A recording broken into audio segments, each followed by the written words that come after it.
ಏನವ್ವ ಅಲ್ಲ ಇಷ್ಟು ಜೋರ ಕೂಗಾಡ್ತಿದೀಯಾ?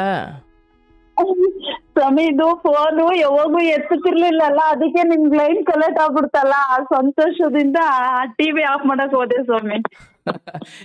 ಮನೆ ಡಿ ಪಿ ಆಫ್ ಮಾಡ್ಬಿಟ್ಟಿರ ಆಮೇಲೆ. ಇಲ್ಲ ಆ? ಇಷ್ಟು ಟಿವಿ ನೋಡ್ತಾ ಖುಷಿಯಾಗಿದ್ದೀರಿ? ಇದ್ದೆ ಅಣ್ಣ, ಏನಮ್ಮ? ಟಿವಿ ನೋಡ್ತಾ ಇದ್ದೆ ಅಣ್ಣ, ಲೈನ್ ಕಲೆಕ್ಟ್ ಆಗ್ತಿರ್ಲಿಲ್ಲ. ಈ 2 ತಿಂಗಳು 3 ತಿಂಗಳಿಂದನೂ ಮಾಡಿ ಮಾಡಿ ಸಾಕಾಗ್ಬಿಟ್ಟಿತ್ತು. ಅದಕ್ಕೆ ಇವತ್ತು ಮಾಡ್ದೆ, ಸಿಕ್ಕುತ್ತಾ ಇಲ್ಲ ಅಂತ ಮಾಡ್ದೆ, ಆದ್ರೂ ಸಿಕ್ತು, ನನ್ನ ಅದೃಷ್ಟ ಇವತ್ತು. ಇಲ್ಲವ್ವ, ಒಳ್ಳೇದಾಗ್ಲಿ ಪಾಪ. 3 ತಿಂಗಳಿಂದ ಅದೆಷ್ಟು ಬೈಕೊಂಡ್ರೋ ಏನೋ ಅಲ್ವಾ? ಆ? ಏನಿಲ್ಲ ಸ್ವಾಮಿ, ಏನಿಲ್ಲ ಅಣ್ಣ, ಬೈಕೊಂಡಿಲ್ಲ. ನನ್ಗೆ ಓದ್ ಬರಲ್ಲ, ಏನಿಲ್ಲ.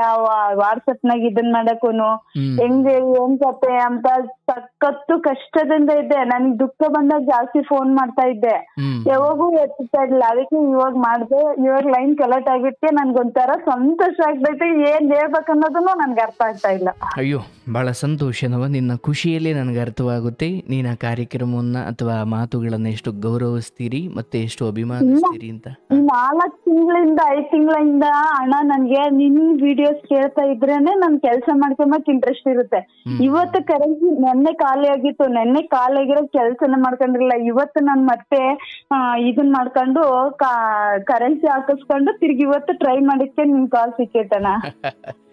ಆಗ್ಲವ, ಒಳ್ಳೇದಾಗ್ಲಿ ಖಂಡಿತ. ಭಗವಂತ ಅದು ಸ್ವಲ್ಪ ತಡವಾಗ ಆದರೂ ಸರಿ ನಿಮ್ಮ ಇಚ್ಛೆಯನ್ನು ಪೂರೈಸಿದ್ದಾನೆ. ಭಗವಂತನಿಗೆ ಕೃತಜ್ಞರಾಗಿರಿ. ಒಳ್ಳೇದಾಗ್ಲಿ. ಏನು ಮಾಡ್ಕೊಂಡಿರೋದು ನೀವು? ಅಣ್ಣ ನಾನು ಟೈಲರಿಂಗ್ ಕೆಲಸ ಮಾಡ್ತಾ ಇದ್ದೀನಿ ಅಣ್ಣ. ಕಾರ್ಯಕ್ರಮವನ್ನು 4 ತಿಂಗಳಿಂದ ನೋಡ್ತಿದ್ದೀರಿ? ಇಲ್ಲ, 6 ತಿಂಗಳಿಂದ, 5 ತಿಂಗಳು 6 ತಿಂಗಳಿಂದಾನು ನೋಡ್ತಾ ಇದ್ದೀನಿ ಅಣ್ಣ. ಸಂತೋಷನವ. ಹೇಳ್ತಾ ಏನಾದರೂ ಹಂಚ್ಕೊಳ್ಳೋದಿದೆಯಾ? ಹ್ಞೂ ಅಣ್ಣ, ತುಂಬಾ ಇದಣ್ಣ. ಯಾವಾಗಿಂದ ಯಾವಾಗ ಹೇಳ್ಬೇಕು, ಜಾಸ್ತಿ ಐತೆ, ಹೆಂಗ್ ಹೇಳ್ಕೋಬೇಕು ಅಂತಂದು ನನ್ಗೆ ಅರ್ಥ ಆಗಲ್ಲ. ಇರ್ಲಿ ತಾಯಿ, ಹೇಳುವ. ಅಣ್ಣ, ನಾವು ನಮ್ಮ ಅಮ್ಮವ್ರಿಗೆ ಬಂದು 4 ಜನ ಮಕ್ಕಳು. ನಾನೇ ದೊಡ್ಡ ಮಗಳು ಮನೆಗೆ. ಆಯ್ತವ. ನಾನೇ ದೊಡ್ಡ ಮಗಳು. ನಮ್ಮ ಅಪ್ಪನೂ ಎಣ್ಣೆ ಕುಡಿಯೋದು, ನಮ್ಮ ಅಮ್ಮನೂ ಎಣ್ಣೆ ಕುಡಿಯುತ್ತೆ. ನಿಮ್ಮ ಅಮ್ಮನೂ అవును ಸ್ವಾಮಿ. ಇಬ್ರು ಒಟ್ಟಿಗೆ ಕೂತ್ಕೊಂಡು ಕುಡಿಯಾರ ಅಂತ? ಅಣ್ಣ ಕುಡಿಯುತ್ತೆ ನಮ್ಮಮ್ಮ. ನನ್ ಬುದ್ಧಿ ಬರೋಕ್ ಮುಂಚೆಯಿಂದಾನು ನಮ್ಮಮ್ಮ ಕುಡಿತಾ ಐತೆ, ಎಲ್ಲ ಕುಡಿಯೋದು. ಆಯ್ತು, ಕುಡಿತಾರೆ ಹೌದು. ಬಟ್ ಅಪ್ಪ ಅಮ್ಮ ಇಬ್ರು ಒಟ್ಟಿಗೆ ಕೂತ್ಕೊಂಡು ಕುಡಿತಾರ? ನಮ್ಮ ಅಮ್ಮ ಅಲ್ಲಿಗೆ ಹೋಗಿ ಕುಡ್ದು ಬರ್ತೈತೆ. ಬಾರ್ಗೆ ಹೋಗಿ? ಬಾರ್ ಅಂದ್ರೆ ದೊಡ್ಡ ಬಾರ್ ಅಂತ ಏನಲ್ಲ, ಹಳ್ಳಿ ಕಡೆ ಎಂಡ ಅಂತ ಮಾರ್ತಾರೆ ಒಂದ್ ಮನೇಲಿ ಇಟ್ಕೊಂಡು. ಓಕೆ. ಅಪ್ಪಂಗ್ ಗೊತ್ತಿಲ್ದಂಗ್ ಕುಡಿಯೋದ ಅಥವಾ ಅಪ್ಪಂಗ್ ಗೊತ್ತಿದ್ದೇ ಕುಡಿಯೋದ? ಅಪ್ಪಂಗಿನ್ನ ಜಾಸ್ತಿನೇ ಅಮ್ಮ ಮಾಡಿತ್ತು ಅಣ್ಣ. ಶಬಾಷ್. ಬಟ್ ಅಪ್ಪಂಗ್ ಗೊತ್ತಿತ್ತು ಏನ್? ಈಗ ಕೇಳಲಿಕ್ಕೆ ಅವರು ಕುಡುಕ್ರೆ ಅಲ್ವಾ? ಅವ್ರುನು ಕುಡಿಯೋರು. ಅಂದ್ರೆ ನಮ್ಮ ಅಮ್ಮಂಗೆ ಚಿಕ್ಕ ವಯಸ್ಸಿನಾಗೆ ಮದ್ವೆ ಮಾಡ್ಬಿಟ್ಟಿದ್ರಂತೆ. ಅಮ್ಮ ಎದ್ದಳುತ್ತಲ್ಲ, ಅಮ್ಮ ಎದ್ದಿರೋ ಟೈಮ್ ಅಲ್ಲಿ ನಮ್ಮ ಅಮ್ಮಂಗೆ ತಂದು ಕುಡ್ಸಿದ್ರಂತೆ. ಅದಂಗೆ ನಮ್ಮ ಅಮ್ಮ ಕಂಟಿನ್ಯೂಸ್ ಮಾಡ್ಕೊಂಡೈತೆ. ಸೊ ಈ ನಡುವೆ ನೀವು 4 ಜನ ಮಕ್ಕಳು? 4 ಜನ ಮಕ್ಕಳು. ನಾನೇ ದೊಡ್ಡ ಮಗಳು ಮನೆಗೆ. ಅಪ್ಪ ಅಮ್ಮ ಏನ್ ಮಾಡ್ಬಿಟ್ರಂದ್ರೆ, ಅವಾಗ ನನ್ನ ಓದಿಸ್ಲಿಲ್ಲ. ನಾನು 1ನೇ ಕ್ಲಾಸ್ ಹೋದೆ, 2ನೇ ಕ್ಲಾಸಿಗೆ ಹೋಗ್ತಾ ಇದ್ದೆ. ಅವಾಗ ಬೇರೆ ಅವ್ರು ಬಂದು, ಹೆಣ್ಮಕ್ಳು ಎಂದಿದ್ರು ಕೆಲ್ಸಕ್ಕೆ ಹೋಗ್ಲೇಬೇಕು, ನಮ್ಗೆ ನಮ್ ತೋಟಕ್ಕೆ ಕೆಲ್ಸಕ್ಕೆ ಕಳ್ಸು, ಕೂಲಿ ಕೊಡ್ತೀವಿ, ಹಂಗೆ ಹಿಂಗೆ ಅಂತ ಹೇಳ್ಬಿಟ್ರು. ಅವಾಗ ನಮ್ಮ ಅಮ್ಮ ಏನ್ ಮಾಡ್ತು, ಕೆಲ್ಸಕ್ಕೇನ್ ಬೇಡ, ಸ್ಕೂಲ್ಗೇನ್ ಬೇಡ ಹೇಳಮ್ಮ, ಕೆಲ್ಸಕ್ಕೆ ಹೋಗ್ ನೀನು ಅಂತಂದೇಳಿ ನಮ್ಮ ಅಕ್ಕ ಹತ್ತಿ ಕ್ರಾಸ್ ಅಂತ ಹೋಗೋದು ಅಣ್ಣ. ಅವಾಗ ನಮ್ ದೊಡ್ಡಪ್ಪನ ಮಗಳು ಅವ್ರ ಜೊತೆಗೆ ನನ್ನನ್ ಕಳಿಸ್ಬಿಡ್ತು. ಅವ್ರಿಗೆ 15 ರೂಪಾಯಿ ಕೂಲಿ ಕೊಡೋರು, ನನಗೆ 10 ರೂಪಾಯಿ ಕೊಡೋರು. ಬೆಳಿಗ್ಗೆ 7 ಗಂಟೆಗೆ ಹೋದ್ರೆ ಸಾಯಂಕಾಲ 6 ಗಂಟೆಗೆ ಮನೆಗೆ ಬರ್ತಿದ್ವಿ 10 ರೂಪಾಯಿಗೋಸ್ಕರ. ಆ ಚಿಕ್ಕ ವಯಸ್ಸಿನಾಗಿನ ನನ್ನನ್ ಕೆಲ್ಸಕ್ಕೆ ಕಳಿಸ್ಬಿಟ್ರು. ಹಂಗಾದ್ಮೇಲೆ ತಿರ್ಗಾ 16 ವರ್ಷ, ನನ್ಗೆ 14 ವರ್ಷ ಆದ್ಮೇಲೆ ಮದ್ವೆ ಸಂಬಂಧ ಬಂತು. ಅಷ್ಟ್ರವರೆಗೂ ನಾನ್ ಕಡ್ಲೆಕಾಯಿ ಸುಲಿಯಕ್ ಹೋಗ್ಬೇಕು. ಕಡ್ಲೆಕಾಯಿ ಸುಲಿದು 10 ಸೇರ್ ಕಡ್ಲೆಕಾಯಿ ಸುಲಿದ್ರೆ 10 ರೂಪಾಯಿ ಕೊಟ್ರೆ, ಅದ್ರಾಗೆ ನಮ್ಮ ಅಮ್ಮಂಗೆ ಎಂಡ ಕುಡಿಯೋಕೆ 5 ರೂಪಾಯಿ, 2 ರೂಪಾಯಿ ಎಲೆ ಅಡಿಕೆ ಹಾಕೋಣರು, ಇನ್ನ 2 ರೂಪಾಯಿಗೆ ನುಚ್ಚಕ್ಕಿ ತಂದು ಮನೆಗೆ ಎಲ್ಲರಿಗೂ ಮಾಡಿಸ್ಬೇಕಾಯ್ತು ನಾನು. ಹೆಂಡ ಕುಡಿಯೋದಂತೂ ಕಾಯಮ್ಮು. ಕಾಯಮ್ಮ. ನಾವು ಊಟಕ್ಕಿಲ್ಲದಿದ್ರು ಪರವಾಗಿಲ್ಲ, ಎಂಡಕ್ ಮಾತ್ರ ಕಂಪಲ್ಸರಿ ಇರ್ಲೇಬೇಕು. ಬಟ್ ಅದು ನಿಮಗೆ, ನಿಮ್ಮ ತಂದೆಗೆ ಅಥವಾ ಊರಿನವ್ರಿಗೂ ಹೆಚ್ಚು ಕಡಿಮೆ ಗೊತ್ತಿತ್ತು? ಎಲ್ಲರಿಗೂ ಗೊತ್ತಿತ್ತು, ಊರ್ನವ್ರಿಗೂ ಗೊತ್ತಿತ್ತು. ಊರ್ನವ್ರು ನಮ್ಮ ಅಮ್ಮನ್ನ ಎಷ್ಟು ಬೆಳೆದ್ರು ಕೂಡ ನಮ್ಮಮ್ಮ ಆದ್ರೂ ಕುಡಿಯೋದ್ ಬಿಡ್ತಿರ್ಲಿಲ್ಲ, ಏನೊಂದು ಬಿಡ್ತಿರ್ಲಿಲ್ಲ ನಮ್ಮಮ್ಮ. ಆಯ್ತವ. ಸೊ ಅಲ್ಲಿ ನೀವು 10 ರೂಪಾಯಿಗೆ ದುಡಿಮೆಗೆ ಹೋಗ್ತಾ ಇದ್ರಿ, ದುಡ್ಕೊಂಡು ಬಂದಾಗ ಈ ಅಕ್ಕಿ ನುಚ್ಚು ಅಂದ್ರಲ್ಲ, ಅದೇನದು ಅಂದ್ರೆ ಅನ್ನನಾ? ಹಾ, ಅನ್ನ ಮಾಡ್ತೀವಲ್ಲ, ಇವಾಗ ಅಕ್ಕಿ ಬರ್ತಾವಲ್ಲ ಸ್ಟೋರ್ ಅಲ್ಲಿ, ಓಕೆ. ಆ ತರ ನುಚ್ಚು ಬರೋದ್ ಅವಾಗ. ಅದು 1/4 kg ಬಂದು 2 ರೂಪಾಯಿ ಅವಾಗ. ಆ 1/4 kg ಅಕ್ಕಿ ತಂದು ಅನ್ನ ಮಾಡ್ಬಿಟ್ಟು ನಮ್ ಮೂವರಿಬ್ರು, ನಮ್ ತಮ್ಮನವ್ರಿಬ್ರಿಗೂ, ನಮ್ ತಂಗಿಗೂ, ನಮ್ಮ ಅಮ್ಮಂಗೂ, ನಮ್ಮ ಅಪ್ಪಂಗೂ ಅವ್ರು ತಿಂದ್ಬಿಟ್ಟು, ನಮ್ಮ ಅಜ್ಜಿ ಇತ್ತು, ಆ ಅಜ್ಜಿ ತಿಂದ್ಬಿಟ್ಟು ಹೆಚ್ಚಾದ್ರೆ ನಾನ್ ತಿಂತಾ ಇದ್ದೆ, ಇಲ್ಲಾಂದ್ರೆ ನನಗ್ ತಿನ್ನಕ್ಕಿಲ್ಲ ಅಂದ್ರೆ ನಾನ್ ನೀರ್ ಕುಡ್ಬಿಟ್ಟು ಮನಿಕಂತ ಇದ್ದೆ. ಅಂದ್ರೆ ಇದು ನಿಮ್ಮ ಸ್ವಂತ ನಿರ್ಧಾರವಾಗಿರೋದು ಅಥವಾ ಅವರೇ ಕೊಡ್ತಿರ್ಲಿಲ್ವೋ ಅಥವಾ ಅವರೆಲ್ಲ ತಿನ್ಲಿ ಅಂತ ಇಲ್ಲ, ನೀವು ಯಾವಾಗ ಬಡವ್ರ ಕಷ್ಟ ಅಣ್ಣ, ತುಂಬಾ ಕಷ್ಟ ಅವಾಗ. ನನಗ್ ಇವಾಗ ಬಂದು 32 ವರ್ಷ 33 ವರ್ಷ ಐತೆ, ಅಷ್ಟಕ್ ಮುಂಚೆ ಇದ್ದಿದ್ದು ಸ್ಟೋರಿ. ಹ್ಮ್ ಹ್ಮ್ ಹ್ಮ್ ಹಂಗಾಗಿ ಅದು ಸ್ಟೋರಿ. ಹಂಗ್ ಮಾಡ್ಕೊಂಡ್ ಹೋಗ್ತಾ ಇದ್ವಣ್ಣ ನಾವು. ಹಂಗ್ ಮಾಡ್ಕೊಂಡ್ ಹೋಗ್ತಾ ಇದ್ರೆ ತಿರ್ಗಾ ಸ್ವಲ್ಪ ದಿವ್ಸಕ್ಕೆ ಹಾಸ್ಟ್ಲಕ್ಕೆ ಒಂದ್ ಅಣ್ಣ ಬಂದಿತ್ತು, ಸಾಬ್ರವಣ್ಣ. ಹ್ಮ್ ಆ ಅಣ್ಣ ಕಸ ಗುಡ್ಸಿ ನಮ್ಮ ಅಮ್ಮಂಗೆ 4 ಭಾಷೆ ಬರುತ್ತೆ ಮಾತಾಡೋದು, ತೆಲುಗು, ಹಿಂದಿ, ಕನ್ನಡ, ಅದು ಸಾಬ್ರದ್ದು ಭಾಷೆ. ಉರ್ದು. ಅವ್ರ ಭಾಷೆಯಲ್ಲಿ ಅವ್ರ ಏನಂತ ಹೇಳಿದ್ರಂದ್ರೆ, 1-2 ರೂಮ್ ಕಸ ಗುಡ್ಸಕ್ ಹೇಳು, ಅನ್ನ ಇಕ್ತೀವಿ ನಿನ್ ಮಗಳಿಗೆ, ಸುಮ್ನೆ ಬಂದು ತಟ್ಟೆ ಹಿಡ್ಕೊಂಡ್ ಅಲ್ಲಿ ರೋಡಲ್ಲಿ ನಿಂತ್ಕೊಳುತ್ತೆ, ಯಾರಾದ್ರೂ ಜನ ನೋಡಿದ್ರೆ ಏನಂತಾರೆ, ಡೈಲಿ ನಾವು ಸುಮ್ನೆ ಅನ್ನ ಇಕ್ಬೇಕಂದ್ರೆ ಆಗಲ್ಲ ಅಂತ ನಂಬರು. ಜೆಂಟ್ಸ್ ಹಾಸ್ಟೆಲ್ ಅದು, ಹ್ಮ್ ನಮ್ ಮನೆ ಪಕ್ಕದಲ್ಲೇ. ಹ್ಮ್ ಅದಕ್ಕೆ ಅವ್ರು ಹಂಗ ಹೇಳಿದೆ, ಸರಿ ಹೇಳಂತೇಳಿ ಬರೀ ಅನ್ನಕ್ಕೋಸ್ಕರ ಅಣ್ಣ ನಾನು 4 ವರ್ಷ ಕೆಲಸ ಮಾಡಿದ್ದೀನಿ ನಾನು. ಅಂದ್ರೆ ಕಸ ಗುಡ್ಸೋದಾ? ಸುಮ್ನೆ ಕಸ ಗುಡ್ಸೋದು, ಮುಸ್ರೆ ತೊಳೆಯೋದು, ಆ ತರಕಾರಿ ಹಚ್ಕೊಡೋದು, ಆ ಗಂಡು ಹುಡುಗರು ತಟ್ಟೆ ತೊಳ್ಕೊಂತಾರಲ್ಲ ಅವ್ರ ತಟ್ಟೆ ನೀರ್ ಹಾಕೋದು, ಅವ್ರ ಕುಡಿಯೋ ನೀರ್ ತಂದ್ಕೊಡೋದು, ಆ ತರ. ಎಷ್ಟು ವಯಸ್ಸಾಗ ನಿಮ್ಗೆ ಅಂದಾಜು? ಅಂದಾಜ್ ಅಂದ್ರೆ ನನ್ಗೆ ಒಂದು 6 ವರ್ಷ 7 ವರ್ಷ. ಓಕೆ. ಅಂದ್ರೆ ದುಡ್ಡೇನ್ ಕೊಡ್ತಿರ್ಲಿಲ್ಲ, ಊಟ ಇಕ್ಕೋರಷ್ಟೇ? ಊಟ ಇಕ್ಕರು, ಒಂದು ಗಿಂಡಿ ಸಾಂಬಾರು, ಒಂದು ಟಿಫಿನ್ ಕೇರ ಅನ್ನ. ಅವಾಗ್ನಿಂದ ಸ್ವಲ್ಪ ಊಟ ಮಾಡಕ್ ನಾವು ಇದನ್ ಮಾಡ್ಕೊಂಡ್ವಿ. Okay okay okay. ಆ ತರ ಮಾಡ್ಕೊಂಡ್ವಣ್ಣ. ತಿರ್ಗಾ ನಮ್ಮ ಅಮ್ಮವ್ರು ಬಂದು ನನಗೆ ಒಂದ್ ಸ್ವಲ್ಪ 14 ವರ್ಷದಾಗೆ ನನ್ ದೊಡ್ಡೋಳಾದ 3 ತಿಂಗಳು, ನನ್ ದೊಡ್ಡೋಳಾಗ 3 ತಿಂಗಳಿಗೇನೆ ಸಂಬಂಧ ಬಂದ್ವು, ಮದ್ವೆ ಮಾಡ್ಬೇಕು ಅಂತ. ಆ ಚಿಕ್ಕ ವಯಸ್ಸಿನಾಗೇನೆ ಅಂದ್ರೆ ಮೂಗ್ ಅಪ್ಪಂಗೆ ಕೊಡ್ಬೇಕು ಅಂತ ಇದ್ರು. ಏನವ ಮಾತ್ ಬರ್ದಲ್ಲೇ ಮೂಗರು ಇರ್ತಾರಲ್ಲ ಅಣ್ಣ, ಮೂಗಣ್ಣಂಗೆ. ಮೂಗಣ್ಣಂಗೆ ಕೊಡ್ಬೇಕು, ಅಡವಾಸ್ತಿ ಐತೆ ಅವ್ರಿಗೆ, ಮೂಗಣ್ಣಗ್ ಕೊಡ್ಬೇಕು ಅಂತ ಬಂದಿದ್ರು. ಅದು ಇಲ್ದಂಗೆ ತಿರ್ಗಾ ಬೇಡ ಅಂತಂದೇಳಿ ಅದು ಬಂದಿದ್ರು. ಅವ್ರು ಬಂದಾದ್ಮೇಲೆ ನಮ್ ಚಿಕ್ಕಮ್ಮನ ಕಡೆಯಿಂದ ಇನ್ನೂ ಒಂದ್ ಸಂಬಂಧ ಬಂತು. ಆ ಸಂಬಂಧ ಹೆಂಡ್ತಿ ಸತ್ತೋಗಿದ್ದಾಳೆ. ಹೆಂಡ್ತಿ ಸತ್ತೋಗಿ 10 ವರ್ಷ ಆಗೈತೆ ಅಪ್ಪಂಗೆ. ಅವ್ರಿಗೆ ಆಸ್ತಿ ಐತೆ, 22 ಎಕರೆ ಹೊಲ ಇತ್ತು ಅವ್ರದ್ದು. ಹೆಂಡ್ತಿ ಸತ್ತು ಹೋಗಿರೋರು? ಹೆಂಡ್ತಿ ಸತ್ತೋಗಿರೋರು 4 ಜನ ಅವ್ರ ಅಣ್ಣ ತಮ್ಮಗಳು. ಇವ್ರ ಹೆಸರಿಗೆ 5 ಎಕರೆ ಬರುತ್ತಲ್ಲ, ಇನ್ನ ಮುಂದೆ ಸಣ್ಣ ಮಗಳು ಬರ್ತಾ ಇದ್ದಾಳೆ, ಅವಳಿಗೆ ಮದ್ವೆ ಮಾಡ್ಬೇಕು ಅಂತ ಹೇಳ್ಬಿಟ್ಟು ನಮ್ಮ ಅಪ್ಪ ನಮ್ಮ ಅಮ್ಮನ ನಮ್ ದೊಡ್ಡಪ್ಪ ಒಪ್ಪಿಸ್ಬಿಡ್ತು. ಅವಾಗ ಒಂದ್ಸರಿ ಅಣ್ಣ, ಇನ್ನು ಹಂಗಿನ್ನ ದೊಡ್ಡವರ ಚಿಕ್ಕವರ ಗೊತ್ತಿಲ್ಲ, 250 ಮದ್ವೆ ಆದ್ವು ಒಂದ್ಸರಿ ಕಲ್ಯಾಣದುರ್ಗದಾಗೆ. ಅವಾಗ ಅವರೇ ತಾಳಿ ಕೊಟ್ಟಿದ್ದು, ಅವರೇ ಬಟ್ಟೆ ಕೊಟ್ಟಿದ್ದು, ಎಲ್ಲ ಅವ್ರದೇ. ಅಲ್ಲಿ ಕರ್ಕೊಂಡ್ ಹೋದ್ರು ನನ್ನ. ನಾನ್ ಚಿಕ್ಕ ಹುಡ್ಗಿ, ಅಲ್ಲಿ ಯಾರನ್ನ ಕೇಳಿದ್ರೆ ನನಗ್ ಮದ್ವೆ ಇಷ್ಟ ಅಂತ ಹೇಳ್ಬೇಕು, ಯಾರು ಕೇಳಿದ್ರೆ ಹಂಗೆ ಹೇಳ್ಬೇಕು ಅಂತ ಹೇಳಿದ್ರು. ಅಂದ್ರೆ ಇನ್ನು ಅವಾಗ 15-16 ವರ್ಷ ಅಷ್ಟೇ? ನನಗ್ ಬುದ್ಧಿ ಇಲ್ಲಣ್ಣ, ಇನ್ನ ಚಿಕ್ಕ ಹುಡ್ಗಿ ನಾನು ಅವಾಗ, 14 ವರ್ಷ ಏನವಾಗ ಅಷ್ಟೇ. ನಾನು ಹಂಗೆ ಹೇಳ್ತೀನಿ ಹೇಳಂದೆ. ದೊಡ್ಡಪ್ಪ ನನ್ಗೆ ಚಪ್ಲಿ, ಆ ತರದ ಚಪ್ಲಿ ಬೇಕು ಅಂತಂದ್ರೆ, ನಾವು ಸಾವುಕಾರ ಅಂದ್ಕಂತಾರ, ಆ ತರ ಚಪ್ಲಿ ಹಾಕೊಂಡ್ರೆ ಬೇಡ ಅಂತ ಹೇಳಿ ಮಾಮೂಲಿ ಸ್ಲಿಪ್ಪರ್ 20 ರೂಪಾಯಿ ಕೊಟ್ರೆ ಕೊಡೋರು ಅವಾಗ, ಅಂತ ಚಪ್ಲಿ ಹಾಕೊಂಡು ಕರ್ಕೊಂಡು ಹೋದ್ರು ಮದುವೆಗೆ. ಹಂಗೆಲ್ಲ ಹೇಳಿದ್ರಲ್ಲಣ್ಣ. ಅಲ್ಲಿ ಮದ್ವೆ ಆದ್ ಹೋದೆ, ಅಲ್ಲಿ ಅತ್ತೆ ಮನೆಗೆ ಅತ್ತೆ ಒಯ್ಯೋದು, ಮತ್ತೆ ತಿರ್ಗಾ ಮೈದ್ನ ತಿಕ್ಲೋನ್ ಇದ್ದ ಒಬ್ನು. ಮೆಂಟಲ್ ಅಂದ್ರೆ ಅವ್ರ ಮನೆಗ್ ಮೆಂಟಲ್ ಇತ್ತು ಅಣ್ಣಂಗೆ. ಓಕೆ, ಒಂದ್ ನಿಮಿಷ. ಇಲ್ಲಿ ನಿನಗೆ ಸರಿಸುಮಾರು 14 ವರ್ಷ, ಬಟ್ ಆತನಿಗೆ ಎಷ್ಟು ವಯಸ್ಸಾಗಿತ್ತು ಆ ಮದುವೆ ಆಗೋ ಸಮಯದಲ್ಲಿ? ಅಣ್ಣ ಅಪ್ಪಗ್ ತುಂಬಾ ಏಜ್ ಅಣ್ಣ, ನಮ್ಮ ಅಪ್ಪನ ಏಜ್. ಅಂದ್ರೆ 50 ವರ್ಷ ಅಣ್ಣ? 50 ಇಲ್ಲ, ಅವ್ರಿಗೆ ಅವಾಗ 35-40 ಹಂಗಿರುತ್ತೇನೋ ಕಣಣ್ಣ. ಓಕೆ, 40 ವರ್ಷ ಅಂದ್ಕೊಳ್ಳೋಣ. ಸೊ 8 ಹೋಗಿ 10 ವರ್ಷ ಆಗಿತ್ತು.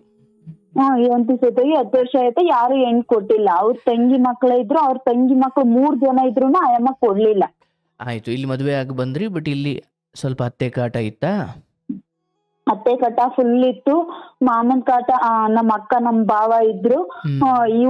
ಇವ್ರು ಕುಡಿಯೋದು ತಿನ್ನೋದು, ಮತ್ತೆ ಈ ಜನ ಇದ್ದಾಗೆ ಎಳ್ದಾಡೋದು, ಒಯ್ದಾಡೋದು, ಒಳಗಡೆ ಮನೆಗಿದ್ರೆ ಹೊರ ಕೇಳ್ಕೊಂಬರೋದು, ಆ ತರ ಎಲ್ಲ ಟಾರ್ಚರ್ ಕೊಟ್ಬಿಟ್ರಣ್ಣ. ಬಟ್ ಅಂದ್ರೆ 14 ವರ್ಷಕ್ಕೆ ಮದುವೆ ಆಯ್ತಲ್ಲ, ಸೊ 18 ಆಗ್ಲಿ ಆಮೇಲೆ ಕಳಿಸ್ತೀವಿ ಅಂತ ನಿಮ್ ತವ್ರ ಮನೆಗೆ ನೀನು ಹೋಗ್ಲಿಲ್ಲ, 14ಕ್ಕೆ ಗಂಡನ ಮನೆಗೆ ಹೋದ? ಅವಾಗೆ ಕಳಿಸ್ಬಿಟ್ರಣ್ಣ. ಓಹೋ. ಅವಾಗೆ ಕಳಿಸ್ಬಿಟ್ರು. ನಾನ್ ಕಸ ಗುಡ್ಸೋದು, ಮುಸ್ರೆ ತೊಳೆಯೋದು, ನಮ್ಮ ಅಕ್ಕಂಗೆ ಹೆಲ್ಪ್ ಮಾಡೋದು, ಆ ತರ ಎಲ್ಲ ಬಟ್ಟೆ ಒಗೆಯೋದು, ನೀರ್ ಇಟ್ಕೊ ಬರೋದು, ನಮ್ಮ ಅಕ್ಕನ ಜೊತೆ ಕೆಲ್ಸಕ್ಕೆ ಹೋಗೋದು, ಅದ್ ಮಾಡ್ತಾ ಇದ್ದೆ. ಅಡಿಗೆ ಮಾಡೋದ್ ಬರ್ತಿರ್ಲಿಲ್ಲ, ನಮ್ಮ ಅಕ್ಕ ಅಡಿಗೆ ಮಾಡೋದು. ಅಂದ್ರೆ ನಿಮಗೆ ಸ್ಪಷ್ಟತೆ ಇತ್ತ, ನಾನು ಹೀಗೆ ಮದುವೆ ಆಗಿ ಬೇರೆಯವ್ರ ಮನೆಗೆ ಬಂದಿದ್ದೀನಿ, ನಾನೀಗ ಒಬ್ಬನಿಗೆ ಹೆಂಡತಿ ಅನ್ನೋ ಸ್ಪಷ್ಟತೆ ಇತ್ತ ಅವಾಗ? ಅಂದ್ರೆ ಅವರು ದೊಡ್ಡವ್ರು ಏನ್ ಹೇಳಿದ್ರು ಅಂದ್ರೆ, ಮದ್ವೆ ಆಗಿದ್ಯಾ ಅಲ್ಲಿಗೆ ಹೋಗ್ಬೇಕು, ಅವ್ರು ಏನ್ ಹೇಳಿದ್ರೆ ಅದನ್ನ ಕೇಳ್ತಾರೆ, ಅವ್ರು ಏನ್ ಹೇಳಿದ್ರೆ ಹಂಗ ಇದನ್ ಮಾಡ್ಬೇಕು, ಹಂಗೆಲ್ಲ ಅಳಗುಡ್ದು ಬರುಗುಡ್ದು ಇದೇ ತರ ಇರ್ಬೇಕು, ನೀನ್ ಹಂಗ್ ಬಂದ್ರೆ ತಿರ್ಗಾ ಇಲ್ಲೆಲ್ಲ ಇದನ್ ಮಾಡ್ತಾರೆ ಅಂದ್ರು. ನಮ್ಗೆ ಪಕ್ಕದ ಮನೆ ಅಕ್ಕವ್ರೆಲ್ಲ, ನಿಮ್ಮ ಅಪ್ಪ ಕುಡ್ಕ, ನಿಮ್ಮ ಅಮ್ಮ ಕುಡ್ಕಿ, ನೀನ್ ಹಿಂಗ್ ಬಂದ್ರೆ ಹೆಂಗೆ, ನೀನ್ ಅಲ್ಲಿ ಚೆನ್ನಾಗಿದ್ರೆ ನಿನ್ ತಂಗಿ ಮದ್ವೆ ಮಾಡ್ಬೋದು, ನಿನ್ ತಮ್ಮನರ್ಗೆ ಏನೊಂದು ಹೆಲ್ಪ್ ಮಾಡ್ಬೋದು ಅಂತ ಪಕ್ಕದ ಮನೆಯವ್ರು ಹೇಳ್ತಾ ಇದ್ರೆ ಅವ್ರ ಮಾತ್ ನಾನ್ ಕೇಳ್ತಾ ಇದ್ದೆ. ಹಂಗ್ ಮಾಡ್ಕೊಂಡು ಹೋದೆ ಅಣ್ಣ. ಅಲ್ಲಿಂದ ತಿರ್ಗಾ ನನ್ಗೆ 3 ತಿಂಗಳು ಪ್ರೆಗ್ನೆಂಟ್ ಆದೆ ನಾನು. ತಿರ್ಗಾ ಅಲ್ಲಿಂದ 2 ವರ್ಷ ಅಲ್ಲೇ ಇದ್ದೆ. ತಿರ್ಗಾ 3ನೇ ವರ್ಷದಾಗೇನೋ ಪ್ರೆಗ್ನೆಂಟ್ ಆದೆ.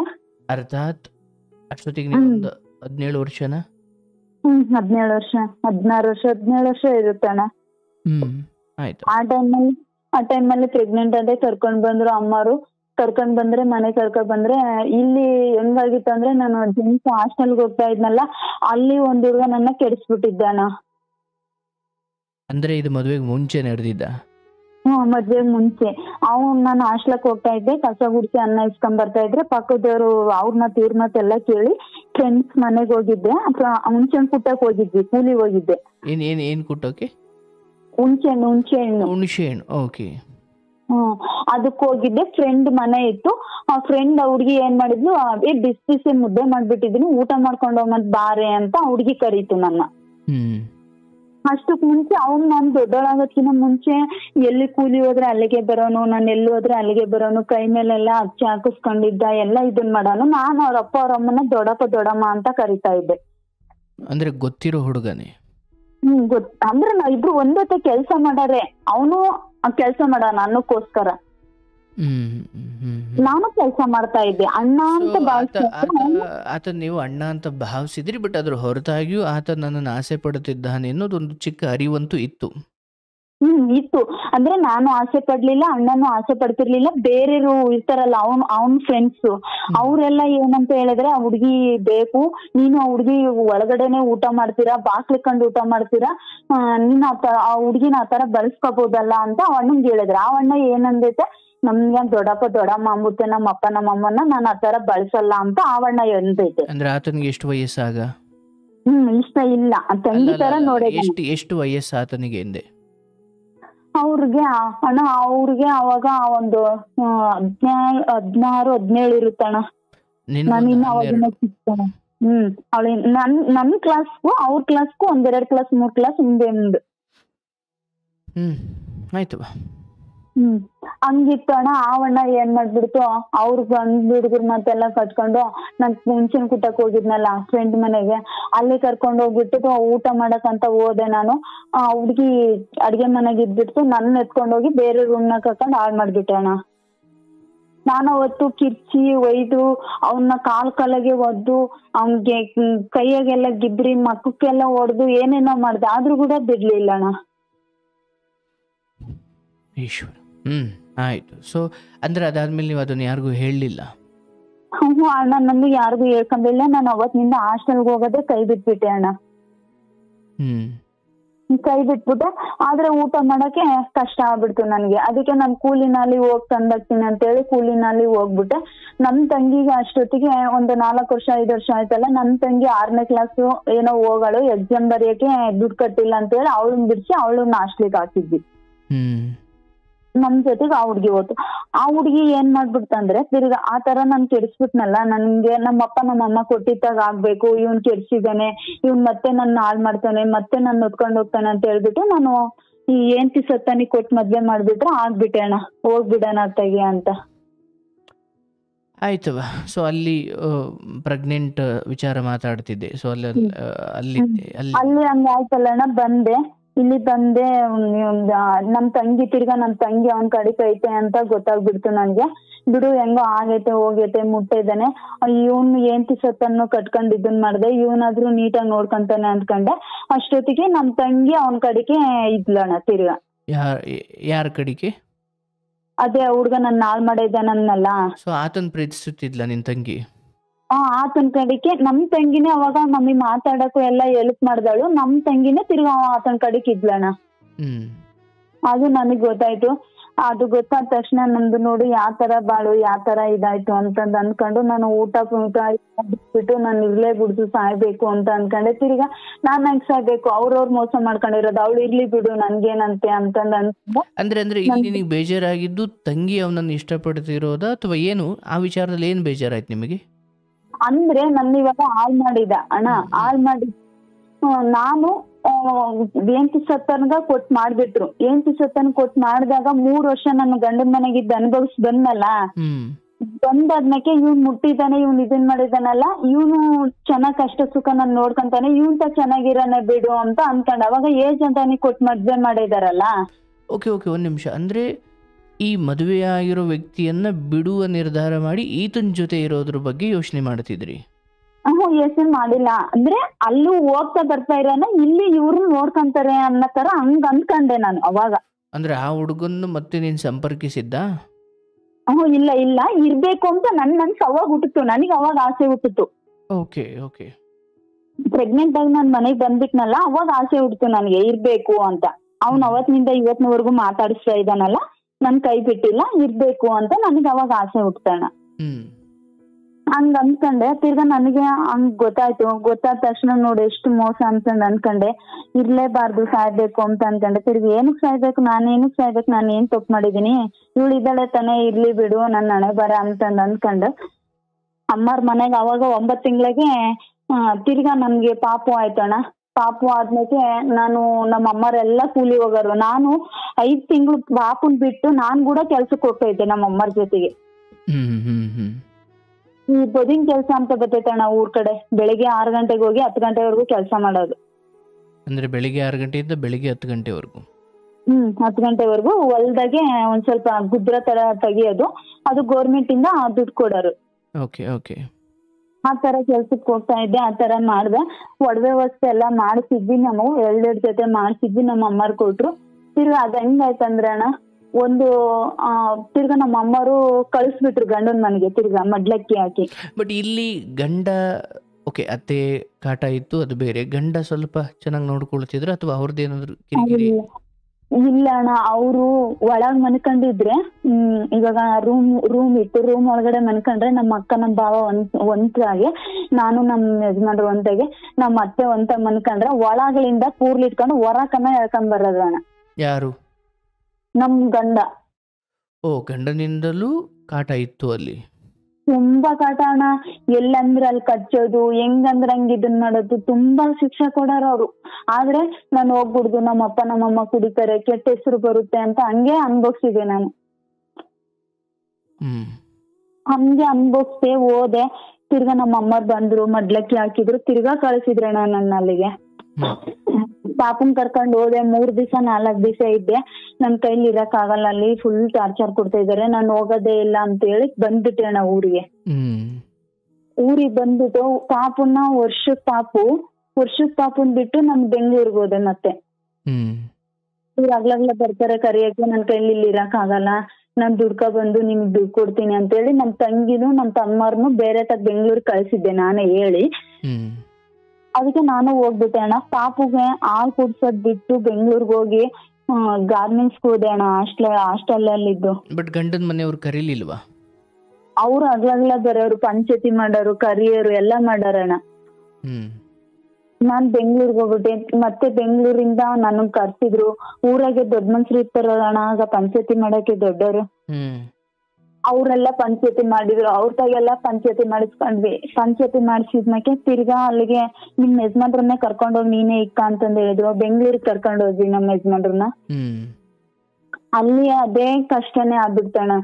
ರೂಮ್ ಮಾಡಿದ್ವಿ, ರೂಮ್ ಮಾಡಿ ಕರ್ಕೊಂಡ್ ಹೋಗಿ ಅಲ್ಲಿ ಹಂಗೆ ರೂಮ್ಗೂ ಯಾವ ಮೂಲೆ ಕೂತ್ಕೊಂಡ್ರೆ ಆ ಮೂಲೆಗೆ ಓಡಿಸ್ಕೊಂಡ್ ಬರೋದು, ಯಾವ ಮೂಲೆಗಿದ್ರೆ ಅಲ್ಲಿಗೆ ಬರೋದು. ಹುಡುಗರು ಎದುರಿಗೇನೆ ಇರ್ಬೇಕಂತಾನೆ ಏನೇನೋ ಸಖತ್ ಹಿಂಸೆ ಕೊಟ್ಬಿಟ್ಟಣ್ಣ. ಹ್ಮ್ ಅವಾಗ ಪಾಪುಗೆ 3 ತಿಂಗಳು ಪ್ರೆಗ್ನೆಂಟ್ ಆದಣ್ಣ. ತಿರ್ಗಾ ಹೆಣ್ ಪಾಪುಂಗೆ ಹ್ಮ್ ಹೆಣ್ ಪಾಪುಂಗ್ 3 ತಿಂಗಳು ಪ್ರೆಗ್ನೆಂಟ್ ಆದ. ನನ್ ಕೈಲಿ ಇವ್ನ್ ತೆಗಿರಕ್ ಆಗಲ್ಲ ಅಂತಂದ್ ಹೇಳ್ಬಿಟ್ಟು ಬೇರೆ ಕಡೆ ನಮ್ ತಂಗಿ ಒದಿಯಾಳಣ್ಣ ನಮ್ಮ ಅಯ್ಯಪ್ಪನ್ನ ಹ್ಮ್ ಎದ್ದು ಓಡಿಸ್ಬಿಟ್ಲು. ಅವ್ನ್ಗೆ ಅರ್ಧ ತಿಕ್ಲಿದ್ರೆ ಅರ್ಧ ಇದಿರುತ್ತೆ. ತಂದಾಕಿ ನಾನು ಕುತ್ಕೊಂಡ್ ಮಾಡ್ಕೊಂಡ್ ತಿನ್ಕೊಳ ಅಂದ್ರೂ ಕೂಡ ಕೇಳ್ತಿರ್ಲಿಲ್ಲ ಅಣ್ಣ. ಅದಕ್ಕೆ ನಾವು ಒದ್ದು ಕಳಿಸ್ಬಿಟ್ರು ನನ್ ತಮ್ಮರು ನನ್ ತಂಗಿಯರು. ಹ್ಮ್ ಹಂಗ್ ಕಳಿಸಿದ್ದಾದ್ಮೇಲೆ ನಾನ್ ದುಡ್ದಿದ್ದೆಲ್ಲ ನಮ್ಮ ಅಮ್ಮವ್ರಿಗೆ ಕೊಡ್ತಾ ಇದ್ದೆ. ಅಷ್ಟ್ರಾಗೇನೆ ಇನ್ನೊಂದು ರಾಂಗ್ ನಂಬರ್ ಕಾಲ್ ಬಂತಣ್ಣ ನನ್ಗೆ. ಅಣ್ಣ ಮತ್ತೆ ಅಲ್ಲಿಂದ ನಾನ್ ತಪ್ಪು ಮಾಡಿದ್ರು ನಿಜ ಮಾಡಿದ್ರು ನನ್ಗೆ ದೇವ್ರ ಕಳ್ಸಿದನು ಏನೋ ಗೊತ್ತಿಲ್ಲ. ನಾನ್ ತಪ್ಪು ಮಾಡಿದೀನಿ ಅಂತ ನನಗೆ ಅವಾಗ ಅನ್ನಿಸ್ಲಿಲ್ಲ, ಇವಾಗ ಅನ್ನಿಸ್ತಾ ಐತೆ. ಅದು ರಾಂಗ್ ನಂಬರ್ ಕಾಲ್ ಬಂತಣ್ಣ. ರಾಂಗ್ ನಂಬರ್ ಕಾಲ್ ಬಂದಿತ್ತು. ನಮ್ಮ ಅಮ್ಮಂದೇ ಫೋನು, ದೊಡ್ಡ ಫೋನ್ ಇರ್ಲಿಲ್ಲ, ಚಿಕ್ಕ ಫೋನೇ ಇತ್ತು. ಅಮ್ಮನ್ ಫೋನ್ಗೆ ರಾಂಗ್ ನಂಬರ್ ಬಂತು. ಮಾತಾಡಾದ್ಮೇಲೆ ಕಟ್ ಮಾಡ್ದೆ. ತೆಲುಗಣ ಮಾತಾಡ್ತಾ ಇದ್ದಿದ್ದು. ಓಕೆ. ರಾಂಗ್ ನಂಬರ್ ಅಂತ ಗೊತ್ತಿದ್ದು ಯಾಕೆ ಮುಂದುವರ್ಸಿದ್ರಿ? ಅಂದ್ರೆ ಅಣ್ಣ ಅದು ಹೆಂಗೈತೆ ಅಂದ್ರೆ ಹೇಳ್ತಾ ಇದ್ದೀನಿ ಅಣ್ಣ ಅದನ್ನೇನೆ. ರಾಂಗ್ ನಂಬರ್ ಅಂತ ಬಂದಾದ್ಮೇಲೆ ಯಾವ ಊರು ಎತ್ತ ಅಂತ ತೆಲುಗಲ್ಲಿ ಕೇಳಿದ್ರು. ನಮ್ದು ಬಂದು ಹಿಂಗೆ ಆಂಧ್ರ ಅಂತ ಹೇಳಿದ್ವಿ. ಅದೆಲ್ಲ ಆಯ್ತು. ಸರಿ ನಿಮ್ಮ ಹೆಸರು ಅಂದ್ರು. ಪವಿತ್ರ ಅಂದೆ. ಅದಕ್ಕೆ ಹಂಗಂದಿಕ್ಕೆ ನಿಮ್ಮ ವಾಯ್ಸ್ ಚೆನ್ನಾಗೈತೆ ಅಂತ ಹೇಳಿದ್ರು. ಆ ವಾಯ್ಸ್ ಅವೆಲ್ಲ ಏನಕ್ಕೆ ನಿಮ್ಗೆ ರಾಂಗ್ ನಂಬರ್ ಅಂದಿದ್ರಲ್ಲ ಕಟ್ ಮಾಡ್ರಿ ಅಂತ ಹೇಳಿ ಕಟ್ ಮಾಡ್ದೆ ಅಣ್ಣ ನಾನೇ. ಓಕೆ. ಕಟ್ ಮಾಡಿ ಆದ್ಮೇಲೆ ಅವ್ರು ಪವಿತ್ರ ಅಂತ ಹೇಳಿದ್ನಲ್ಲ, ಅವ್ರ ನಂಬರ್ ಸೇವ್ ಮಾಡ್ಕೊಂಡಾರಣ್ಣ. ಪವಿತ್ರನಾ? ನನ್ನ ಹೆಸರು ಪವಿತ್ರ. ಓಕೆ. ಇದು ಕಾರ್ಯಕ್ರಮನವಾ? ಸ್ವಲ್ಪ ನೋಡ್ಕೊಂಡು ಮಾತಾಡ್ತಾ. ಸೊ ಆಯ್ತು, ಇಲ್ಲಿ ರಾಂಗ್ ನಂಬರ್ ಬಂತು. ಹೇಗೋ ಕತೆ ಮುಂದುವರಿತು. ಮುಂದುವರಿತು ಅಣ್ಣ. ಅದು ಮುಂದುವರಿದ್ಮೇಲೆ ಅದ್ ಹೆಂಗಾಯ್ತಂದ್ರೆ ಮತ್ತೆ ನಾವ್ ಮನೆಯವ್ರನ್ನ ಬಿಟ್ಟು ನಾವ್ ಬೆಂಗ್ಳೂರ್ಗೆ ಹೋದ್ವಲ್ಲ, ಇವ್ರು 3 ವರ್ಷ ಫೋನಲ್ಲೇ ಮಾತಾಡ್ದೆ ಅಣ್ಣ. ಯಾರ ಜೊತೆ? ಅವ್ರ ಜೊತೆ. ರಾಂಗ್ ನಂಬರ್ ಜೊತೆ? ರಾಂಗ್ ನಂಬರ್ ಅವ್ರ ಜೊತೆನೆ 3 ವರ್ಷ ಮಾತಾಡ್ದೆ. ಗಂಡನ ಅಧ್ಯಾಯ ಮುಕ್ತಾಯ ಆಯ್ತು ಅಲ್ಲಿಗೆ? ಅಂದ್ರೆ ಈ ಕಡೆದು ಇದು ಮುಕ್ತಾಯ ಆಯ್ತು? ಆಯ್ತು ಅಣ್ಣ. ಅವ್ರು ನಾವು ರೂಮ್ ಚೇಂಜ್ ಮಾಡ್ಬಿಟ್ಟು ನಾವ್ ಎಲ್ಲಿದ್ದೀವಿ ಅಂತಾನು ಅವ್ರು ಅಲ್ಲಿ ಬರ್ಲಿಲ್ಲ, ಏನಿಲ್ಲ ಅಣ್ಣ. ಓಕೆ. ಅಲ್ಲಿಂದ ಈಚೆಗೆ ಇದು ಬೇರೆ ಕತೆ? ಇದು ಬೇರೆ ಕತೆ. ಸರಿ ಆಯ್ತು. 1-2 ವರ್ಷ ನೀವು ಮಾತಾಡುದ್ರಾ? 1-2 ವರ್ಷ 3 ವರ್ಷ ಮಾತಾಡಿದ್ರೆ ಅಣ್ಣ. ಮಾತಾಡಾದ್ಮೇಲೆ ನಾವ್ ನಿನ್ ನೋಡ್ಬೇಕು ಅಂತಂದ್ರು. ನಾವು ನೋಡೋ ಅಷ್ಟೇನಿಲ್ಲ, ಹಂಗೆ ಹಿಂಗೆ ಅಂದೆ. ಇಲ್ಲ ನೋಡ್ಲೇಬೇಕು, ಮಾತಾಡ್ಸ್ಬೇಕಂದ್ರು. ಒಂದ್ ದಿವಸ ಇಂತಕ್ ಬರ್ರಿ ಅಂದ್ರು. ನಾವು ಅಲ್ಲಿಗೆ ಹೋದ್ವಿ. ನಮ್ಮನ್ನು ನಾವು ಅಥವಾ ನಾನು? ನಾನು ಒಬ್ಳೆ ಹೋದೆ. ಅಂದ್ರೆ ತಂಗಿ ತಮ್ಮನಿಗೆ ಇದು ಗೊತ್ತಿಲ್ಲ? ಇಲ್ಲ, ಅವ್ರಿಗೆ ಹೇಳ್ಬಿಟ್ಟೆ. ನಾನ್ ಪಕ್ಕದ ಮನೆ ಆಂಟಿಗೂ ಹೇಳ್ಬಿಟ್ಟೆ ಹೋದೆ. ಮಗು ಎತ್ಕೊಂಡೆ ಹೋದ್ರಾ? ಫೋನ್ ಮಾತಾಡ್ತಾ ಇದ್ನಲ್ಲ, ಯಾರು ಅಂತ. ಮಗು ಎತ್ಕೊಂಡೆ ಹೋದ್ರಾ? ಇಲ್ಲ ಅಣ್ಣ, ಮಗುನ ಅಷ್ಟೊತ್ತಿಗೆ ನಾನು ಅಮ್ಮರೂರಲ್ಲಿ ಬಿಟ್ಟಿದ್ದೆ. ಓಕೆ, ಹೇಳವಾ. 2 ಮಕ್ಳು ಅಲ್ಲೇ ಅಮ್ಮರೂರಲ್ಲೇ ಇದ್ರು. ನಾನ್ ದುಡಿಯಕ್ ಹೋಗಿದ್ನಲ್ಲ, ಹೋದೆ. ಹಂಗೆ ಅಮ್ಮರೂರು ಹತ್ರನೇ, ಆ ಊರು ಹತ್ರನೇ. ಅಲ್ಲಿಗೆ ಬಾ ನೋಡು ಅಂತಂದ್ರು. ಹೋದೆ, ಮಾತಾಡಿಸಿದೆ, ನೋಡಿದ್ರು ಅವರು ಅವತ್ತು. ತಿರ್ಗಿ ನನ್ ಜೊತೆಗೇನೆ ಬೆಂಗ್ಳೂರ್ಗ್ ಬಂದ್ಬಿಟ್ರು ಹಂಗೆ ನನ್ನಿಂದೇನೆ ಅವರು. ಬೇಡ ಹೋಗು ಮನೆಗೆ, ನಮ್ ತಮ್ಮವ್ರು ನಮ್ ತಂಗಿಯವ್ರು ಇದಾರೆ, ಅವ್ರು ಏನ್ ಅನ್ಕೊಂತಾರೆ ಅಂದ್ರೆ, ಇಲ್ಲ ನಾನ್ ಬರ್ತೀನಿ ಅಂತ. ಅಣ್ಣ ಅಲ್ಲೇನೂ ತಪ್ಪು ಮಾಡ್ಲಿಲ್ಲ. ಡೈರೆಕ್ಟ್ ಹಂಗೆ ಬೆಂಗ್ಳೂರ್ಗೆ ಬಂದ್ರಣ್ಣ. ಬಸ್ಸಿಗೆ ₹1 ಕಮ್ಮಿ ಇತ್ತು ನಮಗ್ ಚಾರ್ಜಿಗೆ. ಆದ್ರೂ ಕೂಡ ಅದಕ್ಕೇನೆ ಅದೇ ಬಂದ್ರ ಅವರು. ಹೋದಣ್ಣ ಬೆಂಗ್ಳೂರಾಗ ಹೋದಾಗ ನಾವು ಪಕ್ಕದ ಮನೆ ಆಂಟಿ ಮಾತು ಕಟ್ಕೊಂಡು ಅವರು 3 ದಿವಸ ಇದ್ರು. ಅವಾಗ ಸ್ವಲ್ಪ ತಪ್ಪು ಮಾಡಿದ್ರಣ್ಣ. ಪಕ್ಕದ ಮನೆ ಆಂಟಿ ಮಾತು ಕೇಳ್ಕೊಂಡು ಅಂದ್ರೆ ಅದೇನದು? ಪಕ್ಕದ ಮನೆ ಆಂಟಿ ಅಂದ್ರೆ, ನಿಮಗ್ ಗಂಡ ಇಲ್ಲ ಏನಿಲ್ಲ, ಹುಡುಗ ಚೆನ್ನಾಗಿದ್ದಾನೆ, ಮದ್ವೆ ಆಗ್ತೀನಿ ಅಂತಾನೆ 3 ವರ್ಷದ ಮಾತಾಡಿದೀಯಾ, ಆಗುತ್ತೀರಾ, ಆಂಧ್ರದ ಹುಡುಗ ಅಲ್ಲ, ಚೆನ್ನಾಗ್ ನೋಡ್ಕೊಂತಾರೆ, ಚೆನ್ನಾಗಿರ್ತಾರೆ. ಇವಾಗ ಒಂದ್ ಹೆಂಗ್ಸು ಅನ್ನಕ್ಕೆ ಒಂದ್ ಗಂಡ್ಸು ಇರ್ಲೇಬೇಕು ಅಂತ ಅವ್ರು ಹೇಳಿದ್ರಣ್ಣ. ಅಂದ್ರೆ ಮಾತಾಡ್ಬೇಕಾದ್ರೆ ತಂಗಿ ತಮ್ಮ ಇದ್ರಾ? ಹಾ ಇದ್ರು ಅಣ್ಣ, ತಂಗಿ ತಮ್ಮ ಇದ್ರು, ಎಲ್ಲ ಇದ್ರು. ನಮ್ ತಂಗಿಗೂ ಇಷ್ಟ ಆಯ್ತು, ಅವ್ರುನು ಸರಿ ಹೇಳು ನಿನ್ ಇಷ್ಟ ಅಂತ ಅಂದ್ರಣ್ಣ. ಸೊ ಅಲ್ಲಿ ತಪ್ಪಾಯಿತು. ಅಲ್ಲಿ ತಪ್ಪಾಯ್ತಣ್ಣ. ಸೊ ನೀವು ಹೇಳ್ತಿದ್ದೀರಿ ಪಕ್ಕದ ಮನೆಯವ್ರ ಮಾತು ಕೇಳ್ಕೊಂಡು, ಅಂದ್ರೆ ನಿನ್ನ ಸ್ವಂತಿಕೆ ಇತ್ತ ಅಲ್ಲಿ, ಅಥವಾ ಅಂದ್ರೆ ಪಕ್ಕದ ಮನೆ ಆಂಟಿ ಹೇಳಿದ್ದು ಇಲ್ಲ ನೀನು ಅಣ್ಣ, ಬಯಸಿದ್ದು? ನನಗೂ ಇತ್ತು ಅಣ್ಣ. ನಾನು ಅಷ್ಟಕ್ ಮುಂಚೆ ನನ್ ಬೇಕಾಗಿಲ್ಲ ಹಂಗೆ ಹಿಂಗೆ ಅಂತಂದಂದೆ. ಆದ್ರೂನು ನನ್ ಮದ್ವೆ ಆಗಲ್ಲ ಹಂಗೆ ಹಿಂಗೆ ಅಂತ ನನ್ ಮದ್ವೆ ಕೂಡ ಮಾಡ್ಕೊಂಡ್ಲಿಲ್ಲ ಅಣ್ಣ. ಹ್ಮ್ ಮಾಡ್ಕೊಂಡ್ಲಿಲ್ಲ, ಹಂಗೆ ಇದ್ದೆ. ಇಲ್ಲ ನಾನ್ ತಾಳಿ ಕಟ್ಟಿಸ್ಕೊಳೋದಿಲ್ಲ ಅಂದ್ರೆ ಕಟ್ಟಿಸ್ಕೊಳಂಗಿಲ್ಲ, ಗಂಡ ಇದ್ದಂಗೆ ನಾನು ಹೆಂಗ್ ಕಟ್ಟಿಸ್ಕೊಂಡ್ಲಿ, ಡೈವರ್ಸ್ ಮಾಡಿಲ್ಲ ಏನು ಮಾಡಿಲ್ಲ. ಏನು ಬೇಡ, ನೀನು ಇರೋ ವರ್ಷನ ಜೊತೆಗಿರೋಣ ಅಷ್ಟೇ, ನಿನ್ಗೆಲ್ಲನೂ ಅಪ್ಪ ಅಮ್ಮ ನೋಡಿ ಮದ್ವೆ ಮಾಡ್ತಾರೆ, ಮದ್ವೆ ಮಾಡ್ಕ ಚೆನ್ನಾಗಿರು ಸುಖವಾಗಿರು ಅಂತ ಹೇಳ್ತಾ ಇದ್ದ ಅಣ್ಣ. ಮತ್ತೆ ಅದಕ್ಕೆ ಜೊತೆ ಯಾಕೆ ಇರ್ಸ್ಕೊಬೇಕಿತ್ತು? ಜೊತೆಗೆ ಯಾಕೆ ಇರ್ಸ್ಕೋಬೇಕಾಯ್ತು ಅಂದ್ರೆ, ನನ್ ಮಾತು ಕೇಳ್ತಾರೆ, ಇವ್ರು ಹಿಂಗ್ ಹೇಳ್ತಾರೆ. ನಾನು ಹೋಗು ಅಂದ್ರು ಕೂಡ 3-4 ದಿನಗಟ್ಲೆ ಹೋಗ್ಲೇ ಇಲ್ಲ ಅಣ್ಣ ಲಾಸ್ಟಿಗೆ. ನಿನ್ನ ಗಂಡನ ಒಡೆದೋಡಿಸ್ದಂಗೆ ಈತನ್ನು ಓಡಿಸೋದು ಎಷ್ಟೊತ್ತು ಕೆಲಸ ಆಗಿತ್ತವ? ಅವ್ರು ಓಡಿಸ್ಲಿಲ್ಲ ಈಗ ಅಣ್ಣ. ಆಯ್ತು, ನಿನ್ ಬಾಯಲ್ಲೇ ಬಂತು ನಿನ್ನನ್ನು ಮದುವೆ ಆಗ್ಲಿಕ್ಕಾಗಲ್ಲ, ಅಥವಾ ನಾನು ಗಂಡ ಬದುಕಿದ್ದಾಗಲೇ ಆಗಲ್ಲ. ಅಯ್ಯೋ, ಅಲ್ಲಿ ದೊಡ್ಡ ಪತಿವ್ರತಿ ಥರ ಮಾತಾಡಿದೆ, ಅದ್ಭುತ, ಅದು ನೀನು ಅದ್ಭುತ. ಬಟ್ ನಿನಗೂ ಇನ್ನೊಂದು ಮದುವೆ ಮಾಡ್ತಾರೆ, ನಾನು ಈ ಕಡೆ ಗಂಡ ಇದ್ದಾಗಲೇ ನಾನು ಇನ್ನೊಂದು ಮದುವೆ ಆಗಲ್ಲ ಅಂದರೆ ನಾನು ಆಗ್ಲಿಕ್ಕೆ ತಯಾರಿಲ್ಲ, ಮತ್ತು ನಿನ್ನನ್ನು ಇನ್ನೊಂದು ಕಡೆ ನಿನ್ನ ತಂದೆ ತಾಯಿ ಮಾಡ್ತಾರೆ. ಅಲ್ಲಿವರೆಗೂ ಜೊತೆಗೆ ಇರೋಣ ಅನ್ನೋದಕ್ಕೆ ಏನು ಅರ್ಥ ಅದು? ಅಂದ್ರೆ ನಾನು ಮದ್ವೆ ಮಾಡ್ಕೋಬಿಡ್ದು, ನಮ್ ಗಂಡನ ಮನೆಯವ್ರ್ ಮತ್ತೆ ಪಂಚಾಯತಿಗೆ ಹಾಕಿ ಕರ್ಕೊಂಡ್ ಹೋದ್ರೆ ಈಯಪ್ಪನು ಮದ್ವೆ ಆಗ್ಬಿಟ್ರೆ ಇಬ್ರುನು ಇದಾಗುತ್ತೆ ಅಂತ ಹೇಳಿ ನಾನು ತಪ್ಪು ಮಾಡ್ಲಿಲ್ಲ ಜಾಸ್ತಿ. ಸುಮ್ನೆ ಮಾತಾಡ್ಸೋದ್ರಾಗು ಪತಾಡ್ಸೋದ್ರಾಗು ಅಷ್ಟ್ರಲ್ಲೇ ಇದ್ವಲ್ಲ, ಹಂಗೆ ದೂರ ಮಾಡ್ಕೋಬೇಕು ಅಂತ ನಾನ್ ನೋಡ್ದೆ ಅಣ್ಣ. ಬಟ್ ಹಾಗೆ ನೋಡಿದ್ರೆ ನಿಮ್ಮಲ್ಲಿ ದೈಹಿಕವಾದ ತಪ್ಪುಗಳು ನಡೆದಿದ್ದು. ಅಂದ್ರೆ ಅಷ್ಟು ಇದ್ರಾಗೇನಿಲ್ಲ ಅಣ್ಣ. ಮಾಮೂಲಿ ಇವಾಗ ಸಿಂಗಲ್ ಆಗೇ ಇದ್ದಾಗ ಮಾತಾಡೋದು, ಹತ್ರ ಕುತ್ಕೊಂಡ್ ಮಾತಾಡೋದು, ಹಂಗೆ ಈ ತರ ಮಾಡಿದ್ರು ಕೂಡ ತಪ್ಪೇ ಅಲ್ಲ ಅಣ್ಣ. ಆಯ್ತವ, ಮಾತ್ರ ಮುಂದುವರ್ಸಿದ್ವಿ. ಆಯ್ತು, ಮುಂದುವರಿಸಿದ್ರಿ. ಹೇಳ್ತಾಯಿ. ಅಲ್ಲಿಂದ ಮತ್ತೆ ಅವರು ಇಲ್ಲ ನನಗ್ ನೀನೇ ಬೇಕು ಹಂಗೆ ಹಿಂಗೆ ಅಂತ ಹೇಳಿದ್ರು.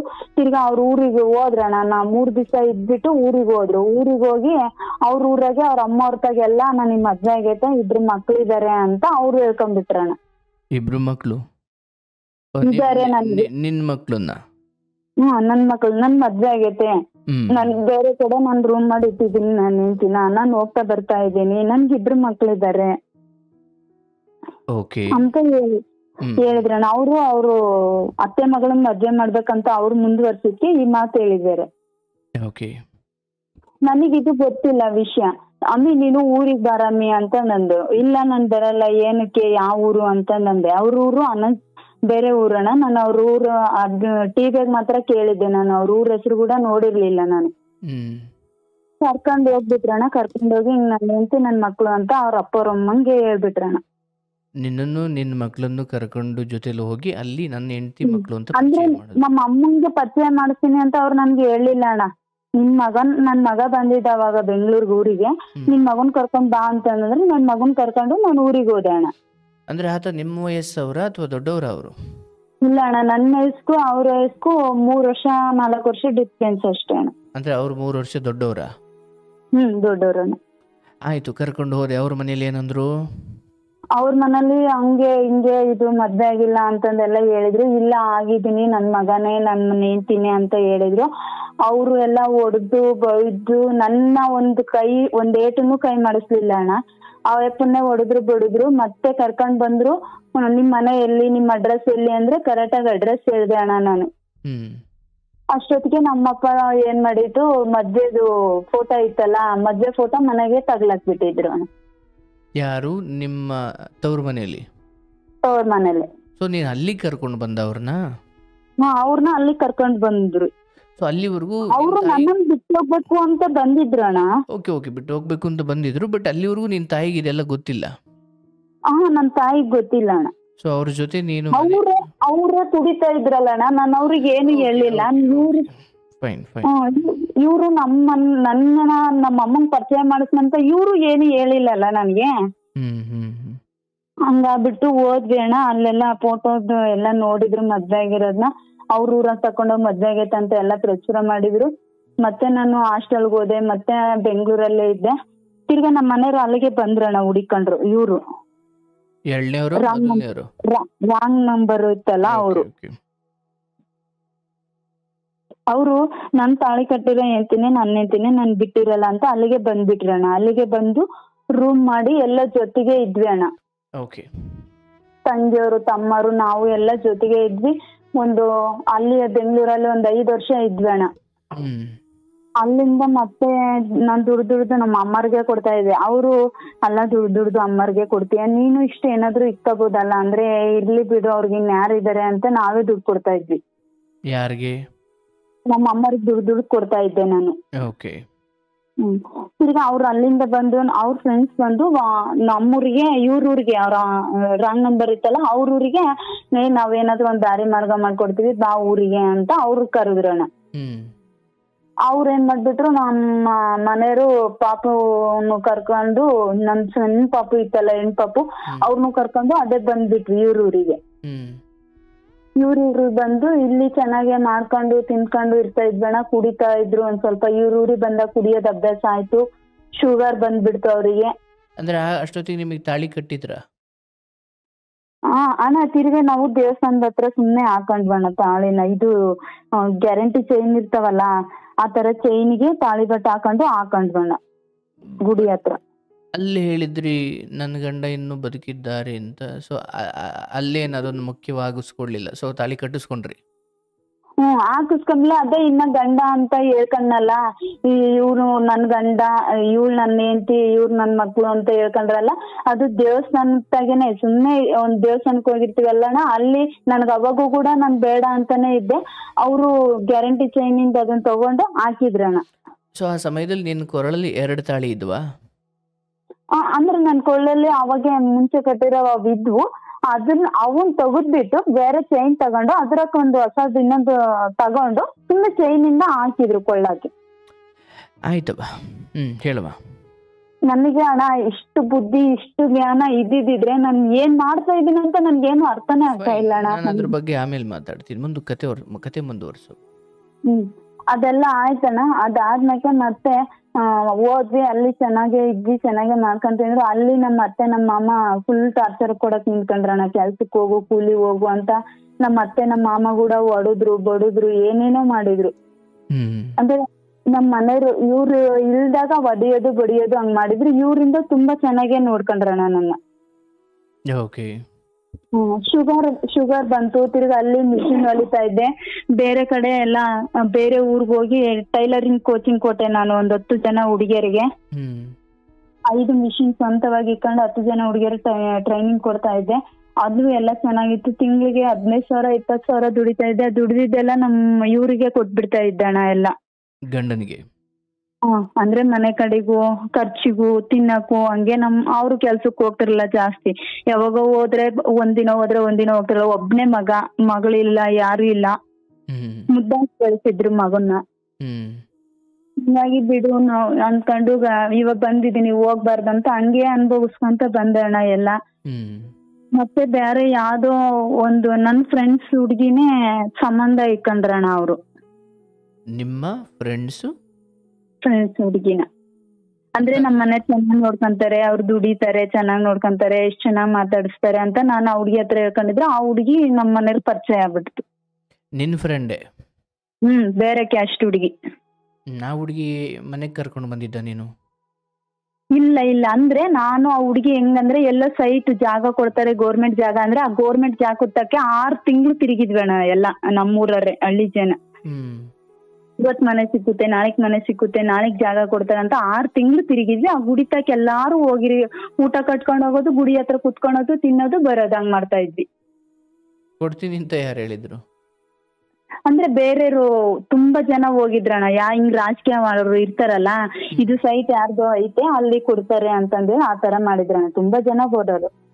ಆ ಸಮಯದಲ್ಲಿ ಪರಿಚಯ ಆಗಿದ್ರು ನಿಮ್ಗೆ ಆಕೆ? ಆಕೆ ಪರಿಚಯ ಆಗಿದ್ರು. ಆ ತರ ಆಯ್ತು. ನಾನೇನ್ ಮಾಡ್ದೆ, ನಮ್ಮ ಅಮ್ಮರ ಮನೆಗೆ ಮುಚ್ಕೊಂಡು ಬಂದ್ಬಿಟ್ಟೆ ಅಣ್ಣ ನಾನು ಹೋಗ್ತೀನಿ ಅಂತ ಹೇಳಿ. ಅವ್ರು ನಾನ್ ಬಂದ್ 15 ದಿವಸಕ್ಕೆ ನನ್ಗೂ ಆ ಹುಡುಗಿ ಬೇಡ, ನಾನು ನಿನ್ ಜೊತೆಗೆ ಬರ್ತೀನಿ, ನಿನ್ನ ಅವತ್ತು ನಂಬಿ ನಾನ್ ಬಂದಿದ್ಯಾ ಅಂತ ಅವರು ನನ್ ಜೊತೆಗೆ 15 ದಿವಸ ಆದ್ಮೇಲೆ ಬಂದ್ರಣ್ಣ. ನಿಮ್ ತಾಯಿ ಮನೆಗೆ? ನಮ್ ತಾಯಿ ಮನೆಗೆ. ನಾವು ನಮ್ಮ ತಾಯಿಯವ್ರ ಜೊತೆಗೆ ಇರೋದ್ ಬೇಡ ಅಂತ ಹೇಳಿದ್ವಿ, ರೂಮ್ ಮಾಡಿದ್ವಿ ಅಣ್ಣ ಬೇರೆ, ಅಲ್ಲೇ ತಾಯಿಯವ್ರ ಊರಾಗೇನೆ. ಹ್ಮ್ ಅಲ್ಲೇ ಏನೋ ರೂಮ್ ಮಾಡಿದ್ವಿ. ಅವ್ರು ಗ್ಯಾಸ್ ಎಲ್ಲ ಗಾಡಿಗೆ ಕಟ್ಕೊಂಡ್ ಬಂದಿದ್ರು. ಹ್ಮ್ ಕಟ್ಕೊಂಡ್ ಬಂದ್ರು, ಸ್ವಲ್ಪ ಪಾತ್ರೆ ಸಾಮಾನ್ ತಗೊಬಂದ್ರು. ಕಟ್ಕೊಂಡ್ ಬಂದಾಗ ಬೇರೆ ರೂಮ್ ಮಾಡಿದ್ವಿ. ಚೆನ್ನಾಗೆ ಮಾಡ್ಕೊಂಡ್ ತಿಂತಾ ಇದ್ವಣ್ಣ. ಇಲ್ಲಿ ಕೂಡ ನಾನೇ ದುಡ್ದಾಕದಣ್ಣ ನಮ್ಮ ಮನೆಯವ್ರಿಗೆ. ಅಂದ್ರೆ ಆತ ಯಾಕೆ ಕೆಲ್ಸಕ್ಕೆ ಹೋಗ್ತಿರ್ಲಿಲ್ಲ? ಹೋಗಾರಣ್ಣ ಕೆಲ್ಸಕ್ಕೆ, ವಾರದಾಗೆ 1 ದಿವಸ 2 ದಿವಸ ಹೋಗೋದು ಬರೋದು ಅದೇ ಸುಮ್ಮನಿರೋದು. ಹಾಗೆ ಪ್ರತಿದಿನ ಯಾಕೆ ಹೋಗ್ತಿರ್ಲಿಲ್ಲ ಅಂತ. ಹೋಗ್ತಿರ್ಲಿಲ್ಲ ಅಣ್ಣ, ನನ್ಗೆ ಅಭ್ಯಾಸ ಇಲ್ಲ. ಅವ್ರಿಗೆ ಕನ್ನಡ ಬರ್ತಿರ್ಲಿಲ್ಲ ಜಾಸ್ತಿ, ಬರೀ ತೆಲುಗು ಮಾತಾಡೋದು. ಅದಕ್ಕೆ ಕನ್ನಡ ತೆಲುಗು ನನಗೆ ಕನ್ನಡ ಬರಲ್ಲ ಅಂತ ಹೋಗ್ತಿರ್ಲಿಲ್ಲ ಅಣ್ಣ. 1 ದಿನ ಹೋದ್ರೆ 3 ದಿವಸ ಮನೆ ಹತ್ರ ಇರೋರು. ಅವರು ಒಬ್ರೇ ಮಗ ಅಲ್ಲ, ಗಾಡಿ ಇತ್ತು ಅವಾಗ, ಆಟೋ ಓಡಿಸ್ಕೊಂಡೇ ಇರೋರು, ಕೂಲಿ ಹೋಗ್ತಿರ್ಲಿಲ್ಲ ಜಾಸ್ತಿ. ಹಂಗಾಯ್ತು ಅಣ್ಣ. ತಿರ್ಗಾ ನಾನ್ ನಮ್ಮೂರಾಗೆ ಒಂದು ಬುಲೋರ ಕೊಡ್ಸಿದ್ದೆ ಲೋನ್ ತಗೊಂಡು.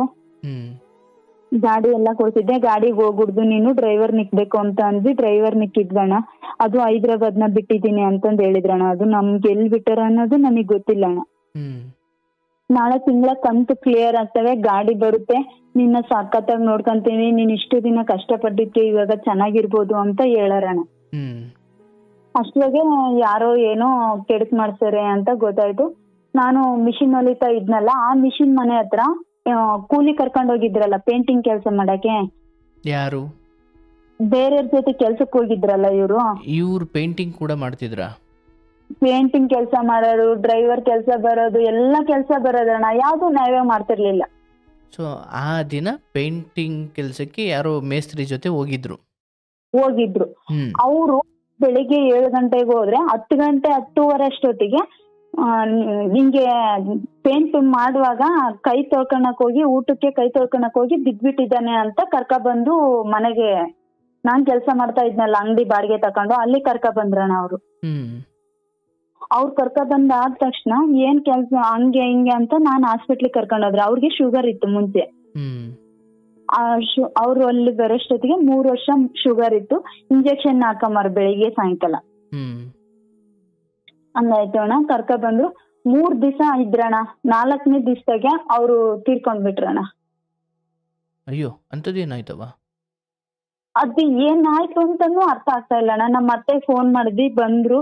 ನಮ್ಮ ಅತ್ತೆಯವರು ಕರ್ಕೊಂಡ್ ಹೋದ್ವಿ, ದೊಡ್ಡ ಹಾಸ್ಪಿಟ್ಲಿಗೆ ಅಡ್ಮಿಟ್ ಮಾಡಿದ್ವಿ. ಈ ಕತ್ತೆಲ್ಲ ಬಾದ್ಕೊಂಡ್ಬಿಡ್ತು, ಸುತ್ತ ಬಾದ್ಕೊಂಡ್ಬಿಡ್ತು. 3 ದಿವಸಕ್ಕೆ ಹಾಸ್ಪಿಟ್ಲಿಗೇನೆ ತೀರೋದ್ರಣ.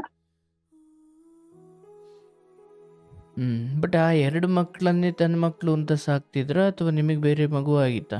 ಇಲ್ಲ ಅಣ್ಣ, ಎಂದೆಂದು ಅವ್ರು ಅಷ್ಟು ಕುಡಿದ್ರು, ಅಷ್ಟು ಇದನ್ ಮಾಡಿದ್ರು. ಎಂದೆಂದು ಇವ್ರು ನನ್ ಮಕ್ಕಳಲ್ಲ, ನೀನ್ ನನ್ ಹೆಂಡತಿ ಅಲ್ಲ, ನೀನ್ ನನ್ ಕೈಯಿಂದ ನಾನು ನಿನಗೆ ಕುದ್ದಿ ತಾಳಿ ಕಟ್ಟಿಲ್ಲ ಅಂತ ಎಂದೆಂದು ಅಂದಾರಲ್ಲ ಅಣ್ಣ ಅವರು.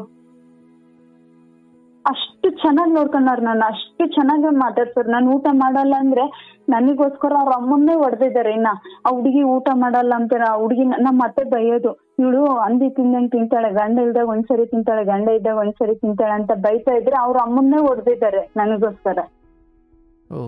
ಊಟ ಮಾಡೋದಕ್ಕೆ ಅಂತೀಯ, ಹಂಗಂತೀಯ, ಹಿಂಗಂತೀಯ, ನನ್ನ ನಂಬಿ ಬಂದಿದ್ದಾಳೆ, ಅವಳು ಸಿಗ್ಬೇಕಂದ್ರೆ ನನಗ್ ನಾವು ಅದೃಷ್ಟ ಮಾಡಿರ್ಬೇಕು, ಹಂಗೆ ಹಿಂಗೆ ಅಂತ ಅವ್ರ ಅಮ್ಮಂತಾಗೆ ಜಗಳ ಮಾಡೋದು.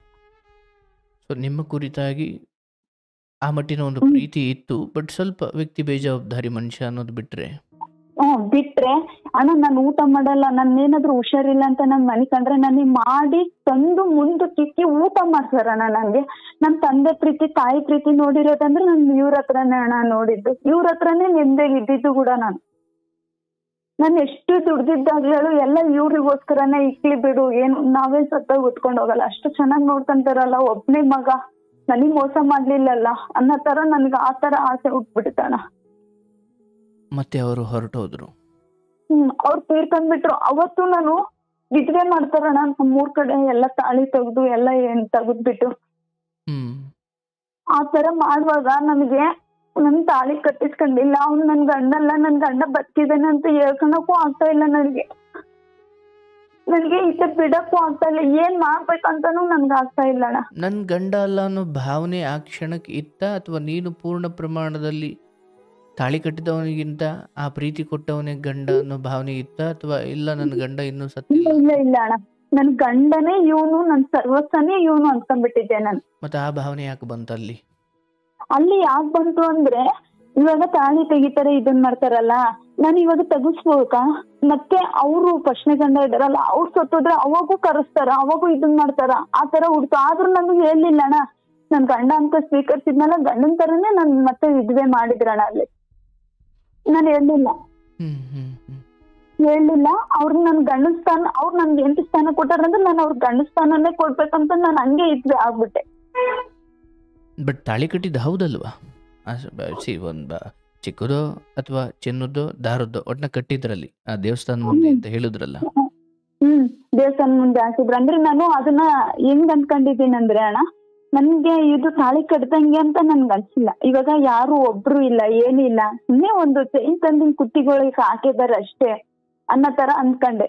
ತಿರ್ಗಾ ಅದು ತಾಳಿ ಕಟ್ಟಾರ ಅನ್ನೋದು ಆಗ್ಲಿಲ್ಲ, ಹಂಗೂ ಆಗ್ಲಿಲ್ಲ. ಅವರು ನಮ್ ತಿರ್ಗಾ ಒಂದ್ಸರಿ ತಾಳಿ ಎಲ್ಲ ಮಾಡ್ಕೊಂಡ್ಬಿಟ್ವಣ್ಣ. ಒಂದ್ಸರಿ ಊರಿಂದ ಬರುವಾಗ ಅವಾಗ 2 ತಿಂಗಳು 3 ತಿಂಗಳು ಗಟ್ಲೆ ತಾಳಿ ಇಲ್ದಂಗ್ ಕೂಡ ನಾನಿದ್ದೆ. ಮಾರ್ಕೊಂಡ್ರ? ಯಾಕೆ? ಅಂದ್ರೆ ಊರಿಂದ ಬರುವಾಗ ಬರ್ಚತಿ ಕಮ್ಮಿ ಇತ್ತು. ಮತ್ತೆ ನಮ್ಮ ಅತ್ತೆಯವರು ಒಂದ್ ತಟ್ಟೆ ಒಂದ್ ಚೆಂಬು ಕೊಡ್ದಂಗೆ ನೀವು ಬೇರೆ ಇದ್ದು ಬೇರೆ ಮಾಡ್ಕೊಂಡ್ ತಿನ್ರಿ ಅಂತಂದ್ ಹೇಳಿದ್ರು. ಅವಾಗ ಅವ ಪಾತ್ರೆ ಸಾಮಾನು, ಅಕ್ಕಿ ಬೇಳೆ ಅವು ತಕೊಳಕೋಸ್ಕರ ನನ್ ಕೊಳ್ಳಗಿರವು ತಾಳಿಗಳು ಮಾರ್ಬಿಟ್ಟೆ ಅಣ್ಣ. ಅಂದ್ರೆ ಈಗ ವಿಧವೆಯ ಅಥವಾ ವಿಧವೆ ಅನ್ನೋ ಆ ವಿಚಾರ ನಡೆದಿದ್ದು ಗಂಡನ ಊರಲ್ಲ, ನಿನ್ನ ಊರಲ್ಲ? ಅಲ್ಲೇ ಅಣ್ಣ, ಅದೇ ರಾಂಗ್ ನಂಬರ್ ಫೋನ್ ಬಂದಿತ್ತಲ್ಲ, ಅವ್ರ ಊರಾಗೆ 6 ವರ್ಷ 7 ವರ್ಷ ಕಾపుರ ಮಾಡ್ದೆ ಅಣ್ಣ ನಾನು ಅಲ್ಲೇ ಹೋಗಿ. ಸೊ ಆ ಕಾರಣಕ್ಕೆ ಅವರೆಲ್ಲ ನಂಬ್ಕೊಂಡಿದ್ರು ನೀವು ಹೆಂಡತಿ ಅಂತ. ನಾವ್ ಹೆಂಡತಿ ಅಂತ ನಂಬ್ಕೊಂಡಿದ್ರು. ಆ ಊರಾಗೆಲ್ಲ ಇವಾಗೂನು ಒಳ್ಳೆ ಹೆಸರು. ಈ ಹುಡುಗಿ ಸಿಗ್ಬೇಕಂದ್ರೆ ಈ ಮಂತನಕ್ಕೆ ಒಳ್ಳೆ ಅದೃಷ್ಟ ಮಾಡಿದಾರೆ. ಎಂತ ಒಳ್ಳೆ ಹುಡುಗಿ, ಮದ್ವೆ ಆಗೈತೆ, ಮುಂಚೆ ಗಂಡ ಇದ್ದಾನೆ, ಬಿಟ್ಟು ಹೋಗ್ತಾಳೆ ಅಂತ ಅನ್ಕೊಂಡ್ವಿ. ಬೆಂಗಳೂರಾಗೆ ಬೆಳೆದಿರೋ ಹುಡುಗಿ ಕೆಲಸ ಮಾಡ್ಕೊಂಡಿರೋಳು ಅಂತಂದೆಲ್ಲ ಅನ್ಕೊಂಡಿದ್ರು. ತಿರ್ಗಾ ಒಳ್ಳೆ ಹೆಸರೇ ಬಂತು ನನ್ಗಲ್ಲಿ. ಆಯ್ತವ. ಸೊ ಅದಾದ್ಮೇಲೆ ಅವ್ರ ತಂದೆ ತಾಯಿ ಏನಾದ್ರು ದೂಷಣೆ ಮಾಡಿದ್ರ? ಏನು ಮಾಡ್ಲಿಲ್ಲ ಅಣ್ಣ. ಎಲ್ಲ ಕಾರ್ಯಕ್ರಮ ಎಲ್ಲ ಚೆನ್ನಾಗ್ ಮಾಡಿದ್ರು. ಇವಾಗ ಆ ತಂದೆ ತಾಯಿನ ನಾನೇ ನೋಡ್ಕೊಂತ ಇದೀನಿ. ಇವಾಗ ನನ್ ಪಾಲಿ ಬಂದಿದ್ದಾರೆ. ಇವಾಗ ಅವ್ರು ಹೋದ್ಮೇಲೆ ನನ್ಗೆ ಅವ್ರದ್ದು ಅಡುವಿಲ್ಲ, ಆಸ್ತಿ ಇಲ್ಲ ಅಂತ ನಾನ್ ಕೈ ಬಿಡ್ಬಾರ್ದು ಅಂತ ಹೇಳಿ ನಾನು ನಮ್ಮ ಅತ್ತೆ ನಮ್ಮ ಮಾಮ ಅಂತಾನೆ ಅವ್ರನ್ನ ಬಯಸ್ಕೊಂಡು ಚೆನ್ನಾಗಿ ನೋಡ್ಕೊಂಡು ಹೋಗ್ತಾ ಇದ್ದೀನಿ ಅಣ್ಣ. ಅವರು ನಿಮ್ಮನ್ನಷ್ಟೇ ಪ್ರೀತಿಯಿಂದ ನೋಡ್ತಾರ? ನನ್ನ ಮಗಂದೇ ತಪ್ಪು, ನನ್ ಮಗನೇ ನಮ್ ಮಾತ್ ಕೇಳಲಿಲ್ಲ, ಈ ನನ್ ಸೊಸೆನೇ ಕರೆಕ್ಟ್ ಆಗಿದ್ದಾಳೆ, ನನ್ ಸೊಸೆನೇ ಇವಾಗ ನಮಗ್ ಕರೆಕ್ಟು ಅಂತ ಅವ್ರು ಅವತ್ತೇ ಅರ್ಥ ಮಾಡ್ಕೊಂಡ್ರಣ್ಣ. ಆಯ್ತು. ಬಟ್ ಅವ್ರು ನಿಮ್ಮನ್ನ ಸೊಸೆ ಅಂತಲೇ ಭಾವಿಸಿದ್ದಾರೆ? ಭಾವಿಸ್ತಿದಾರಣ್ಣ. ಅವತ್ಗೂ ಭಾವಿಸಿದ್ರು, ಇವತ್ಗೂ ಭಾವಿಸಿದ್ರು. ಅವ್ರು ಒದದ್ರು ಬಡುದ್ರು ನಾನ್ ಬರ್ಲಿಲ್ಲಲ್ಲಣ್ಣ. ಹೋಗಿದ್ದೀನಿ ಮಾಡ್ಕೊಂಡ್ ತಿನ್ಬೇಕಂತ ಅಲ್ಲ ಇದ್ನಲ್ಲ, ಆ ಭಾವನೆಯಿಂದ ಅವ್ರು ಈ ಹುಡ್ಗಿ ಇನ್ನು ಹೋಗಲ್ಲ, ನಮ್ ಸೊಸೆನೆ ನನ್ ಮಗನೇ ಮಾಡ್ಕೊ ಬಂದಾನೆ, ನಮ್ಮ ಮೊಮ್ಮಕ್ಳೇ ಅಂತ ಅವ್ರಿಗೂ ಅರ್ಥ ಆಯ್ತಣ್ಣ. ಈಗ ನೀವು ಗಂಡನೂರಲ್ಲಿದ್ದೀರಾ, ಬೆಂಗಳೂರಲ್ಲಿದ್ದೀರಾ? ಅಣ್ಣ ಬೆಂಗಳೂರಲ್ಲಿ ಇಲ್ಲ, ಗಂಡನೂರಲ್ಲಿ ಇಲ್ಲ, ಅಮ್ಮರೂರಲ್ಲೂ ಇಲ್ಲಣ್ಣ. ಅವ್ರು ತೀರ್ಕೊಂಡ್ ಆದ ತಕ್ಷಣ ಬೇರೆ ಊರಿಗೆ ಬಂದು ಟೈಲರಿಂಗ್ ಕೆಲಸ ಮಾಡ್ಕೊಂಡು ಮನೆ ಬಾಡಿಗೆನು ಟೈಲರಿಂಗ್ ಶಾಪ್ ಸಪ್ರೇಟ್ ಮಾಡಿದ್ದೀನಿ. ಶಾಪ್ ಬಾಡಿಗೆನು ಕಟ್ಕೊಂಡು ಇದ್ದೀನಿ ಅಣ್ಣ. ಬಡಿ ಒಂಚೂರು ಅತ್ತೆ ಮಾವನ ಜೊತೆ ನೆಮ್ಮದಿ ಇದೆಯಾ? ಇದೆ ಅಣ್ಣ. ಅವ್ರು ಬರ್ತಾ ಹೋಗ್ತಾ ಇರ್ತಾರೆ, ನಾವು ಹೋಗ್ತಾ ಬರ್ತಾ ಇರ್ತೀವಿ. ನಾನು ಇನ್ನ ಏನಾದ್ರು ನಮ್ಮ ಅತ್ತೆಗ್ ಬೇಕು ಅಂದ್ರೆ ಒಂದು 2,000 3,000 ಹಂಗ್ ಕಷ್ಟ ಸುಖಕ್ಕೆ ನಾನೇ ಆಗ್ತಾ ಇರ್ತೀನಿ ಅಣ್ಣ. ಹೇಳ್ಬೇಕಂದ್ರೆ ನಮ್ಮ ಅಮ್ಮರೇ, ನನ್ನ ಅಣ್ಣ ತಮ್ಮಗಳು, ನನ್ನ ಅಕ್ಕ ತಂಗಿಯರು, ನಮ್ಮ ಅಮ್ಮರು ಯಾವತ್ತೂ ನನ್ಗ ಆಗಿಲ್ಲ, ಯಾವತ್ತೂ ನನ್ಗ ಆಗೋದು ಇಲ್ಲ ಅಣ್ಣ. ಇವತ್ತಿಗೆ ತವ್ರ ಮನೆ ಕಡೆ ಆ ತಂಗಿ, ಆ ತಮ್ಮ, ಆ ಅಮ್ಮ ಅವರೆಲ್ಲ ಇವತ್ತಿಗೆ ಅಣ್ಣ ಅವರೆಲ್ಲ ಇವತ್ತಿಗೂ ಮಾತಾಡಿಸ್ತಾರೆ ಅಣ್ಣ. ಇವತ್ತಿಗೂ ಚೆನ್ನಾಗಿದ್ದಾರೆ, ಮಾತಾಡಿಸ್ತಾರೆ ಅಷ್ಟೇ. ನನಗ್ ₹1 ಕಷ್ಟ ಸುಖ ಅಂದ್ಕೊಂಬಲ್ಲ. ಇನ್ನ ನನ್ನ ಮಗುನ್ಗೆ ಇವಾಗ ಅಮ್ಮನ್ ಕಡೆಯಿಂದ ಅಂತ ಮಕ್ಳಿಗೆ ಚೈನು ಏನಾದ್ರು ಕೊಡ್ಸಿರ್ತಾರಲ್ಲ ಅಣ್ಣ ಮಕ್ಳಿಗೆ, ಆ ಚೈನುಗಳು ಕೂಡ ನಮ್ಮ ಅಮ್ಮನೇ ಮಾರ್ಬಿಟ್ಟು ನಮ್ ತಂಗಿಗೆನೆ ಬೇರೆ ಒಡವೆ ಕೊಡಿಸ್ಬಿಟ್ರಣ್ಣ. ನನಗೆ ಒಂದ್ ಜೊತೆ ಒಡವೆನು ಕೊಡ್ಲಿಲ್ಲ. ಮತ್ತೆ ಮಕ್ಕಳು ಹೆಸರು ಮೇಲೆ ಅಂತ ತಿಂಗಳಿಗೆ ₹10 ಅಂತ ಇದನ್ನ ಅಂತ ಕಟ್ಟಾರಣ್ಣ ಅವಾಗ, ಅಗ್ರಿಗೋಲ್ಡ್ ಅಂತ. ಅದನ್ನ ಕಟ್ಟಿರೋದು, ಅದು ಕೂಡ ನನ್ ತಂಗಿ ಹೆಸರು ಸೈನ್ ಮಾಡ್ಬಿಟ್ಟು ನಮ್ ತಂಗಿನೇ ತಗೊಂಡ್ ಬಳಸ್ಕೊಂಡ್ಬಿಟ್ರಣ್ಣ. ಈಗ ನೀನು ನಿನ್ ಮಕ್ಳು ಇಷ್ಟೇ? ನಾನು ನನ್ನ 2 ಮಕ್ಳು ಮಾತ್ರ ಇದೀವಣ್ಣ ಇವಾಗ. ಬೆಂಗಳೂರು ಅಥವಾ ನೀವೊಂದು ಊರಲ್ಲಿ ಹೋಗಿ ನೀವು ನಿಮ್ಮ ಮಕ್ಕಳು ಟೈಲರಿಂಗ್ ಮಾಡ್ಕೊಂಡು ಇದ್ದೀರಿ? ಇದೀವಿ ಅಣ್ಣ. ಇಲ್ಲಿ ಹೆಂಗಾಯ್ತು ಅಂದ್ರೆ ಅಣ್ಣ, ಇನ್ನೊಂದು ಅಲ್ಲಿಂದ ಬಂದ್ವಿ ನಾವ್ ಅಲ್ಲಿ ಮಾಡ್ಕೊಂಡ್ ತಿಂತಾ ಇದ್ವಿ. ನಮ್ಮ ಅಮ್ಮರೂನು ನಮ್ಮ ಅಮ್ಮನ್ನ ನನ್ ಜೊತೆಗ್ ಬಾ ಅಮ್ಮ ನನ್ ಜೊತೆಗಿರು. ಇವಾಗ ಅವ್ರ ಗಂಡ ಹೆಂಡ್ತಿರ್ತಾರೆ, ಇವ್ರ ಗಂಡ ಹೆಂಡ್ತಿರ್ತಾರೆ, ನಾನ್ ಒಬ್ಳೆ, ನಾನ್ ಪ್ರಾಯದ ಹುಡುಗಿ, ನಾನ್ ಸಿಂಗಲ್ ಆಗಿದ್ರೆ ಎಷ್ಟು ಜನ ಎಷ್ಟು ಮಾತಾಡ್ಕೊಂತಾರೆ. ಬಾ ಅಮ್ಮ ಅಂದ್ರೆ ನಮ್ಮ ಅಮ್ಮ ಬರ್ಲಿಲ್ಲ ಅಣ್ಣ ನನ್ ಜೊತೆಗೆ. ನೀನ್ ಮಾಡ್ಕೊಂಡ್ ತಿಂತೀಯ, ನಿನ್ ಕಾಲ್ಮೇಲೆ ನಿಂತ್ಕೊಂತೀಯ, ನಿನ್ ತಂಗಿ ಮಕ್ಳು ನೋಡೋರ್ ಯಾರು, ನಾನು ನಿನ್ ತಂಗಿ ಮಕ್ಳು ನೋಡ್ತೀನಿ ಅಂತಂದ್ರು. ಅದಕ್ಕೆ ಬಿಡು ಹೋಗ್ಲಿ ಅಂತ ಸುಮ್ನೆ ಇದೆ. ಅಮ್ಮ ಅವ್ರದ್ದು ಹಳೆ ಮನೆ ಇತ್ತು, ಅದನ್ನಾದ್ರೂ ಕೊಡ್ರಮ್ಮ ನನಗ್ ಜಾಗನ. ಕರೆ ಬಂಡೆ ನಡೆಸ್ಕೊಂಡ್ಬಿಟ್ಟು ಸೀಟ್ ಹಾಕಿಸ್ಕೊಂಡು ನಿಮ್ ಕಣ್ಣೆದ್ರಿಗೆ ಇರ್ತೀನಿ ಅಂತ ಕೇಳ್ದೆ ಅಣ್ಣ. ಅವ್ರು ನಮ್ಮ ಅಮ್ಮವ್ರು ಅದಕ್ಕೂ ಸಪೋರ್ಟ್ ಮಾಡ್ಲಿಲ್ಲ. ಅದು ಅಣ್ಣ ತಮ್ಗಳ ಭಾಗ ಐತೆ, ಅದು ಭಾಗ ಐತೆ ಅಂತ ಅಂದ್ರು. ಬಿಡು ಅಂತಂದೇಳಿ ಇವಾಗ ಈ ಕಡೆ ಬಂದಿದ್ದೀನಿ ಅಣ್ಣ, ಬೇರೆ ಊರಿಗೆ. ಅಂದ್ರೆ ನನ್ಗೊಂದ್ ಅಣ್ಣ ಪರಿಚಯ ಅದು. ಅವಣ್ಣ ಬಂದ್ಬಿಟ್ಟು ಏನಂತ ಹೇಳ್ದು, ನಮ್ದು ಅಂಗಡಿ ಐತೆ, ಸಿಟಿ ಅಣ್ಣ ಇವಾಗ ನಾನಿರೋದು ಒಂದ್ ಸ್ವಲ್ಪ.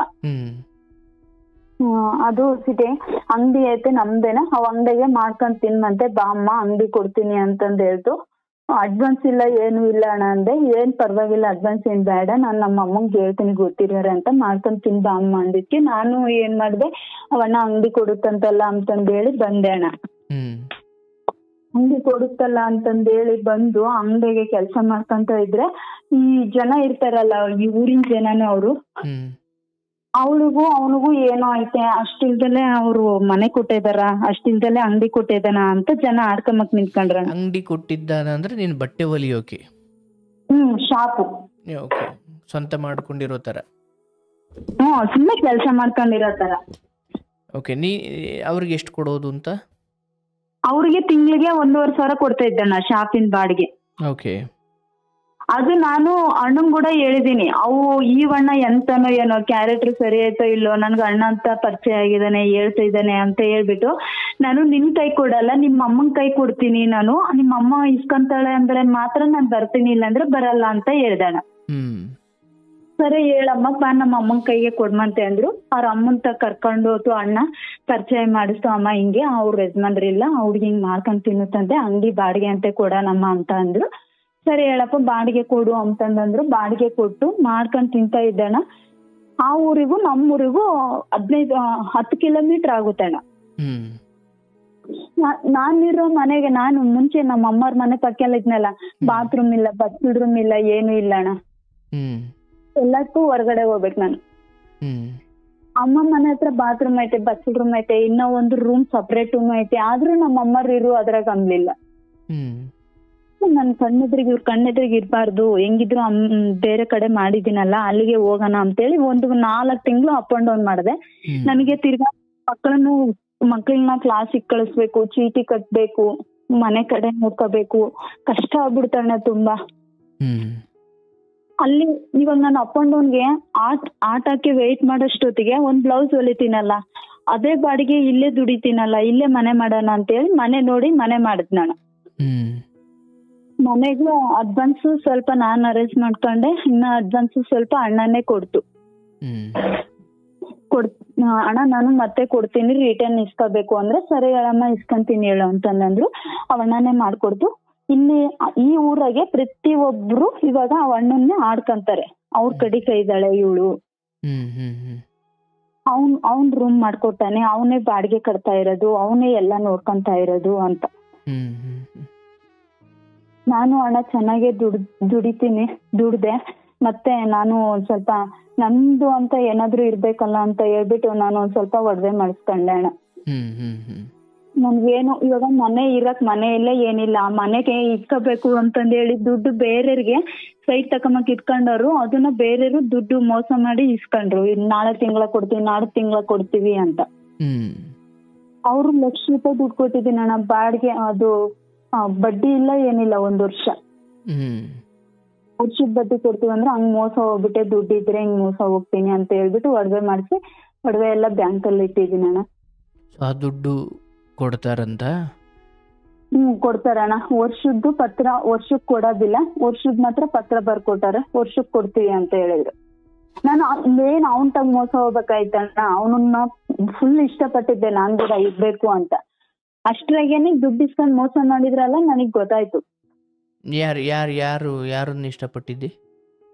ಅಂದ್ರೆ ನಮ್ಮೂರಾಗೇನೆ ನನ್ಗೆ ನಮ್ ಮನೆ ಸತ್ತೋದ್ಮೇಕೆ ಪೀಸ್ ವರ್ಕ್ ಮಾಡಕ್ಕೆ ಬಟ್ಟೆ ಕೊಟ್ರಣ.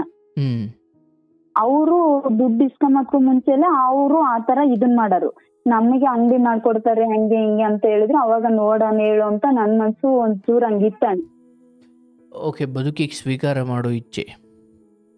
ಹಂಗೆ ಇತ್ತಾ.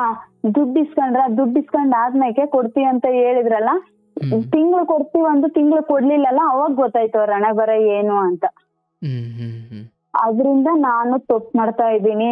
ಫಸ್ಟ್ ನನಗ್ ಮದ್ವೆ ಆಗೈತೆ, ಅದು ಮತ್ತೆ 2ನೇದು ಹಿಂಗ್ ಮಾಡ್ಕೊಂಡೆ, ಇವಾಗ 3ನೇದು ನಂಬಿ ಹಿಂಗ್ ಮಾಡ್ಕೊಂಡ್ರೆ ಅವಾಗ ನನ್ ಮನ್ಸಿರ್ ಜನ್ಮ ಅನ್ನೋದೇ ಇರಲ್ಲ, ನನ್ಗೆ ಬೇಡ ಅಂತ ಹೇಳ್ಬಿಟ್ಟು ಕೈ ಬಿಟ್ಬಿಟ್ಟು ಆವಣ್ಣ ನೀನು ಈ ಹುಡ್ಗನ್ ಯಾಕೆ ಮಾತಾಡ್ಸೋದು ಅಂತ ನನ್ನ ಜಗಳ ಮಾಡ್ಬಿಟ್ಟ ಅವನು. ದುಡ್ಡು ಇಸ್ಕೊಂಡ್ರಲ್ಲ, 1 ಲಕ್ಷ ರೂಪಾಯಿ ದುಡ್ಡು ಇಸ್ಕೊಂಡ್ರಲ್ಲ ನನ್ನ ಹತ್ರ, ಅವರು ಈ ಹುಡ್ಗನ್ ಜೊತೆಗೆ ಯಾಕೆ ಮಾತಾಡೋದು, ನೀನ್ ಯಾಕೆ ಆ ಊರ್ಗ್ ಹೋಗಿ ಅಂಗಡಿ ಮಾಡೋದು, ಅವ್ರ ಅಂಗಡಿ ಯಾಕೆ ಮಾಡೋದು, ಅವ್ನ ಕಡೆಗೆ ಇದೀಯಾ ನನ್ ಕಡೆಗೆ ಇರ್ದಂಗೆ ಅಂತ ಜಗಳ ಮಾಡಿದ್ರು.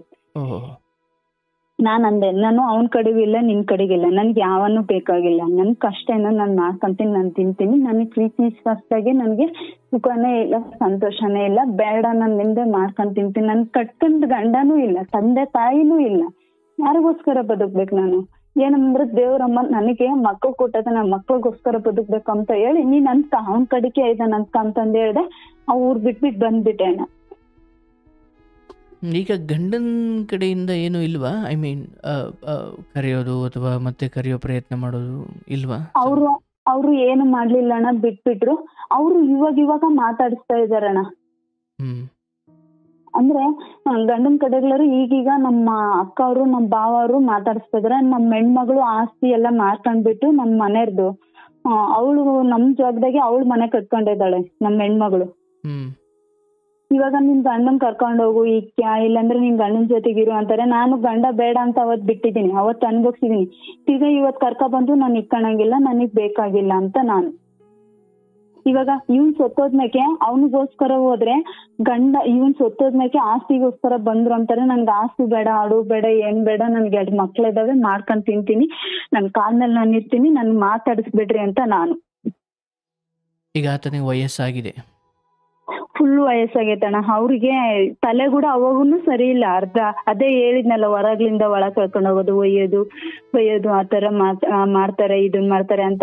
ಫುಲ್ ವಯಸ್ಸಾದಾಗ ಕೈಲಾಗೋದ್ ಕಾಲಕ್ಕೆ ಬೇಕಂದ್ರೆ ನಾನ್ ಕರ್ಕ ಬಂದು ಕೂಳಾಗ್ತೀನಾಗ್ಲಿ, ಇವಾಗ ಜೊತೆಗೆ ಇಕ್ಕೊಂಡು ನಾವ್ ಗಂಡ ಹೆಂಡ್ತಿ ಅಂತ ಸಂಸಾರ ಕಟ್ಕೊಂಡು ನಾ ಕಾಪ್ರ ಮಾಡಕ್ ಆಗಲ್ಲ, ನನಗ್ ಬೇಡ ಅಂತ ಹೇಳಿದೀನಿ. ಅವತ್ತಿನ ದಿನ ಕೈಲಾಗೋದ್ ದಿನಕ್ಕೆ ಕೈ ಮೂಲಿ ಬಿದ್ರೆ ಅವತ್ತಿನ ದಿನ ಬೇಕಂದ್ರೆ ನನ್ ತಂದೆಗೆ ನಾನ್ ಕೂಳಾಗ್ತಾ ಇದೀನಿ ಅಂತ ನಾನ್ ಕರ್ಕೊಂಡ್ ಇಕ್ಕೊಂತೀನಿ. ಇವಾಗ ಮಾತ್ರ ನಾನ್ ಕರ್ಕೊಳಂಗಿಲ್ಲ, ಇಕ್ಕಣಂಗಿಲ್ಲ ಅಂತ ಹೇಳಿದೀನಿ. ಇನ್ನು ಕೈಲಾಗದೆ ಇರೋ ದಿನ ಒಂದು ಬೇರೆ ಬರುತ್ತಾ? ಈಗ್ಲೇ ಹಂಗಾಗಿರ್ಬೋದಲ್ವಾ? ಯಾವಾಗಣ? ನಿನ್ ಗಂಡ ಕೈಲಾಗದಿರೋ ದಿನಕ್ಕೆ ಕರ್ಕೊಳ್ತೀನಿ ಇಂದಲ್ವಾ? ಆ ಕೈಲಾಗದಿರೋ ದಿನ ಇದೇ ಇರ್ಬೋದು. ಅಂಥದ್ದೊಂದು ದಿನ ಮತ್ತೆ ಬರುತ್ತೆ ಅಂತ ಕಾಯೋದಕ್ಕಿಂತ ಇದೇ ಕೊನೆಗಳಿಗೆ ಆಗಿರ್ಬೋದಲ್ವಾ ಆತನದ್ದು? ಹಂಗಿಲ್ಲ ಅಣ್ಣ, ಇವಾಗ ಇನ್ನ ಚೆನ್ನಾಗದಾರ. ಅವ್ರು ಬೆಂಗಳೂರಿಗೆ ಹೋಗ್ತಾರೆ, ಅವ್ರಿಗೆ ದುಡಿತಾರೆ, ಎಲ್ ಬೇಕಂದ್ರೆ ಅಲ್ಲಿ ಕುಡಿತಾರೆ, ಎಲ್ ಬೇಕಂದ್ರೆ ಅಲ್ಲಿ ಮನಿಕಂತಾರೆ, ಆ ತರ ಇರ್ತಾರೆ. ಇವಾಗ ನಾನ್ ಜೊತೆ ಕರ್ಕೊಂಡು ಇಕ್ಕೊಂಡು ನನ್ ಮಗ ಇವಾಗ ಅದ್ರ ಬಗ್ಗೆ ಬೇಡವಾ? ಅದು ಆಸ್ತಿ ಆಡ್ವು ಬೇಡ, ಆತ್ನೂ ಬೇಡ ಅನ್ನೋದಾದ್ರೆ ಕಾನೂನಾತ್ಮಕವಾಗಿ ಬಿಡುಗಡೆ ತಗೋ. ಮತ್ತೆ ಯಾಕೆ ನಾಳೆ ಹಂಗ್ ಬಿಡುಗಡೆ ತಗೊಂಡ ಅಷ್ಟೇನಿಲ್ಲ ಅಣ್ಣ. ಅವ್ರಿಂದ ಟಾರ್ಚರ್ ಏನು ಇಲ್ಲ. ಟಾರ್ಚರ್ ಪ್ರಶ್ನೆ ಅಲ್ವೇ ಅಲ್ಲ ಅದು. ಟಾರ್ಚರ್ ಪ್ರಶ್ನೆ ಅಲ್ಲ. ಈಗ ನಾಳೆ ದಿನ ಕರ್ಕೊಂಡು ಬಿದ್ದೋದಂತ ಕಾಲಕ್ಕೆ ಕರ್ಕೊಳ್ತೀನಿ ಅನ್ನೋದಾದ್ರೆ ಅವಾಗ ಯಾಕೆ ಕರ್ಕೊಳ್ತಿ? ಈಗಲೇ ಕರ್ಕೊ. ಇಲ್ಲ ಅವಾಗ್ಲೂ ಕರ್ಕೊಳಲ್ಲ, ಈಗಲೂ ಕರ್ಕೊಳಲ್ಲ, ನನ್ನ ಮಕ್ಳನ್ನ ನಾನು ನೋಡ್ಕೊಳ್ತೀನಿ ಅನ್ನೋದ್ರೆ ಅದರಿಂದ ಮುಕ್ತಿ ತಗೋ.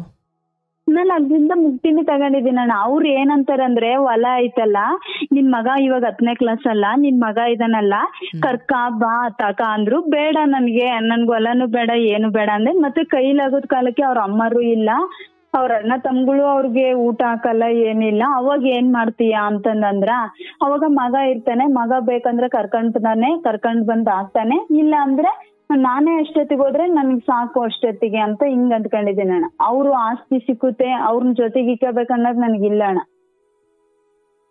ಜನ ಹೇಳಕ್ಕೆ ಆತರ ಹೇಳಿದೀನಿ. ಇವಾಗ ಅವ್ರಿಗೆ ತಂದೆ ತಾಯಿನೂ ಇಲ್ಲ ಅಣ್ಣ. ಅಣ್ಣ ತಮ್ಗಳು ನೋಡಲ್ಲ, ತಲೆ ಸರಿ ಇಲ್ಲಲ್ಲ, ಅಣ್ಣ ತಮ್ಗಳು ನೋಡಲ್ಲ, ತಂದೆ ತಾಯಿನೂ ಇಲ್ಲ. ಹ್ಮ್ ಹ್ಮ್ ಹ್ಮ್. ಇವಾಗ ಮಗ ಇದ್ದಾನೆ, ಮಗ 10ನೇ ಕ್ಲಾಸ್ ಇವಾಗ. ಅವ್ನಿಗೊಂದು ತುತ್ತು ಕೂಳ್ ಹಾಕ್ರಿ ನಿಮ್ ಜೊತೆಗೆ ಇಕ್ಕೊಂಡು ಅಂತ ನಂತಾರೆ. ನಾನು ಬೇಡ ಅಂತ ನಾನು. ನಾಳೆ ದಿನ ಒಂದಿವ್ಸ ಕರ್ಕೊಂಡು ಬರೋದು ಅನ್ನೋದಾದ್ರೆ ಅದನ್ನ ಈಗಲೇ ಕರ್ಕೊಂಡು ಬಾ.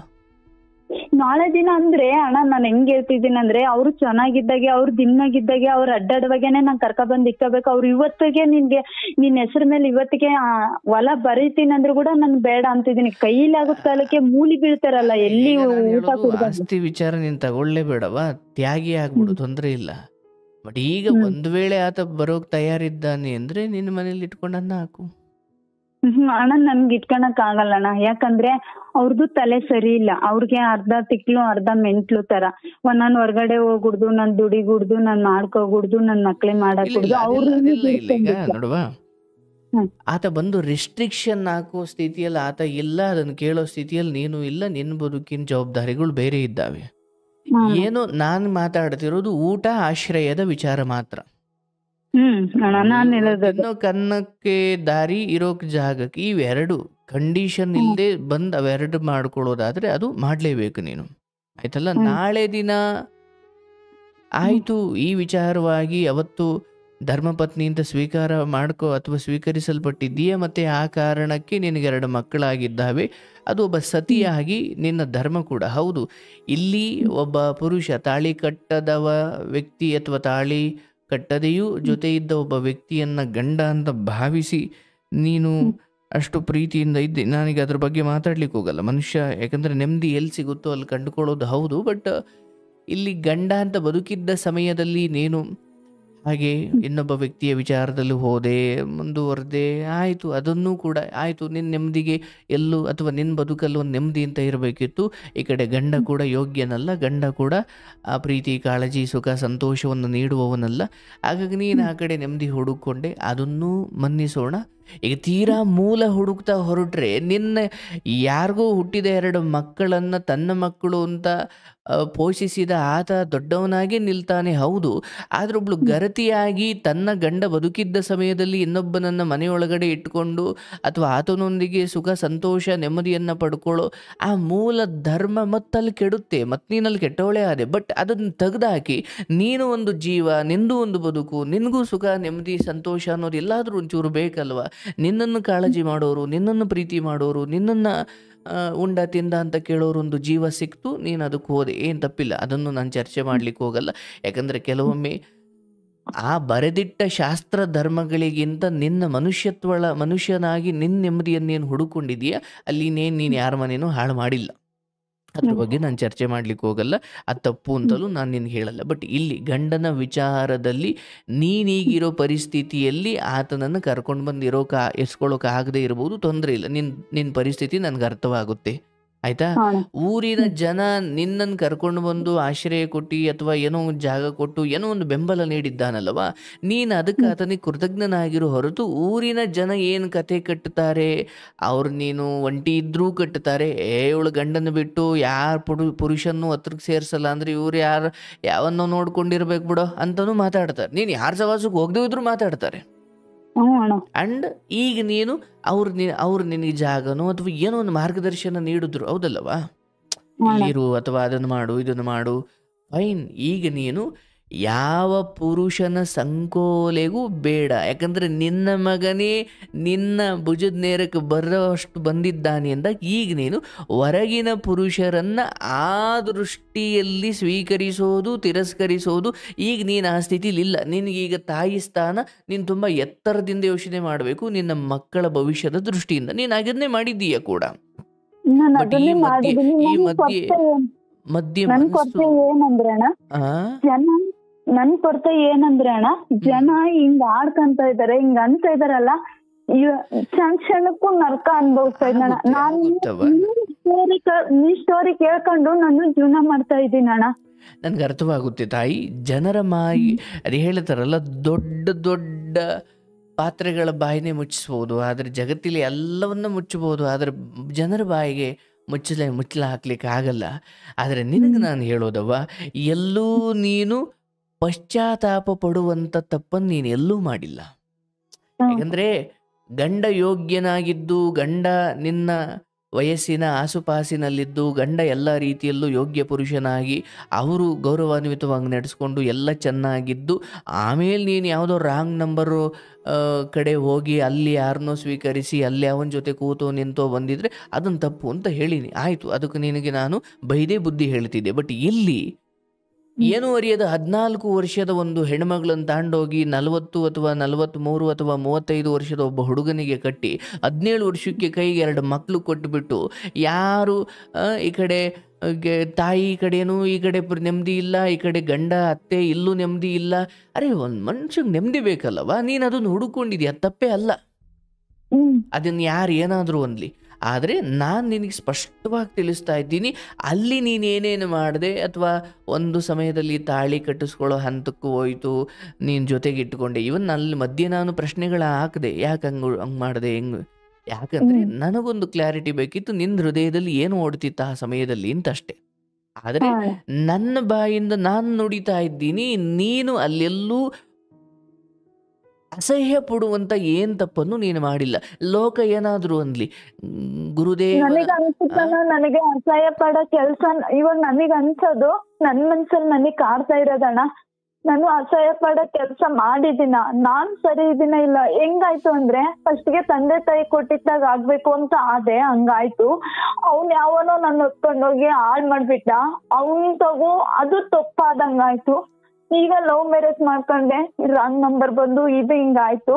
ಈ ಸದ್ಯಕ್ಕೆ ತಂದೆ ತಾಯಿ ಅಣ್ಣ, ನಮ್ಮಮ್ಮ ಬದುಕಿದ್ರು ಕೂಡನ ಒಂದು ತಿಂಗಳಿಗೆ ಕೂಡನ ನಮ್ಮಮ್ಮ ಇಂತ್ರವರ್ಗ ಆಗೈತೆ, ಒಂದು ಮಡ್ಲಕ್ಕಿ ಹಾಕಿಲ್ಲಣ್ಣ ನನ್ಗೆ. ಮಡ್ಲಕ್ಕಿ ಹಾಕಳಮ್ಮ, ನೀನು ಈ ಸ್ಯಾರಿ ತಗೊಳಮ್ಮ, ನಿನ್ಗೆ ಒಂದು ಇಷ್ಟು ಇದು ಮಾಡ್ಕೊಳಮ್ಮ ಅನ್ಲಿಲ್ಲಣ್ಣ. ತಂಗಿ ಮದ್ವೆ ಮಾಡಿದ್ನಿ, ತಮ್ಮನ್ ಮದ್ವೆ ಮಾಡಿದೀನಿ, ಮುಂದೆ ನಿಂತ್ಕೊಂಡು ನಾನೇ ಇದನ್ ಮಾಡಿದ್ನಿ. ನನ್ ಮಗ 5 ತಿಂಗಳು ಪ್ರೆಗ್ನೆಂಟ್ ಅಣ್ಣ. ನಾನು ಮೇಲ್ಗಡೆ ಇವ್ರ ತೀರಿನ ಮನೆ ಬರ್ತಾವೆ ಇವಾಗ, ಸಿಮೆಂಟ್ ತೀರು ಅಂತ. ಗೋರ್ಮೆಂಟ್ ಮನೆ ಬಂದಾಗ, ಗೋರ್ಮೆಂಟ್ ಮನೆ ಬಂದಾಗ ಬೇರೆ 1 ಕಿಲೋಮೀಟರ್ ದೂರದಿಂದ 1 ಕಿಲೋಮೀಟರ್ಗೆ ಕರೆ ಬಂಡ ತಲೆ ಮೇಲೆ ಹೊರಿ ನಾನ್ ಮನೆ ಕಟ್ಸಿದೆ ನಮ್ಮ ಅಪ್ಪರಿಗೆ. 5 ತಿಂಗಳು ಪ್ರೆಗ್ನೆಂಟ್ ಆಗ ಸಿಮೆಂಟ್ ತೀರಿಗೆ ಸಿಮೆಂಟ್ ಮಾಡ್ದೆ. ಅಷ್ಟೆಲ್ಲ ಮಾಡ್ದನ್ನ ಹಳೆ ಮನೆ ಇತ್ತು, ಹಳೆ ಮನೆಗೆ ನನಗೊಂಚೂರು ಜಾಗ ಕೊಟ್ಟಿದ್ರೆ ನನ್ ಸುತ್ತು ಬಂಡೆ ನಡೆಸ್ಕೊಂಡು ಮ್ಯಾಲ್ ಸೀಟ್ ಹಾಕಿಸ್ಕೊಂಡು ನಮ್ ತಾಯಿಯವ್ರ ಮನೆ ಮುಂದೆ ಇರ್ತಿದ್ನಲ್ಲ ಅಣ್ಣ. ನಮಗೆ ಯಾರು ಕಮ್ಮರಣ್ಣ ಇವಾಗ ನನ್ ಜೊತೆಗೆ ತಾಯಿ ಆಯ್ತು, ತಮ್ಮ ಆಯ್ತು. ಈಗ ನಾನು ಹೇಳೋದು ಕೇಳವ್ವ, ನೀನು ಅದೆಲ್ಲವನ್ನ ಮೀರಿ ತುಂಬಾ ಎತ್ತರದಲ್ಲಿದ್ದೀಯವ್ವ ನೀನು. ಈಗ ನೀನು ಅದಕ್ಕೆಲ್ಲ ಅಳಬಾರ್ದು. ನನ್ನ ಮಾತು ಕೇಳಿಸ್ಕೋ. ನೀನು ಬಹಳಷ್ಟು ಹೆಣ್ಣು ಮಕ್ಕಳು ಒಂದು ಚಿಕ್ಕದಾಗಿ ಏನೋ ಕೆಟ್ಟ ಅನುಭವ ಆದರೆ ಸಾಯೋ ಹಂತಕ್ಕೆ ಹೋಗೋ ಕಾಲದಲ್ಲಿ ಇಷ್ಟೆಲ್ಲ ಅನುಭವಿಸ್ಕೊಂಡು ಬಂದಿದ್ದೀಯ. ಈಗ ನೀನು ತಾಯಿ ಸ್ಥಾನಕ್ಕೆ ಹೋಗಿದ್ದೀಯ. ನಿನಗೆ ನೀನು ನಿನ್ನ ತಾಯಿ ಬಗ್ಗೆ ಮಾತಾಡ್ತಿದ್ದಿ, ಬಟ್ ಆ ಮಕ್ಕಳಿಗೆ ನೀನು ತಾಯಿ ಆಗಿದ್ದೀಯ. ಈಗ ಆ ತಾಯಿ ಅಥವಾ ತಮ್ಮ ತಂಗಿ ಇವ್ರ ಕುರಿತು ಏನೂ ಅಸಮಾಧಾನ ಬೇಡ. ಭಗವಂತ ಎಲ್ಲೂ ನಿನ್ನನ್ನು ಕೈ ಬಿಟ್ಟಿಲ್ಲ. ಅಲ್ಲಲ್ಲಿ ಯಾರೋ ಮೋಸ ಮಾಡಿದ್ರು, ಯಾರೋ ಕೈ ಹಿಡ್ಕೊಂಡು ಕರ್ಕೊಂಡು ಬಂದಿದ್ದಾರೆ. ಒಂದು ದಿನ ಹೀಗೆ ಮುಗಿದು ಹೋಗುವ ಬದುಕು. ಈ ಮುಗಿದು ಹೋಗುವ ಮುನ್ನ ನನಗೆ ಯಾರ್ಯಾರು ದ್ರೋಹ ಮಾಡಿದ್ರು ಅನ್ನೋದಕ್ಕಿಂತ ನಾನು ಯಾರಿಗೂ ದ್ರೋಹ ಮಾಡಲಿಲ್ಲ, ನಾನು ಯಾರ್ದು ಅನ್ನ ಕಿತ್ಕೊಳ್ಳಿಲ್ಲ, ನಾನು ಯಾರನ್ನು ಅನುಮಾನ ಪಡಲಿಲ್ಲ, ನಾನು ಯಾರನ್ನು ಕುತ್ತಿಗೆ ಹಿಡ್ದು ಆಚೆಗೆ ನೂಕಲಿಲ್ಲ, ಅಥವಾ ನಾನು ಯಾರನ್ನು ಬೇಕಾಬಿಟ್ಟು ನನ್ನ ಸುಖಕ್ಕೋಸ್ಕರ ಬಳಸ್ಕೊಂಡು ಕೈ ಬಿಡಲಿಲ್ಲ. ಎಲ್ಲೆಲ್ಲಿ ನಾನು ಪೂರ್ಣ ಪ್ರಮಾಣದಲ್ಲಿ ನಂಬಿ ಹೋದ್ನೋ ಅಲ್ಲಿ ನಾನು ಗೌರವಾನ್ವಿತವಾಗಿ ಹೊರಗಡೆ ಬಂದಿದ್ದೀನಿ, ಹೊರತು ಹೆಸರು ಕೆಡಿಸ್ಕೊಂಡು ಬಂದಿಲ್ಲ. ಹೀಗಿರಬೇಕಾದ್ರೆ ನಿನ್ನ ಅಥವಾ ನಿನಗೆ ಆಶ್ರಯ ಕೊಟ್ಟು ಅಥವಾ ನಿನಗೇನೋ ಈಗ ಮಾರ್ಗದರ್ಶನ ನೀಡ್ತಾ ಇರೋ ಒಬ್ಬ ಗಂಡಸಿನ ಕುರಿತು ನಿನಗೊಂದು ಸಂಬಂಧ ಕಟ್ಬೋದು, 1000 ಹೇಳ್ಬೋದು. ಹೀಗೆ 2 ಮಕ್ಕಳ ತಾಯಿಯಾಗಿ, ಒಂಟಿ ತಾಯಿಯಾಗಿ ಅಂದರೆ ಸಿಂಗಲ್ ಪೇರೆಂಟ್ ಆಗಿ ಇಷ್ಟೆಲ್ಲ ಸಂಕಷ್ಟಗಳ ನಡುವೆ ಇರೋ ನೀನು ಕೇವಲ ನಿನ್ನ ಮನೆ ಆಗು ಹೋಗುಗಳು, ನಾಳೆ ಹೆಂಗೆ ನಾಡಿದ್ದೆಂಗೆ ಮಕ್ಕಳು ಬದುಕು, ಅದು ಇದ್ರ ಬಗ್ಗೆನೇ ಯೋಚನೆ ಇರಬೇಕೆ ಹೊರತು ಊರಿನ ಜನ ಏನು ಮಾತಾಡ್ತವ್ರೆ ಅಥವಾ ನಿನಗೆ ತವರು ಮನೆಯವರು ಆತಿಥ್ಯ ಮಾಡಲಿಲ್ಲ, ಕರೆದು ಕಳಿಸ್ಲಿಲ್ಲ, ಮಡ್ಲಕ್ಕಿ ತುಂಬಲಿಲ್ಲ, ಈ ವಿಚಾರಗಳು ಯಾಕಂದರೆ ನೀನು ಒಂಟಿಯಾಗಿ ಹೋರಾಡೋ ಸಮಯದಲ್ಲಿ ನಿನ್ನ ಶಕ್ತಿಯನ್ನು ಇವೆಲ್ಲ ಕಿತ್ಕೊಂಡ್ಬಿಡ್ತಾವೆ. ನಿನಗೆ ಶಕ್ತಿ ಕೊಡೋರು ಬೇಕೇ ಹೊರತು ಕಿತ್ಕೊಳ್ಳೋರು ಯಾರೂ ಇಲ್ಲೇ ಇರ್ಬೋದು. ಬಟ್ ನೀನು ಅವರ ಆಲೋಚನೆಗಳನ್ನು ನಿನ್ನ ಹೃದಯಕ್ಕೆ ತಂದುಕೊಂಡು ನೀನು ನೊಂದುಕೊಂಡು ನಿನ್ನ ಶಕ್ತಿಯನ್ನು ಹೀಗೆ ಹೊರ ಹೋಗ್ಲಿಕ್ಕೆ ಬಿಡಬೇಡ. ಯಾಕಂದರೆ ಈಗ ನೀನು 2 ಜೀವಗಳನ್ನು ಕಾಪಾಡಿಕೊಂಡು ನೀನು ನಿನ್ನನ್ನು ಕಾಪಾಡಿಕೊಂಡು ಆ 2 ಮಕ್ಕಳನ್ನು ಕಾಪಾಡಿಕೊಂಡು ಈಗ ಮುಂದೆ ಹೋಗ್ಬೇಕಾಗುತ್ತೆ. ಮಕ್ಳಿಗೆ ಕೂಡ ಅಣ್ಣ ನಾನು ಎಷ್ಟು ಬೆಳೆಸ್ತಾ ಇದ್ದೀನಿ ಅಂದ್ರೆ ನನ್ ಮಗನ್ಗೆ ಒಳ್ಳೆ ಹೆಸರೈತೆ. 1 ರೂಪಾಯಿ ನನ್ ಸಾಲದಾರನಾಗ್ ಮಾಡ್ಬಿಡ್ದು ನನ್ ಮಗನ್ಗೆ ಅಂತ ಎಲ್ಲಿ 1 ರೂಪಾಯಿ ಸಾಲ ಇಲ್ಲ ಅಣ್ಣ. ಅಷ್ಟು ದುಡಿಮೆ ಮಾಡ್ಕೊಂಡ್ ತಿಂತಾ ಇದ್ದೀನಿ.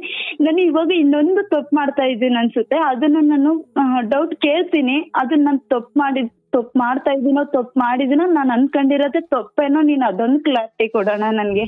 ಆಯ್ತವ, ಆ ವಿಚಾರ ಕೇಳೋಕ್ಕಿಂತ ಮುಂಚೆ ಇಲ್ಲಿ ಯಾರ ಆಶ್ರಯ ಅಥವಾ ಯಾರ ಮಾರ್ಗದರ್ಶನ ಅಥವಾ ಯಾವ ಪುರುಷ ನಿನಗೆ ನೀನು ಯಾರನ್ನ ಬಾಯಿ ತುಂಬ ಅಣ್ಣ ಅಂತಿದೆಯಲ್ಲ ಆತನಿಗೆ ನಿನ್ನ ಕುರಿತು ಏನೇ ಅಭಿಪ್ರಾಯ ಇರಲಿ ಅಥವಾ ನಿಮ್ಮ ಕುರಿತು ಜನರಿಗೆ ಏನೇ ಅಭಿಪ್ರಾಯ ಇರಲಿ, ನೀನು ಏನು ಅಣ್ಣ ಅಂತ ಕರಿತಾ ಇದ್ದೀಯ ಇದಕ್ಕೆ ಎಲ್ಲಿ ಯಾವತ್ತೂ ಒಂದು ದಿನ ಧಕ್ಕೆ ಬಂತು ಅಂದಾಗ ಮಾತ್ರ ಆ್ಯಕ್ಷನ್ ತಗೋ, ಹೊರಗಡೆ ಬಾ. ಅಲ್ಲಿವರೆಗೂ ಜನರ ಮಾತಿನಿಂದ ನೀನು ಅವರನ್ನು ದೂರ ಇಡೋದು ಅಥವಾ ಅವರ ಕುರಿತು ನೀನು ಅನುಮಾನದಿಂದ ವರ್ತಿಸೋದು ಇದಾಗಬಾರ್ದು. ಯಾಕಂದರೆ ಲೋಕ ಯಾರು ಆಡ್ಕೊಂಡ್ರು ಇವ್ರು ಯಾರೋ ಬಂದು ನಿನಗಂತೂ ತನ್ನ ಹಾಕ್ಲಿಲ್ಲ.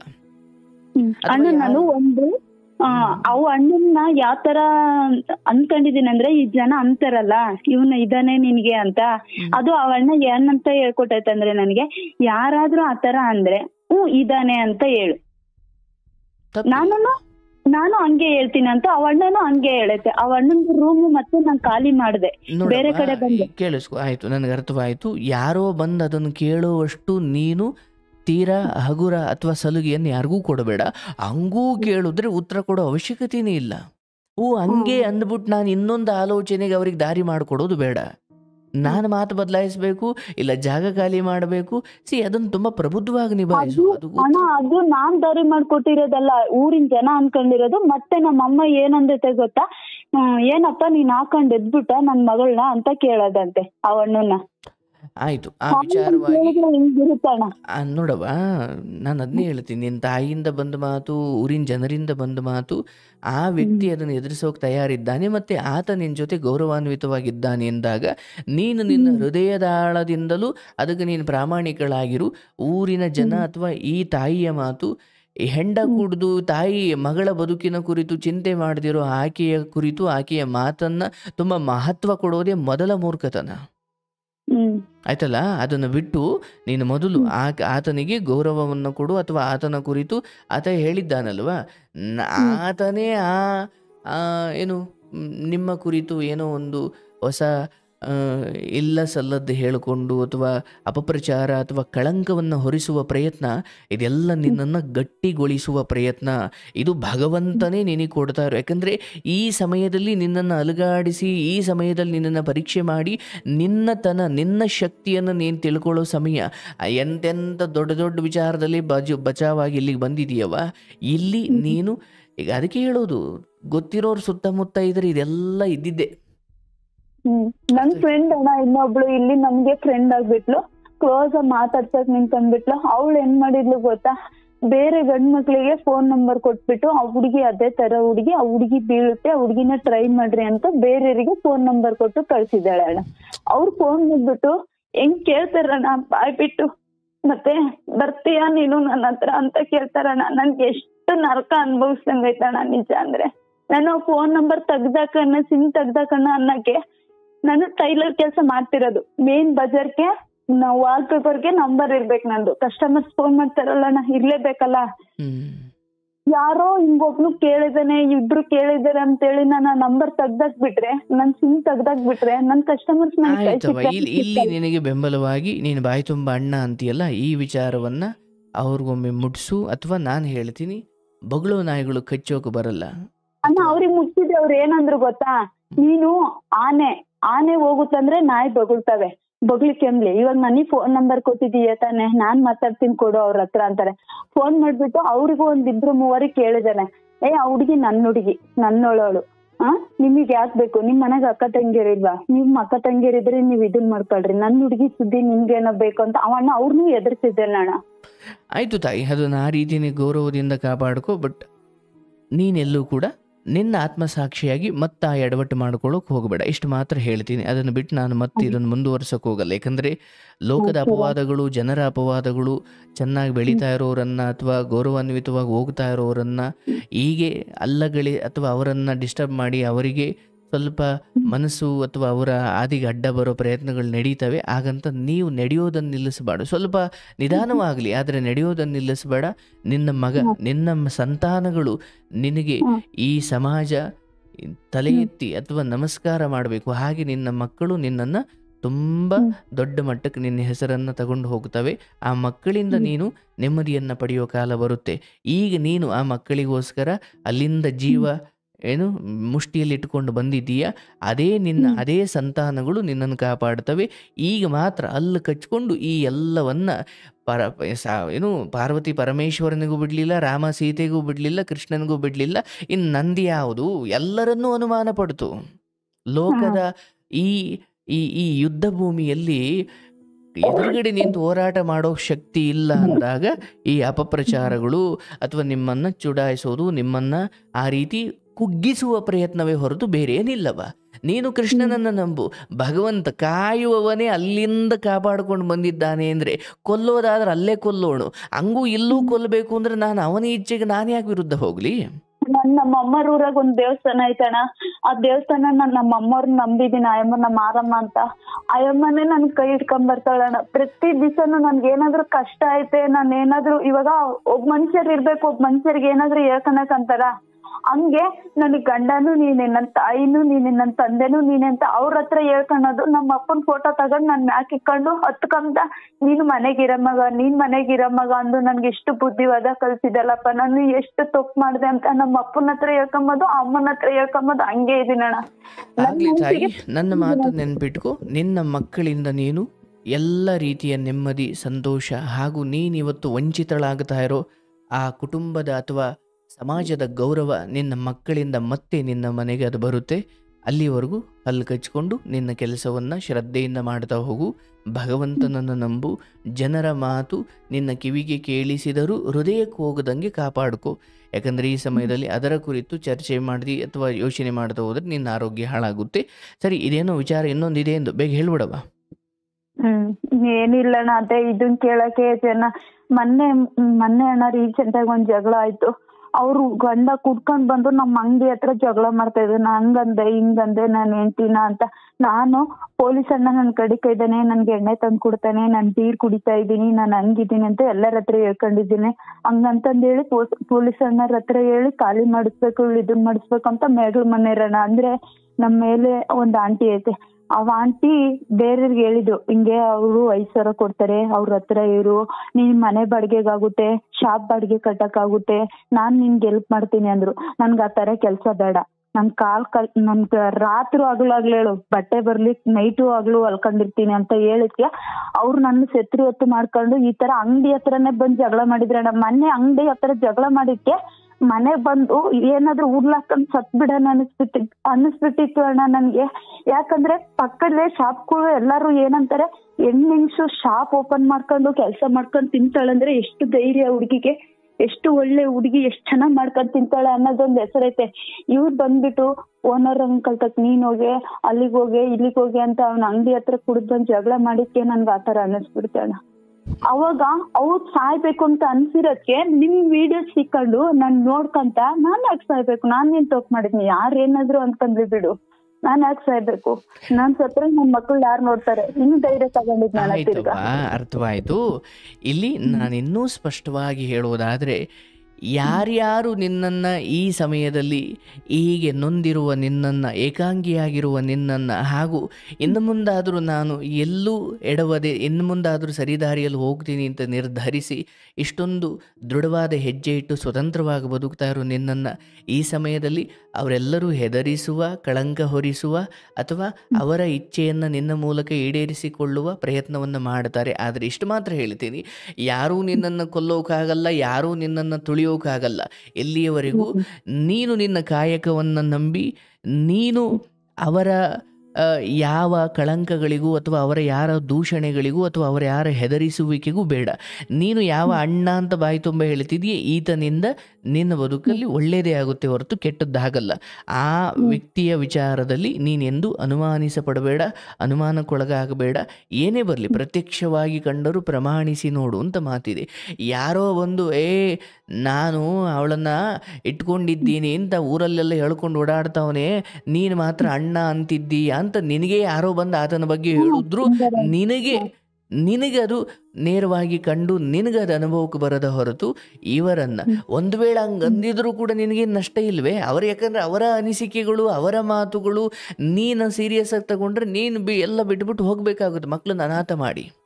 ಅವ್ರು ಅದನ್ನೇ ಹೇಳೋದು, ನೀನು ನಿನ್ ಕಾಲ್ ಮೇಲೆ ನೀನ್ ದುಡಿತೀಯ, ನೀನ್ ಮಾಡ್ಕಂತೀಯ, ಲೋನ್ ಕೊಡ್ತೀವಂದ್ರಣ್ಣ ಬ್ಯಾಂಕ್ ಅಲ್ಲಿ ಸಾರು, ನಿನಗೆ ಲೋನ್ ಕೊಡ್ತೀವಮ್ಮ, ನೀನ್ ದುಡಿತೀಯ ಕಟ್ತೀಯ, ನನ್ಗಿಲ್ಲಿ ಪಂಚಾಯತಿ ಅವರು ಕೂಡ ಹೇಳಿದ್ರು ಚೆನ್ನಾಗ್ ಕಟ್ಟಿ ಅಂತಂದು, ತಗೊಳಮ್ಮ ಲೋನ್ ಅಂದ್ರೆ ಅಣ್ಣ ಹೇಳ್ತು, ಅಮ್ಮಿ ನೀನ್ ಲೋನ್ ತಗೊಂಡು ನೀನ್ ಅಂಗಡಿಗೆ ಬಂಡವಾಳ ಹಾಕ, ನಾನ್ ಬರ್ತೀನಿ, ನಾನ್ ಕೊಡ್ತೀನಿ, ನೀನ್ ಅಂಗಡಿಗೆ ಹಾಕಂದ್ರೆ ನೀನ್ ಇನ್ನ 4-5 ದುಡಿತೀಯ, ನೀನ್ ದುಡ್ದು ನೀನ್ ಚೆನ್ನಾಗಿದ್ರೆ ನಿನ್ನ ಅಂದರೆಲ್ಲ ನಿನ್ ಕಾಲ್ ಕೆಳಗ್ ಬರ್ತಾರೆ, ನಿನ್ ಇದ್ರಕ್ ಬರ್ತಾರೆ.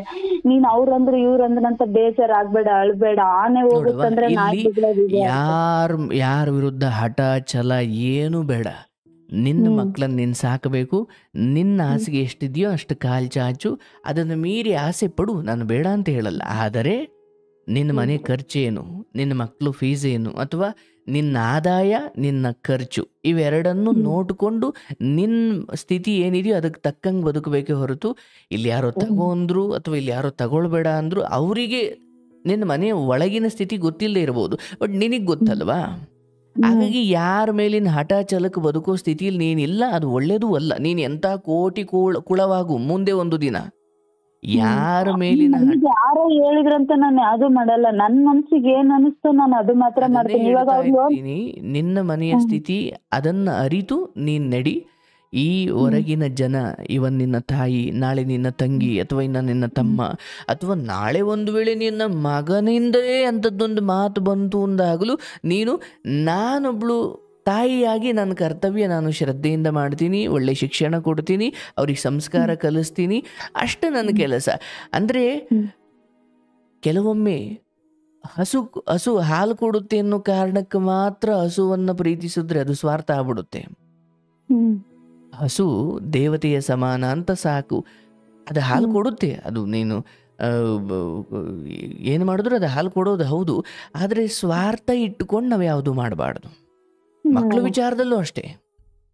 ನಾಳೆ ನನಗವರು ನೆಮ್ಮದಿ ಸಂತೋಷ ಕೊಡ್ತಾರ ಗೊತ್ತಿಲ್ಲ, ಆದರೆ ನೀನು ಈ ಸಮಯದಲ್ಲಿ ಒಳ್ಳೆ ಗೊಬ್ಬರವನ್ನು ಹಾಕಿ ಒಳ್ಳೆ ಸಂಸ್ಕಾರ ಅನ್ನೋ ಗೊಬ್ಬರ ಹಾಕಿದ್ರೆ ಅಲ್ಲಿ ಒಳ್ಳೆ ನಡವಳಿಕೆಯನ್ನು ಹಣ್ಣೆ ಬಿಡುತ್ತೆ. ಮಕ್ಕಳಿಗೆ ವಿದ್ಯೆ ಕಡಿಮೆ ಆದರೂ ಈ ನೀನು ಅನುಭವಿಸ್ತಾ ಇರೋ ಈ ನರಕದ ಸ್ಥಿತಿ ಅವರಿಗೆ ಆಗಬಾರ್ದು. ಅಂದರೆ ನೀನು ಹೊರಗಡೆ ಏನು ಎಷ್ಟು ಜನ ಬಾಣಗಳು ಹೊಡೆದ್ರು ಹೊಸ್ಲಿಂದ ಒಳಗೆ ಹೋಗೋ ಮುಂಚೆ ಎಲ್ಲ ಕಿತ್ತಾಕ್ಬಿಟ್ಟು ನೀನು ಒಳಗಡೆಗೆ ಮಕ್ಕಳಿಗೆ ತಾಯಿಯಾಗಿ ಕಾಣಿಸ್ಕೊಳ್ಬೇಕೆ ಹೊರತು ನಿನ್ನ ಈ ಹೊರಗಿನ ದುಃಖವನ್ನು ಅವರು ಮುಂದೆ ಪ್ರಸ್ತುತಪಡಿಸಬಾರ್ದು. ಸೊ ಒಬ್ಬಳು ತಾಯಿಯಾಗಿ ಇದು ಅತ್ಯಂತ ಕಷ್ಟದ ಸ್ಥಿತಿ. ಅದಕ್ಕೆ ಆಕೆಯನ್ನು ಕರುಣಾಮಯಿ, ಕ್ಷಮೆಯ ಧರಿತ್ರಿ, ಏನು ತನ್ನ ಹಿಂದ್ಗಡೆ ಬಾಣಗಳು ನೆಟ್ಕೊಂಡಿರ್ತವೆ, ಆದರೆ ಹಿಂದ್ಗಡೆ ಭಾಗದಲ್ಲಿ ನೆಟ್ಕೊಂಡಿರ್ತವೆ, ಮುಂದ್ಗಡೆ ಮಾತ್ರ ನಗ್ತಾನೆ ಇರ್ತಾಳೆ. ಯಾಕಂದರೆ ಮಕ್ಕಳಿಗೆ ಹಿಂದ್ಗಡೆ ನೆಟ್ಕೊಂಡಿರೋ ಬಾಣಗಳು ಕಾಣಬಾರ್ದು ಅಂತ. ಯಾಕಂದರೆ ಇವರೆಲ್ಲ ಹೊಡಿತಾ ಇದ್ದಾರಲ್ಲ ಮಾತಿನ ಬಾಣಗಳು, ಕಳಂಕದ ಬಾಣಗಳು, ದೂಷಣೆಯ ಬಾಣಗಳು. ಮೊನ್ನೆ ನನ್ ಮಗ ಅಂತನಣ್ಣ ಅವ್ರ ಅಂದಿರಕ್ಕೆ, ಅಮ್ಮ ನೀನು ಹೊರಗಡೆನೆ ಹೋಗ್ಬೇಡ, ನಾನಿದ್ದೀನಿ ನಿನ್ಗೆ, ನಾನು ಹೋಗಿ ಮೋಟ್ರ್ ಆನ್ ಮಾಡಿ ಬರ್ತೀನಿ, ನೀನ್ ಒಳಗಡೆ ಇರಮ್ಮ, ಅವ್ರಿಗೆ 2 ದಿನ ಕಣ್ಣಿಗೆ ಕಾಣಿಸ್ಕೋಬೇಡ, ಅವ್ರು ಅನ್ಕೊಂಬವೆಲ್ಲ ಅನ್ಕೊಂಬ್ಲಿ ಬಿಡಮ್ಮ, ನಾನಿದ್ದೀನಿ ಅಂತ ನನ್ ಮಗನೇ 2 ದಿವಸ ಅವನು ಕಾಪಾಡಿದ್ದಾನೆ. ತಾಯಿ, ನಾನು ಒಂದು ಮಾತು ಹೇಳ್ತೀನಿ, ಯಾವಾಗ ಒಬ್ಬ ಹೆಣ್ಣಿನ ಬದುಕಲ್ಲಿ ಗಂಡ ಅಂತಕ್ಕಂಥವ್ನ ಅಯೋಗ್ಯ ಆಗ್ತಾನೆ, ಗಂಡ ಅಂತಕ್ಕಂಥವನಿಂದ ಸುಖ ನೆಮ್ಮದಿ ಸಂತೋಷ ಸಿಗಲ್ಲ, ಅಥವಾ ಕಟ್ಟಿಕೊಂಡವನಿಂದ ನೆಮ್ಮದಿ ಸಿಗಲ್ಲ, ಆಕೆಯ ಬದುಕಿನಲ್ಲಿ ಮಕ್ಕಳು ಅತ್ಯಂತ ಪುಣ್ಯ ಪುರುಷರಾಗುತ್ತಾರೆ. ಮತ್ತು ಆಕೆಯ ಬದುಕಲ್ಲಿ ಮಕ್ಕಳಿಂದ ಎಲ್ಲ ಸುಖ ಸಂತೋಷ ನೆಮ್ಮದಿಗಳು ಸಿಗ್ತವೆ. ಸೊ ನಿನ್ನ ಬದುಕಲ್ಲಿ ಅದೇ ಥರ ಮಕ್ಕಳಿಂದ ಸಿಗುತ್ತೆ. ಕಾರಣ ನೀನು ಆ ದಾಂಪತ್ಯ ಜೀವನದಲ್ಲಿ ಅತ್ಯಂತ ಸೋತಿರುವ ಹೆಣ್ಣು, ಹೌದಲ್ಲ? ಸೊ ಇಲ್ಲಿ ನೀನು ಈಗ ಏನು ಕೆಲಸ ಮಾಡ್ತಿದ್ದೀಯ? 3 ಹೊತ್ತು ಊಟ ಮಾಡಿಕೊಂಡು ನಿನ್ನ ಪಾಡಿ ಕೆಲಸ ಮಾಡಿಕೊಂಡು ಬಂದಷ್ಟನ್ನು ಭಗವಂತ ಒಂದು ತಿಂಗಳು 500 ಬರ್ಬೋದು, ಅಥವಾ ಒಂದಿನ 500 ಬರ್ಬೋದು, 5,000 ಬರ್ಬೋದು. ಹಣದ ಲೆಕ್ಕಾಚಾರದ ಕುರಿತು ನಿನ್ನ ಸುಖ ದುಃಖಗಳು ಹಣದ ಮೇಲೆ ನಿರ್ಧಾರ ಆಗಬಾರ್ದು. ಪರಮಾತ್ಮ ನನ್ನದೇ ಅಂತ ಒಂದು ಜಾಬ್ ಕೊಟ್ಟು ಯಾರ ಕೈ ಕೆಳಗಡೆನೂ ಹೋಗಿ ದುಡಿದೆ ಅಥವಾ ಯಾರಿಂದ ಚೀತು ಅನ್ನಿಸ್ಕೊಳ್ಳದೆ ನನಗೆ ಒಂದು ಕಸುಬು ಕೊಟ್ಟು ನನ್ನ ಕಸುಬಿಂದ ನನ್ನ ಜೀವನ ರೂಪಿಸ್ಕೊಳ್ಳುವಷ್ಟು ಯಾರ್ದೋ ಒಂದಿಬ್ಬರು ಬೆಂಬಲ ಕೊಟ್ಟು ಇಷ್ಟೆಲ್ಲ ಅಂದರೆ 100 ಜನ ತುಳಿದ್ರೆ 150 ಜನ ಬೆಂಬಲಕ್ಕೆ ಇರ್ತಾರೆ. ಅದು ನಮ್ಮ ಕಣ್ಣಿಗೆ ಕಾಣಬೇಕು. ಆ ವಿಚಾರಕ್ಕೆ ನಾವು ಭಗವಂತನಿಗೆ ಕೃತಜ್ಞತೆ ಸಲ್ಲಿಸಬೇಕು. ಸೊ ಹೀಗಾಗಿ ನೀನು ಈ ಜನರ ದೂಷಣೆಗಳನ್ನು ಬಿಟ್ಟು ನಿನ್ನ ಕೆಲಸ ನೀನು ಮುಂದುವರಿಸು. ಯಾವ ಮಾನ ಮರ್ಯಾದೆ ಅದು ಇದು ಹೋಗ್ಬಿಡುತ್ತೆ, ಇದು ಹೋಗ್ಬಿಡುತ್ತೆ ಅಂಥದ್ದು ನಿನ್ನಿಂದ ಯಾವತ್ತಾಗುತ್ತೆ ನೀನವತ್ತು ಬದುಕನ್ನು ಮುಗಿಸಿಕೊಳ್ಳುವ ಯೋಚನೆ ಮಾಡು. ಆದರೆ ನಿನ್ನಿಂದ ತಪ್ಪಾಗದೆ ಸುಮ್ಮನೆ ದೂಷಣೆಗಳಿಗೆ ಬದುಕು ಮುಗಿಸಿಕೊಳ್ಳೋದು ಮತ್ತು ನೀನೇ ಏನೋ ತಪ್ಪು ಮಾಡಿ ಸಾಯೋದು ಎರಡು ಒಂದೇ. ನಿನ್ನಿಂದ ಏನೂ ಆಗಿಲ್ಲ ಅಂದರೆ ದೂಷಣೆಗಳು ಕೇವಲ ಗಾಳಿ ಮಾತುಗಳು. ಅವು ಗಾಳಿ ಬೀಸಿದ ಕಡೆ ಹೋಗ್ತಾವೆ, ಒಂದು ಕಡೆ ನಿಲ್ಲಲ್ಲ. ಸೊ ಹಾಗಾಗಿ ಹೆಣ್ಮಕ್ಳನ್ನ ಜಾಸ್ತಿ ನಂಬು ಬಿಡ್ತೀನಣ್ಣ. ಈಗ ನೋಡುವ, ನೀನು ಈ ಹೆಣ್ಮಕ್ಳುಗಳ ಕತೆ ಕೇಳ್ತಾ ದಿಸದಲ್ಲಿ ಒಂದು ಕತೆ ಕೇಳ್ತಾ ನಿನ್ನ ಜೀವನವನ್ನು ನೀನು ಆ ಕಡೆ ಕರ್ಮ ಮಾಡು, ದುಡಿಮೆ ಮಾಡು, ಮಕ್ಕಳನ್ನ ನೋಡ್ಕೊ. ನಿನ್ನ ಆತ್ಮಜ್ಞಾನ, ನಿನ್ನ ಬುದ್ಧಿವಂತಿಕೆಗೆ ಈ ಕಾರ್ಯಕ್ರಮ ಅಥವಾ ಇಂಥ ವಿಚಾರಗಳು ಕೇಳ್ತಾ ಹೋಗು. ಎಲ್ಲದಕ್ಕೂ ಇವತ್ತೇ ಉತ್ತರ ಸಿಕ್ಬಿಡುತ್ತೆ ಅಂತ ಅಲ್ಲ. ಬಟ್ ನಾನು ಹೇಳೋದು ಅಲ್ಲಿಂದ ಬಂದಿರುವ ಬದುಕು, ಒಂದಿಡೀ ಸಮಾಜ, ಒಂದಿಡೀ ಹಿರಿಯರು ಅಥವಾ ಒಂದಿಡೀ ತಂದೆ ತಾಯಿ ಎಲ್ಲ ಸೇರಿಕೊಂಡು ನಿನಗೆ ಅನ್ಯಾಯ ಮಾಡಿದ್ದಾರೆ. ಆ ಅನ್ಯಾಯಕ್ಕೆ ತಕ್ಕ ಶಿಕ್ಷೆಯನ್ನು ಅವರೆಲ್ಲರೂ ಅನುಭವಿಸ್ತಾ ಇದ್ದಾರೆ ಕೂಡ. ಆದರೆ ಅನ್ಯಾಯಕ್ಕೊಳಗಾದ ನೀನು, ಓಹೋ ನನಗೆ ಅನ್ಯಾಯ ಆಗಿದೆ, ನಾನು ದುರಾದೃಷ್ಟವಂತೆ ಅಂತ ನೀನು ಎಂದೋ ಸಾಯಬೇಕಿತ್ತು. ಆದರೆ ಅದು ಯಾವುದನ್ನು ಮನಸ್ಸಿಗೆ ತಗೊಳ್ಳದೆ ಬದುಕನ್ನು ಅಷ್ಟೊಂದು ಸವಾಲುಗಳ ನಡುವೆಯೂ ಕಟ್ಟಿಕೊಂಡು ಬಂದಿದ್ದೀಯ. ಇಲ್ಲಿ ಇನ್ನೇನು ಇವತ್ತು ನಮ್ಮ ಅಮ್ಮರು ನಮ್ಮ ತಮ್ಮನರು ಅವ್ರು ಏನೊಂದು ತಗೊಳಕ್ ಹೋಗಲ್ಲ. ಪ್ರತಿ ಒಂದೊಂದು ತರ್ಬೇಕಂದ್ರೆ ನನ್ನನ್ನೇ ಕರ್ಕೊಂಡು ಹೋಗ್ತಾರೆ. ಅವ್ರಿಗೆ ಏನಾದ್ರು ಒಡವೆ ತಗೋಬೇಕಂದ್ರೆ ನಾನೇ ಹೋಗಿ ಕೊಡಿಸ್ಬೇಕು, ಒಂದ್ ಬಟ್ಟೆ ಕೊಡಿಸ್ಬೇಕಂದ್ರೆ ನಾನೇ ಹೋಗಿ ಕೊಡಿಸ್ಬೇಕು. ನನ್ನ ಅಣ್ಣ ತಮ್ಗಳು ಹಿಂಗ್ ಮಾಡ್ಯಾರೆ, ನಮ್ ತಾಯಿ ಹಿಂಗ್ ಮಾಡ್ಯಾಳೆ, ಅವ್ರನ್ನ ದೂರ ಇಕ್ಬೇಕು, ಅವ್ರನ್ನ ಮಾತಾಡಿಸ್ಕೊಡ್ದು ಅಂದ್ಕೊಂಬಲ್ಲ ಅಣ್ಣ. ದೇವ್ರು ನೋಡ್ಕೊಂತಾನೆ ಬಿಡು, ನಾನೇ ಬಿಟ್ರೆ ಅವ್ರಿಗೆ ಅರ್ಥ ಮಾಡ್ಕೊಂತೀನಿ. ಆ ವಿಚಾರದಲ್ಲಿ ಎಷ್ಟಿರ್ಬೇಕು ಅಷ್ಟೇ ಇರು. ಹಾ ಅಣ್ಣ, ಅದೊಂದು ಹಂಗಿರ್ಬೇಕಣ್ಣ. ನನ್ ತಮ್ಮ ಕೂಡ ತುಂಬಾ ದುಡ್ಡು ಕೊಟ್ಟಿದ್ದೀನಿ ನಾನು. ಗಂಟೆಗಟ್ಟಲೆ ಕೇಳಿಸ್ಕೊಂಡಿದ್ದೀನಿ, ಸುಮ್ಮನೆ ಕೇಳಿಸ್ಕೊಳ್ಳೋದು ಕಲಿ. ನಿನ್ನ ತವರು ಮನೆ ವಿಚಾರವಾಗಿಯೂ ಕೂಡ ಸ್ವಯಂ ನಿನ್ನನ್ನು ನೀನು ಹೇಗೆ ಸಮಾಜದಿಂದ ದೂರ ಇಟ್ಕೊಳ್ಳೋ ಪ್ರಯತ್ನ ಮಾಡ್ತಾ ಇದೆಯೋ ಅದೇ ಥರ ನಿನ್ನ ತವರು ಮನೆ ವಿಚಾರವಾಗಿಯೂ ಒಂದಿಡೀ ಸಂಸ್ಕಾರವನ್ನು ಕೆಡಿಸಿಕೊಂಡ ನಿನ್ನ ತಾಯಿ ಅಜ್ಜಿಯಾಗಿಗೂ ಅಥವಾ ನಿನ್ನ ಮಕ್ಕಳ ಸನಿಹ ಬರಲಿಕ್ಕೂ ಆಕೆ ಅಯೋಗ್ಯಳು. ಅಂಥವರ ಸಹವಾಸವನ್ನು ಕೊಟ್ಟು ನಿನ್ನ ಮಕ್ಕಳನ್ನ ಹಾಳು ಮಾಡಬೇಡ. ನೀನು ಈ ಸಮಯದಲ್ಲಿ ಹೌದು ಒಂದು ಒಂಟಿ ಹೆಣ್ಣಾಗಿ ಅದೆಷ್ಟು ಕಷ್ಟ, ಈ ಎಲ್ಲ ದೂಷಣೆಗಳ ನಡುವೆ 2 ಮಕ್ಕಳನ್ನು ಸಾಕೊಂಡು ಇವರೆಲ್ಲರಿಗೂ ಉತ್ತರ ಕೊಟ್ಟುಕೊಂಡು ಅಥವಾ ಈ ಎಲ್ಲವನ್ನು ಸಹಿಸಿಕೊಂಡು ಗಂಡನ ಪ್ರೀತಿ ಇಲ್ಲ, ಈ ಕಡೆ ತಲೆ ಸವರಿ ಮಡ್ಲಲ್ಲಿ ಮನ್ಗಿಸ್ಕೊಂಡು ಇಲ್ಲ ನಾವು ಇದ್ದೀವಿ ಅಂತ ಹೇಳೋರು ಇಲ್ದಾಗ ಒಂಟಿಯಾಗಿ ಅವೆಲ್ಲ ದೂಷಣೆಗಳನ್ನು ಎದುರಿಸೋದು ಕಷ್ಟ. ಅದು ನಾನು ಬಲ್ಲೆ. ಅದಾಗಿಯೂ ತಾಯಿ ಸ್ಥಾನಕ್ಕೆ ಹೋಗಿರೋ ನೀನು ಆ ಮಕ್ಕಳ ಸಲುವಾಗಿ ಇವೆಲ್ಲವನ್ನು ಭಗವಂತ ನೀನು ನಂಬಿರೋ ಪರಮಾತ್ಮನಿಗೆ, ನೀನು ನಂಬಿರೋ ಆ ಶಕ್ತಿ ದೇವತೆಗೆ ಮಡಿಲಿಗೆ ಹಾಕ್ಬಿಟ್ಟು, ತಾಯಿ ಇದು ನನಗಂದಿದ್ದಲ್ಲವ ನಿನಗಂದಿದ್ದು, ನೀನು ಕೊಲ್ತೀಯೋ ಕಾಯ್ತೀಯೋ ಅದು ನಿನಗೆ ಬಿಟ್ಟಿದ್ದು. ನನ್ನನ್ನು ಅಲ್ಲಿ ಕರೆದುಬಿಟ್ರು, ಒಡವೆ ತಾಣಕ್ಕೆ ಕರೆದುಬಿಟ್ರು, ಇಲ್ಲಿಗೆ ಕರೆದುಬಿಟ್ರು, ಇಲ್ಲ. ಅವರೆಲ್ಲರ ಗುಣಗಳು ಗೊತ್ತಾಗಿ ಆದಮೇಲೂ ಹೋಗಬೇಡ ಅಂತ ನಾನು ಹೇಳಲ್ಲ. ಆದರೆ ಓಕೆ, ಸಂತೋಷಕ್ಕೆ ನಿನ್ನನ್ನು ಕರೆದ್ರು, ಆ ಸಂತೋಷಕ್ಕೆ ಕರೆದ ಸಮಯದಲ್ಲಿ ಅವರು ಹೇಗೆ ನಿನ್ನನ್ನು ಪ್ರೀತಿಯಿಂದ ಕಂಡ್ರು ಅದು ಹಂಗೇ ಇರುತ್ತೆ ಅನ್ನೋ ಭ್ರಮೆ ಬಂದ್ಬಿಡುತ್ತೆ ಕೆಲವೊಮ್ಮೆ. ಅದೆಲ್ಲ ಆಗಬಾರ್ದು. ನೀನು ಸ್ವತಂತ್ರಳಾಗಿದ್ದೀಯ. ನಿನ್ನ ತಾಯಿ ತಮ್ಮ ತಂಗಿ ಬಿಟ್ಟು ಬಿಡು ಅಂತ ನಾನು ಹೇಳ್ತಾ ಇಲ್ಲ, ಆದರೆ ಅವರೆಲ್ಲರ ಬುದ್ಧಿಯನ್ನು ನೀನು ನೋಡ್ಕೊಂಡು ಬಂದಿದ್ದೀಯ. ಈಗ ಅವ್ರು ಕೆಟ್ಟವರು ಅಂತಲೂ ನಾನು ಡಿಕ್ಲೇರ್ ಮಾಡಲ್ಲ. ಅವ್ರಿಗೆ ಹೆಂಗೆ ಬೇಕೋ ಹಂಗೆ ನಡ್ಕೊಂಡಿದ್ದಾರೆ. ಈಗ ನಿನ್ನ ಮನೆ, ನಿನ್ನ ಸಂಸಾರ, ನಿನ್ನ ವಂಶ ಕಾಪಾಡ್ಕೊಳ್ಳೋಕೆ ನೀನು ಹೆಂಗೆ ಬೇಕೋ ನೀನು ಹಂಗಿರು. ಆದರೆ ನಿನ್ನಿಂದ ಯಾರಿಗೂ ನೋವಾಗಬಾರ್ದು, ನಿನ್ನಿಂದ ಯಾರಿಗೂ ತೊಂದರೆ ಆಗಬಾರ್ದು. ಆ ಮಗುವಿನ ಬಾಯಿಂದ ಅಂಥ ಮಾತು ಬಂದಿದೆ ಅಥವಾ ಆ ಮಗು ನಿನ್ನನ್ನು ಕಾಪಾಡಿಕೊಳ್ಳಿಕ್ಕೆ ಹುಟ್ಟು ಬಂದಿದೆ, ಅದನ್ನು ನೀನು ಮನಗಾಣು, ಅದನ್ನು ನೀನು ಅರ್ಥ ಮಾಡ್ಕೊ. ಎಂದಿಗೂ ಸಾಯೋ ಯೋಚನೆ ಬೇಡ, ಅಥವಾ ಇವರೆಲ್ಲ ನನಗೆ ಅನ್ಯಾಯ ಮಾಡ್ತವ್ರೆ, ಇವರೆಲ್ಲ ನನ್ನನ್ನು ಏನೋ ಮಾಡಿಬಿಡ್ತಾರೆ, ಅಥವಾ ಇವ್ರನ್ನ ಹೆಂಗಪ್ಪ ಎದುರಿಸೋದು ಏನು ಬೇಡವಾ. ಹಿಂಗೆ ಅಂದ್ಕೊಂಡು ಅವತ್ತಿಂದಲೂ ನಿನ್ನ ಜೀವನ ಹೇಗೂ ಬಂದೇ ಇದೆ, ಸಾತ್ತೇ ಇಲ್ಲ ಅಲ್ವಾ ಇನ್ನೂ. ಹಾಗಾಗಿ ಹೆದರ್ಕೊಂಡು ಬದುಕೋದು ಬೇಡ. ಹೆದರ್ಕೊಂಡು ಬದುಕಲಿಕ್ಕೆ ನೀನೇನೂ ಮಾಡಿಲ್ಲ. ಅಲ್ಲೆಲ್ಲೋ ಹಿಂದೊಂಚೂರು ಎಡವಟ್ಟಾಯಿತು, ಬಟ್ ಅದು ಧರ್ಮ ಧರ್ಮ ಅಂತ ಚರ್ಚೆ ಮಾಡ್ಲಿಕ್ಕೆ ಆಗದಿರೋಷ್ಟು ಸೂಕ್ಷ್ಮ ಆ ವಿಚಾರ. ಅದಕ್ಕೆ ನಾನು ಅದನ್ನ ಮುಟ್ಲೇ ಇಲ್ಲ. ಹೌದಣ್ಣ. ಅದು ತಪ್ಪು ಅಂತ ಹೇಳಿದಾಗ ಈ ಕಡೆ ಸರಿ ಅನ್ಲಿಕ್ಕೆ ಒಂದಷ್ಟು ಕಾರಣ ಕಂಡು, ಈ ಕಡೆ ಸರಿ ಅಂತ ಹೇಳಲಿಕ್ಕೆ ಹೋದ್ರೆ ಈ ಕಡೆ ತಪ್ಪು ಅಂತ ಕಾಣ್ಲಿಕ್ಕೆ ಒಂದಷ್ಟು ಕಾರಣ ಕಂಡು, ಅದಕ್ಕೆ ಅದನ್ನು ಮುಟ್ಲೇ ಇಲ್ಲ ನಾನು. ಆಯ್ತವಾ, ನಿನ್ನ ಸಂತೋಷ, ನಿನ್ನ ನೆಮ್ಮದಿಗೆ ಏನೋ ಹುಡುಕೊಂಡಿದ್ದೀಯ, ಆಯ್ತು, ಎಲ್ಲ ಚೆನ್ನಾಗಿದ್ದರೆ ನೀನು ಯಾಕೆ ಹಂಗೆ ಮಾಡ್ತಿದ್ದೆ ಅಂತ ಅನಿಸ್ತು ನನಗೆ. ಹೌದಣ್ಣ. ಸೊ ಆ ವಿಚಾರ ಬಿಡು. ಆದರೆ ಈಗ ಯಾವ ಪುರುಷನು ನಿನ್ನ ಜೊತೆ ಬಂದು ಮಕ್ಕಳನ್ನು ನೋಡ್ಕೊಳ್ತೀನಿ ಅಂತ ಬರಲ್ಲ. ಯಾರೋ ಒಬ್ಬ ಪುಣ್ಯಾತ್ಮ ಬಂದಿದ್ದ, ಅವನ ಆಯಸ್ ಮುಗಿತು, ಅವನು ಹೊರಟ. ಇನ್ಯಾರು ಕೇವಲ ನಿನ್ನ ದೇಹ ಸುಖಕ್ಕೋಸ್ಕರ ಬರಬಹುದೇ ಬಣ್ಣದ ಮಾತಾಡಿಕೊಂಡು ಹೊರತು ಇಲ್ಲಿ ನೀನು ಹೆಚ್ಚು ಹೆಚ್ಚು ಹೆಚ್ಚು ಜಾಗೃತಳಾಗಿರು. ನನ್ಗೆ ಸರಿ, ನನ್ ಲೈಫ್ನಾಗ ಯಾರು ಬೇಡ, ನನ್ಗೆ 2 ಮಕ್ಳು, ನಮ್ಮ ಅತ್ತೆ ನಮ್ಮ ಮಾಮನ ನೋಡ್ಕೊಂಡ್ರೆ ಸಾಕು. ಅವ್ರಿಗೂ ಇವಾಗ ಗಂಡ್ ಮಕ್ಳಿಲ್ಲ ಹೆಣ್ಮಕ್ಳಿಲ್ಲ, ನಾನೇ ಮಗಳು ಅಂತ ತಿಳ್ಕೊಂಡಿದ್ದಾರೆ. ಅವ್ರನ್ನು ನಾನೇ ನೋಡ್ಬೇಕು, ಇವ್ರಿಬ್ಬರನ್ನು ನಾನೇ ನೋಡ್ಬೇಕಣ್ಣ. ಆಯ್ತಮ್ಮ, ಅದ್ರ ಎಲ್ಲ ಕಡೆಯಿಂದಲೂ ನೀನು ಒಳ್ಳೇದೇ ಆಗುತ್ತೆ. ಇಲ್ಲಿ ಯಾರೋ 1-2-3 ಮಾತಿಗೆ ಬದುಕನ್ನ ಅತ್ಯಂತ ಹೀನವಾಗಿ ನೋಡಬೇಡ. ಬದುಕು ಶ್ರೇಷ್ಠವಾದದ್ದು. 2 ಈ ಮಾತಿನಿಂದಾನೇ ನಾನು ನರ್ಕ ಅನುಭವಿಸ್ತಿದ್ದೆ ಅಣ್ಣ. ಇದನ್ ಕೇಳ್ಬೇಕಂತಾನೆ ನಾನು ನಿಮ್ಗೆ ಫೋನ್ ಮಾಡಿದ್ದೆ. ನಿನ್ನ 3 ಜನರ ದೂಷಣೆಗಳಿಗಿಂತ ನಿನಗೆ ಪ್ರೀತಿ ಕೊಡು. ನಿನ್ನ ಮಕ್ಕಳಿದ್ದಾರೆ, ಆ ಕಡೆ ಪಾಪ ವಯಸ್ಸಾದ ಅತ್ತೆ ಮಾವ ಇದ್ದಾರೆ. ಹಾಗೆ ನೋಡಿದ್ರೆ ನಿನ್ನ ಮಗನಿಗೆ ತುಂಬಾ ಕಡೆಯಿಂದ ಒಳ್ಳೇದಾಗುತ್ತೆ. ಸ್ವಲ್ಪ ಕಾದ್ ನೋಡು. ನಾನೇನೋ ಹೇಳ್ತಾ ಇದ್ದೀನಿ, ಬಟ್ ಅದ್ರ ಸೂಕ್ಷ್ಮ ಅರ್ಥ ಮಾಡ್ಕೊ. ಎಲ್ಲ ಕಡೆಯಿಂದಲೂ ನಿನ್ನ ಮಗನಿಗೆ ನೀನು ಅನುಭವಿಸಿದ ಯಾವ ನರಕವೂ ಅವನಿಗೆ ಸಿಗಲ್ಲ. ಅಣ್ಣ, ಒಳ್ಳೇದ್ ಸಿಕ್ಕಿದ್ರೆ ಸಾಕಣ್ಣ, ನಾನು ಬಯಸೋದೇ ಅದು. ಈ ಕಡೆ ಆ ಕಡೆ ಎಲ್ಲ ಕಡೆನೂ ಆತನಿಗೆ ಒಳ್ಳೆ ಯೋಗವೇ ಇದೆ. ನೀನು ಸ್ವಲ್ಪ ಆತನಿಗೆ ಶಿಕ್ಷಣ ಕೊಡು. ಆತ ಆಸ್ತಿಯನ್ನ ನಂಬಿ ಬದುಕಬಾರದು, ತನ್ನ ಗುಣವನ್ನ. ಒಳ್ಳೆಯವನಾಗಿದ್ರೆ ನೀನು ಹೇಗೆ ನಿನ್ನ ಗುಣ, ನಿನ್ನ ನಡತೆ, ನಿನ್ನ ವಿನಯ ತಗ್ಗಿ ಬಗ್ಗಿ ನಡೆಯೋದೇ ನಿನ್ನನ್ನು ಎಲ್ಲಿ ಹೋದ್ರೂ ಕಾಪಾಡಿದ್ದು, ಹೌದಲ್ಲವಾ? ಹೌದಣ್ಣ. ಇದೇ ಗುಣ ಮಕ್ಕಳಿಗೂ. ಅವರಿಗೆ ನಾವು ಆಸ್ತಿ ಅಂತಸ್ತು ಕೊಟ್ರೆ ಅವರು ಯಾರೋ ನಿನ್ನ ಗಂಡನ ಥರ ಕೂಡದ ಹಾಳು ಮಾಡೋರಾದ್ರೆ 5 ನಿಮಿಷಕ್ಕೆ ಕುಡಿದು ಹಾಳು ಮಾಡಿಬಿಡ್ತಾರೆ. ಆದರೆ ಅವರ ಗುಣ, ಅವರ ವ್ಯಕ್ತಿತ್ವ, ಅವರಿಗೆ ವಿದ್ಯೆ ಕೊಡಬೇಕು. ಅವರಿಗೆ ಹೀಗೆ ತಗ್ಗಿ ಬಗ್ಗಿ ನಡಿಬೇಕ್ರಪ್ಪ, ಹೀಗೆ ಬದುಕಬೇಕು ಅಂತ ಬದುಕಿನ ಕಥೆಗಳನ್ನು ಹೇಳಬೇಕು.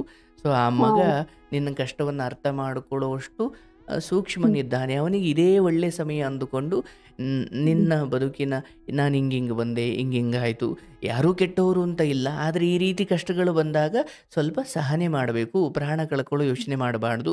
ಆದರೆ ನಾವಾಗಿ ಯಾವುದೋ ಪುರುಷ ಅಥವಾ ಯಾವುದೋ ಇನ್ನೊಬ್ಬರ ಆಸ್ತಿ ಅಥವಾ ಇನ್ನೊಬ್ಬರ ವಸ್ತುವನ್ನು ಮುಟ್ಟಬಾರ್ದು, ಇನ್ನೊಬ್ಬರಿಗೆ ನೋವು ಕೊಡಬಾರ್ದು.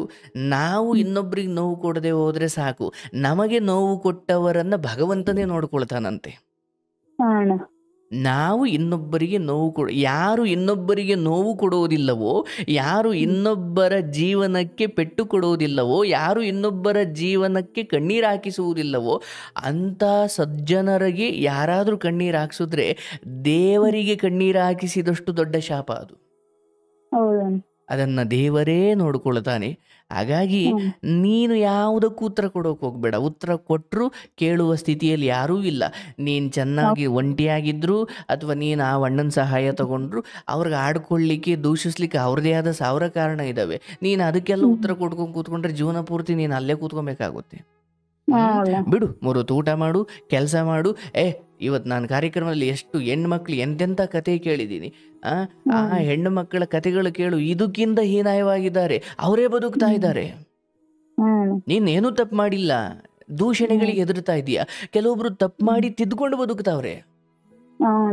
ಜಗತ್ತಲ್ಲಿ ಏನೇನೋ ನರಳಾಟಗಳು ನಿನ್ನ ಕಿವಿಗೆ ಬಿದ್ದಾಗ ಅಯ್ಯೋ ನನಗಿಷ್ಟ ಆದರೂ ಇದೆಯಪ್ಪ, ಎಷ್ಟೋ ಸಾರಿ ನಿನ್ನ ಗಂಡನಂತ ಕುಡುಕ ಗಂಡ ಸಿಕ್ಕಿ ಈ ಕಡೆ ಮಕ್ಕಳು ಆಗ್ತಾ ಇಲ್ಲ, ಈ ಕಡೆ ಗಂಡನೂ ಸರಿ ಇಲ್ಲ, ಈ ಕಡೆ ತವ್ರ ಮನೆಯೂ ಸರಿ ಇಲ್ಲ. ಈಗ ಎಲ್ಲಿಗೆ ಹೋಗ್ಬೇಕು ಮತ್ತಾಕೆ? ಅಟ್ಲೀಸ್ಟ್ ಮಕ್ಕಳಾದ್ರೂ ಆದ್ರೆ ನೋಡ್ಕೊಂಡಾದ್ರೂ ಬದುಕ್ತೀನಿ, ಅವ್ರಿಗೋಸ್ಕರ ಬದುಕ್ತೀನಿ ಎನ್ಬೋದಿತ್ತು. ಈಗ ನಿನ್ಗೆ ಆ ಯೋಗ ಇದೆ, ಎಷ್ಟೋ ಹೆಣ್ಮಕ್ಳಿಗೆ ಅದೂ ಇಲ್ಲ. ಹಾಗಿರ್ಬೇಕಾದ್ರೆ ನನಗೆ ಈ ಬದುಕು ಒಳ್ಳೆಯದೇ ಮಾಡಿದೆ ಅಥವಾ ತೀರಾ ಏನು ಅನ್ಯಾಯ ಮಾಡಿಲ್ಲ. ಒಂದು ಕಿತ್ಕೊಂಡ್ರೆ ಈ ಕಡೆ ಒಂದು ಕೊಟ್ಟಿದೆ. ಆದರೆ ನನಗೆ ಏನು ನಷ್ಟ ಆಯಿತೋ ಅದ್ರ ಬಗ್ಗೆನೇ ಹೆಚ್ಚು ನೆನಪು, ಅದ್ರ ಬಗ್ಗೆನೇ ಹೆಚ್ಚು ಮಾತುಕತೆ ಅಥವಾ ಅದ್ರ ಬಗ್ಗೆನೇ ಕೊರಗಿದ್ದಾಗ ಏನು ಭಗವಂತ ಕೊಟ್ಟಿದ್ದಾನೆ ಅದ್ರ ಬಗ್ಗೆ ನನಗೆ ಕೃತಜ್ಞತೆ ಹೇಳಲಿಕ್ಕೆ ಸಮಯ ಸಿಗುವುದಿಲ್ಲ. ಹಾಗಾಗಿ ನಿನ್ನ ಮಕ್ಕಳ ಎಜುಕೇಷನ್ ಅಥವಾ ಅವ್ರನ್ನ ಚೆನ್ನಾಗಿ ಬೆಳೆಸೋದು ಅಷ್ಟು ಮಾಡು. ನಾವೆಲ್ಲ ಇದ್ದೀವಿ ತಾಯಿ, ಸಂಪರ್ಕಕ್ಕೆ ಬಂದಿದ್ದೀಯಲ್ವನವ. ಆಶ್ರಮ ನಿನ್ನ ಜೊತೆ ಸದಾ ಇದೆ. ಆ ಮಕ್ಕಳಿಗೆ ಸಂಸ್ಕಾರ ಸಿಗಲಿ. ನೀನು ಬಯಸಿದ ಆ ತುಂಬು ಕುಟುಂಬ, ಆ ಒಳ್ಳೆಯ ಕುಟುಂಬ, ಆ ಒಳ್ಳೆಯ ಸಂಸ್ಕಾರವಂತ ಮಕ್ಕಳಾಗಿ ತಾಯಿಯನ್ನು ಹೇಗೆ ಶ್ರವಣಕುಮಾರ ತಂದೆ ತಾಯಿಯನ್ನು ಈ ಜೋಕಾಲಿಯಲ್ಲಿ ಅಥವಾ ಈ ಅಡ್ಡೆಯಲ್ಲಿಟ್ಟುಕೊಂಡು ಓಡಾಡೋದ್ನೋ ಹಾಗೆ ಅಂತಹ ಸಂಸ್ಕಾರವಂತ ಮಕ್ಕಳು ನಿನ್ನ ಮಕ್ಕಳಾಗಲಿ. ಇಲ್ಲಿ ಅನುಭವಿಸ್ತಿರೋ ಎಲ್ಲ ನೋವನ್ನು ಮೀರಿ 1000 ಪಟ್ಟು ಆ ಮಕ್ಕಳಿಂದ ಸಿಗುವ ಸಂತೋಷ ನಿನಗೆ ಸಿಗಲಿ. ಇದು ನನ್ನ ಹಾರೈಕೆ. ನಿನಗೆ ಸಿಗುತ್ತೆ, ಯೋಚನೆ ಮಾಡಬೇಡ, ಧೈರ್ಯವಾಗಿರು.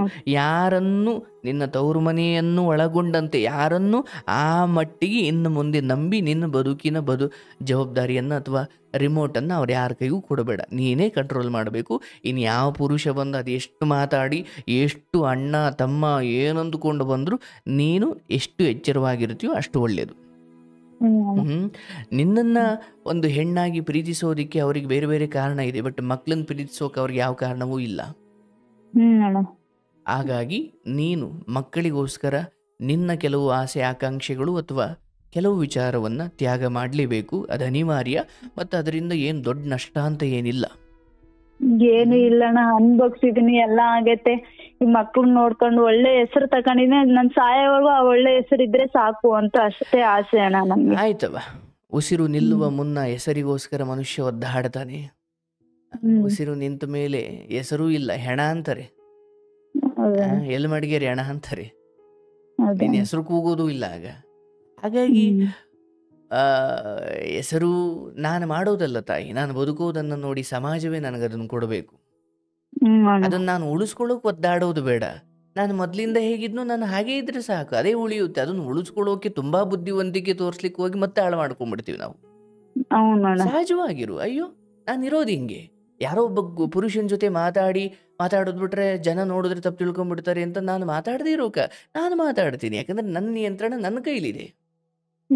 ನಾನೊಬ್ಬರನ್ನ ಅಣ್ಣ, ಎಲ್ಲರನ್ನು ನಿನ್ನ ಬದುಕಲ್ಲಿ ಬರೋ ಎಲ್ಲ ಪುರುಷರು ಅಣ್ಣ, ತಮ್ಮ, ಸಹೋದರ ಅಥವಾ ಬ್ರದರ್ ಹಿಂಗ್ ಕರ್ದೆ. ಯಾಕಂದ್ರೆ ಅವ್ರ ದೃಷ್ಟಿಯಲ್ಲಿ ಏನೇ ಕಾಮ ಭಾವನೆಗಳಿದ್ರು ನೀನ್ ಬಾಯಿ ತುಂಬ ಅಣ್ಣ ಅಂದಾಗ ಅವೆಲ್ಲ ಕರ್ಗೋಗ್ಬಿಡ್ಬೇಕು. ಅದು ನಿನ್ನ ಕಡೆಯಿಂದ ನೀನು ನಿನಗೆ ಸ್ವಯಂ ಕೊಟ್ಟುಕೊಳ್ಳುವ ರಕ್ಷಾ ಕವಚ ಏನಂದ್ರೆ ಎಲ್ಲರನ್ನ ಸಹೋದರ ಭಾವನೆಯಿಂದಲೇ, ಅವನು ಎಂಥ ರೂಪವಂತ ಆಗಲಿ, ಹಣವಂತ ಆಗಲಿ, ನಿನ್ನದೇ ವಯಸ್ಸಿನಾಗಲಿ, ನಿನಗಿಂತ ಚಿಕ್ಕವನಾಗಲಿ, ಅಣ್ಣ ಅಂದಾಗಲೇ ನಿನಗೊಂದು ಅಲ್ಲೊಂದು ರಕ್ಷಣೆ. ಅಣ್ಣ ನಾನು ಹಂಗೆ ಅಂದಿರೋದು. ಯಾರನ್ನ ಆತರ ಕೇಳ್ದಾಗ ಕೂಡ ನಾನು ಅವ್ರಿಗೆ ಬುದ್ಧಿವಾದ ಹೇಳಿದೀನಿ. ನಾವು ನನ್ನ ತಮ್ಮನ್ ತರ ನೋಡ್ತಾ ಇದೀವಿ, ಆ ತರ ಮಾಡ್ಬಿಡ್ರಿ ಅಂದ್ರೆ ಹಂಗೆ ಬುದ್ಧಿ ತಿಂದ್ಕೊಂಡಿದಾರಣ್ಣ ಪಾಪ. ಆಯ್ತವ, ನಿನ್ಗೆ ಒಳ್ಳೇದಾಗ್ಲಿ, ಶುಭವಾಗ್ಲಿ. ಬಹಳ ಖುಷಿ ಆಯ್ತು. ನಿನ್ನ ಇಡೀ ಬದುಕಲ್ಲಿ ನೀನು ಹೋರಾಟ ಮಾಡಿರೋ ರೀತಿ, ಅವೆಲ್ಲವನ್ನು ಎದುರಿಸಿ ಬಂದ ರೀತಿ. ಇಲ್ಲಿ ಕಳಂಕಗಳು ನಾವು ತಪ್ಪು ಮಾಡಿದ್ರೆ ಮಾತ್ರ ಬರ್ತವೆ ಅಂತ ಅಲ್ಲ ತಾಯಿ. ಕಳಂಕಗಳು ಕೆಲವೊಮ್ಮೆ ನೀವು ಚೆನ್ನಾಗಿ ಬೆಳೀತಾ ಇದ್ದಾಗ್ಲೂ ಬರ್ತವೆ. ನನ್ ಮನ್ಸಲ್ಲಿ ಇದೇ ಕಾಡ್ತಾ ಇತ್ತಣ್ಣ, ನಾನ್ ತಪ್ಪು ಮಾಡಿದೀನಿ, ನನ್ ಮನ್ಸತ್ತು ಅಲ್ಲ, ನಾನ್ ಹಿಂಗ್ ಮಾಡ್ಬಿಟ್ನಲ್ಲ ನಾನು ಅನ್ನೋದೇ ಕಾಡ್ತಾ ಇತ್ತು. ಇವಾಗ ನೀನ್ ಹೇಳದ್ ಕೇಳ್ತಾ ಇದ್ದೆ, ಅದು ನಾನ್ ತಪ್ಪು ಮಾಡಿರೋದಲ್ಲ, ನನ್ ಹಣೆ ಬರ ದೇವ್ರ ಹಂಗ್ ಬರ್ದಿರೋದು ಅಂತ ಅನ್ಸ್ತಾ ಇತ್ತು. ಧರ್ಮ ಅಥವಾ ಆ ವಿಚಾರ ನಿರ್ಧಾರ ಮಾಡೋ ಸಮಯದಲ್ಲಿ ನಾನು ಹೇಳ್ಬೋದಿತ್ತು, ಅಯ್ಯೋ ಹಿಂಗೆ ಮಾಡಿದೆ ಹಂಗೆ ಮಾಡಿದೆ ಅಂತ. ಬಟ್ ಹಂಗೆ ಹೇಳದೇ ಇರೋದಕ್ಕೂ ಮತ್ತೊಂದಷ್ಟು ಕಾರಣ ಇದಾವೆ. ಅವೆಲ್ಲ ಬಹಳ ಸೂಕ್ಷ್ಮವಾದ ವಿಚಾರಗಳು. ಸೊ ಅದನ್ನು ತುಂಬ ಪ್ರಜ್ಞಾವಂತಿಕೆಯಿಂದಲೇ ನಿಭಾಯಿಸಿದ್ದೀನಿ. ನಿನಗೆ ಯಾವಾಗ ಬೇಜಾರು ಅನಿಸುತ್ತೆ, ನಾವು ಮಾತಾಡಿರೋದು ಅಲ್ಲೇ ಇರುತ್ತೆ. ಅದನ್ನ ಆರಂಭದಿಂದ ಪ್ರತಿ ಸಾರಿ ನಾನು ಓದಿಲ್ಲಲ್ಲ, ಎಷ್ಟನೇ ತಾರೀಕು ಎಷ್ಟನೇ ಡೇಟು ಅದು ಗುರ್ತಿರಲ್ಲ ಅಣ್ಣ. ಕೇಳಕಂದ್ರು ನನ್ನ ಹೆಸರು ಬರೆಯೋದ್ ಬಿಟ್ಟು ನನ್ಗೆ ಏನು ಬರಲ್ಲ ಅಣ್ಣ. ಪ್ರೀತಿ ಮಾತು ಕಾರ್ಯಕ್ರಮ 470ನೇ ಎಪಿಸೋಡಲ್ಲಿ ನಾವಿಬ್ರು ಮಾತಾಡಿದ್ದೀವಿ. ಇದನ್ನ ತಲೆಯಲ್ಲಿ ಇಟ್ಕೋ. ಯಾರಾದ್ರೂ ಅಲ್ಲಿ ಹೋಗೋ ಹುಡುಗನ್ಗೆ ಪ್ರೀತಿ ಮಾತು ಎಪಿಸೋಡ್ 470 470 470ರಲ್ಲಿ ಇದನ್ನ ಟೈಪ್ ಮಾಡಿ ಪ್ರೀತಿ ಮಾತು 470 ಅಂತ ಟೈಪ್ ಮಾಡಿದ್ರೆ ಸಾಕು, ಅಲ್ಲೊಂದು ವಿಡಿಯೋ ಬರುತ್ತೆ. ಅದನ್ನ ನೋಡಿ 2ನೇ ಕಾಲರೇ ನೀವು. ಅಣ್ಣ ಇದು ಆಶ್ರಮ ಎಲ್ಲಣ್ಣ ಇರೋದು? ನಮ್ಮಂತ ಓದಿಲ್ದಾರು ಕೇಳ್ಬೇಕು ಮಾತಾಡ್ಬೇಕು ಅಂದ್ರೆ ಆಗದೇ ಇಲ್ಲ. ಅಯ್ಯೋ ಹಾಗೇನಿಲ್ಲವ, ನೀನು ಕರೆ ಮಾಡ್ಬೋದು, ಮಾತನಾಡ್ಬೋದು. ಎಂದಾದ್ರೂ ಒಂದಿನ ಮಕ್ಕಳನ್ನು ಕರ್ಕೊಂಡು ಆಶ್ರಮಕ್ಕೆ ಬಾ. ಇದು ಬೆಂಗಳೂರಲ್ಲಿರೋದು. ಬೆಂಗಳೂರಿನ ಮಾಗಡಿ ರಸ್ತೆ ಹತ್ರ ಇರೋದು.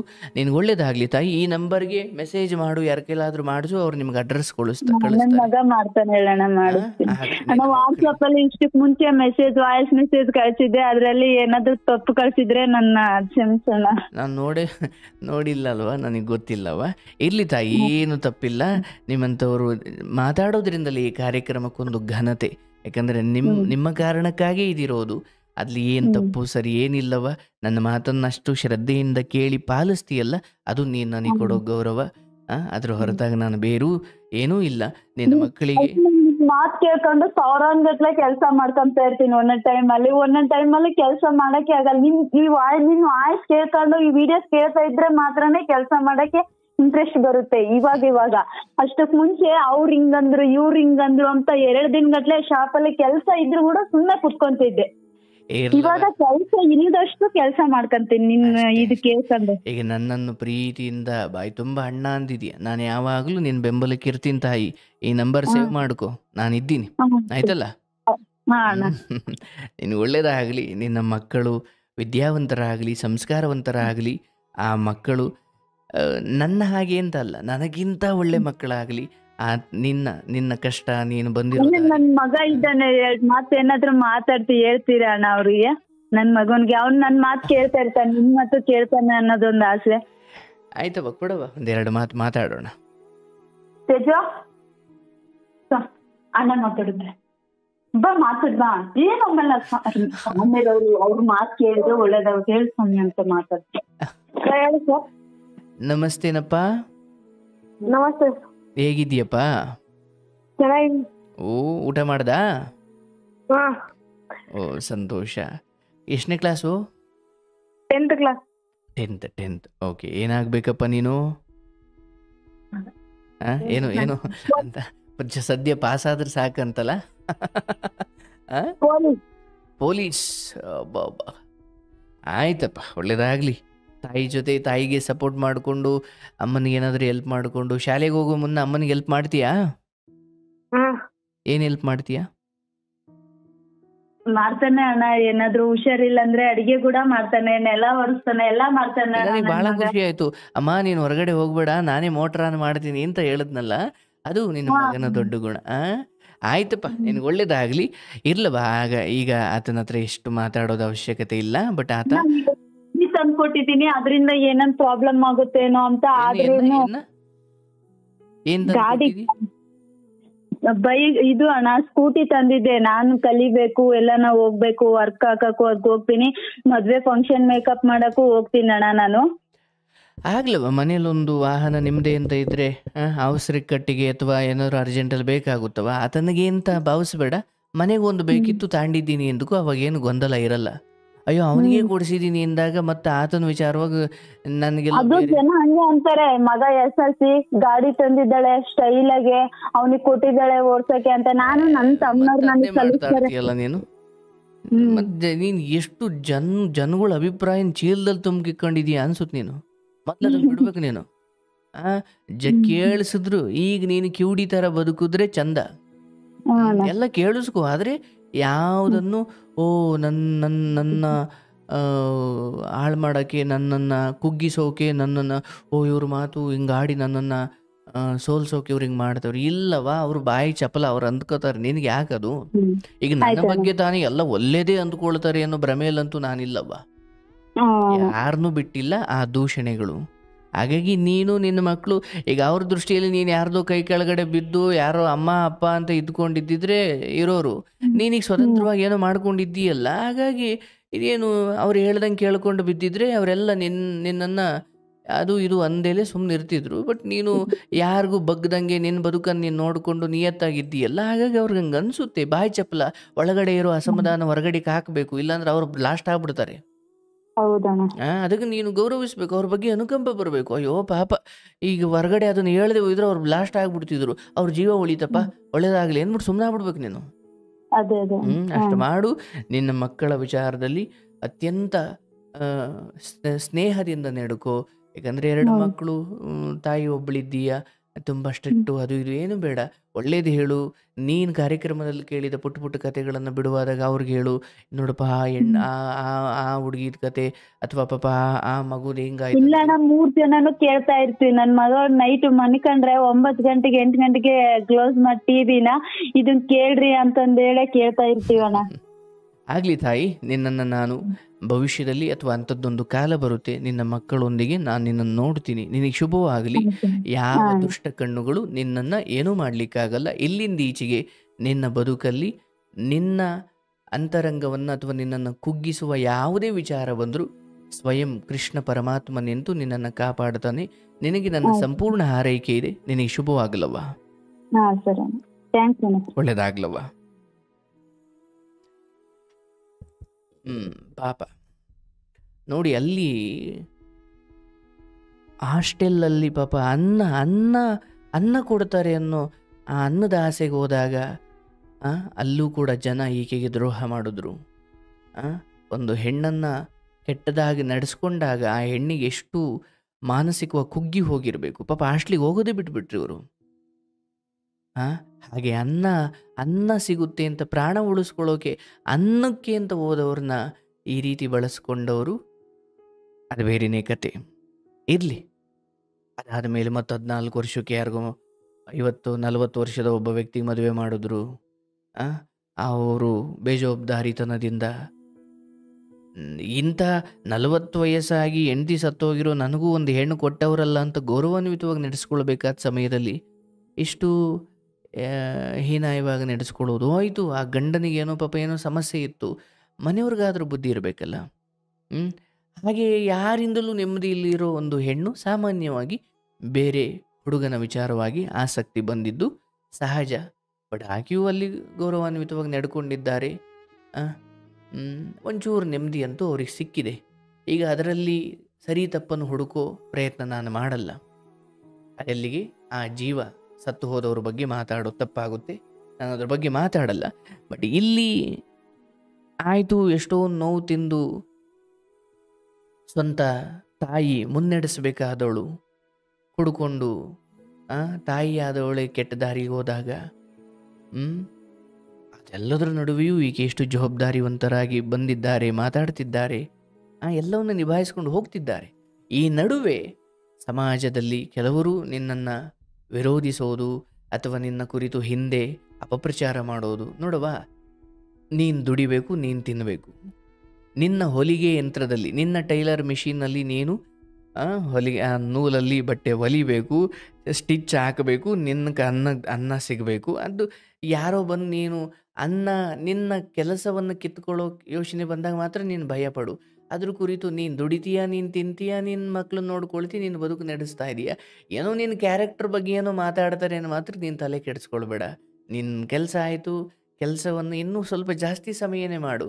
ಇದಕ್ಕೆಲ್ಲ ಸಮಯ ಕೊಟ್ಟು ಹತ್ಕೊಂಡು ಕೂತ್ಕೊಳ್ಳೋದಕ್ಕಿಂತ ಸ್ವಲ್ಪ ಜಾಸ್ತಿ ಕೆಲಸ ಮಾಡು, ದುಡಿ, ಖುಷಿಯಾಗಿರು. ಭಗವಂತನ ವಿಚಾರಗಳನ್ನು ಕೇಳ್ತಾ ಕೇಳ್ತಾ ಕೆಲಸ ಮಾಡು, ನಿನಗೆ ಒಳ್ಳೆಯದಾಗುತ್ತೆ. ಮಕ್ಕಳು ಕೂಡ ನಿನ್ನ ಬದುಕಿಗೆ ಒಳ್ಳೆ ರೀತಿಯಲ್ಲಿ ವರವಾಗಿ ಬಂದಿದ್ದಾರೆ. ಅವರು ನಿನ್ನ ಬದುಕಿಗೆ ವರವಾಗಿ ಇರ್ತಾರೆ. ನಿನಗೆ ಶುಭವಾಗಲಿ ತಾಯಿ.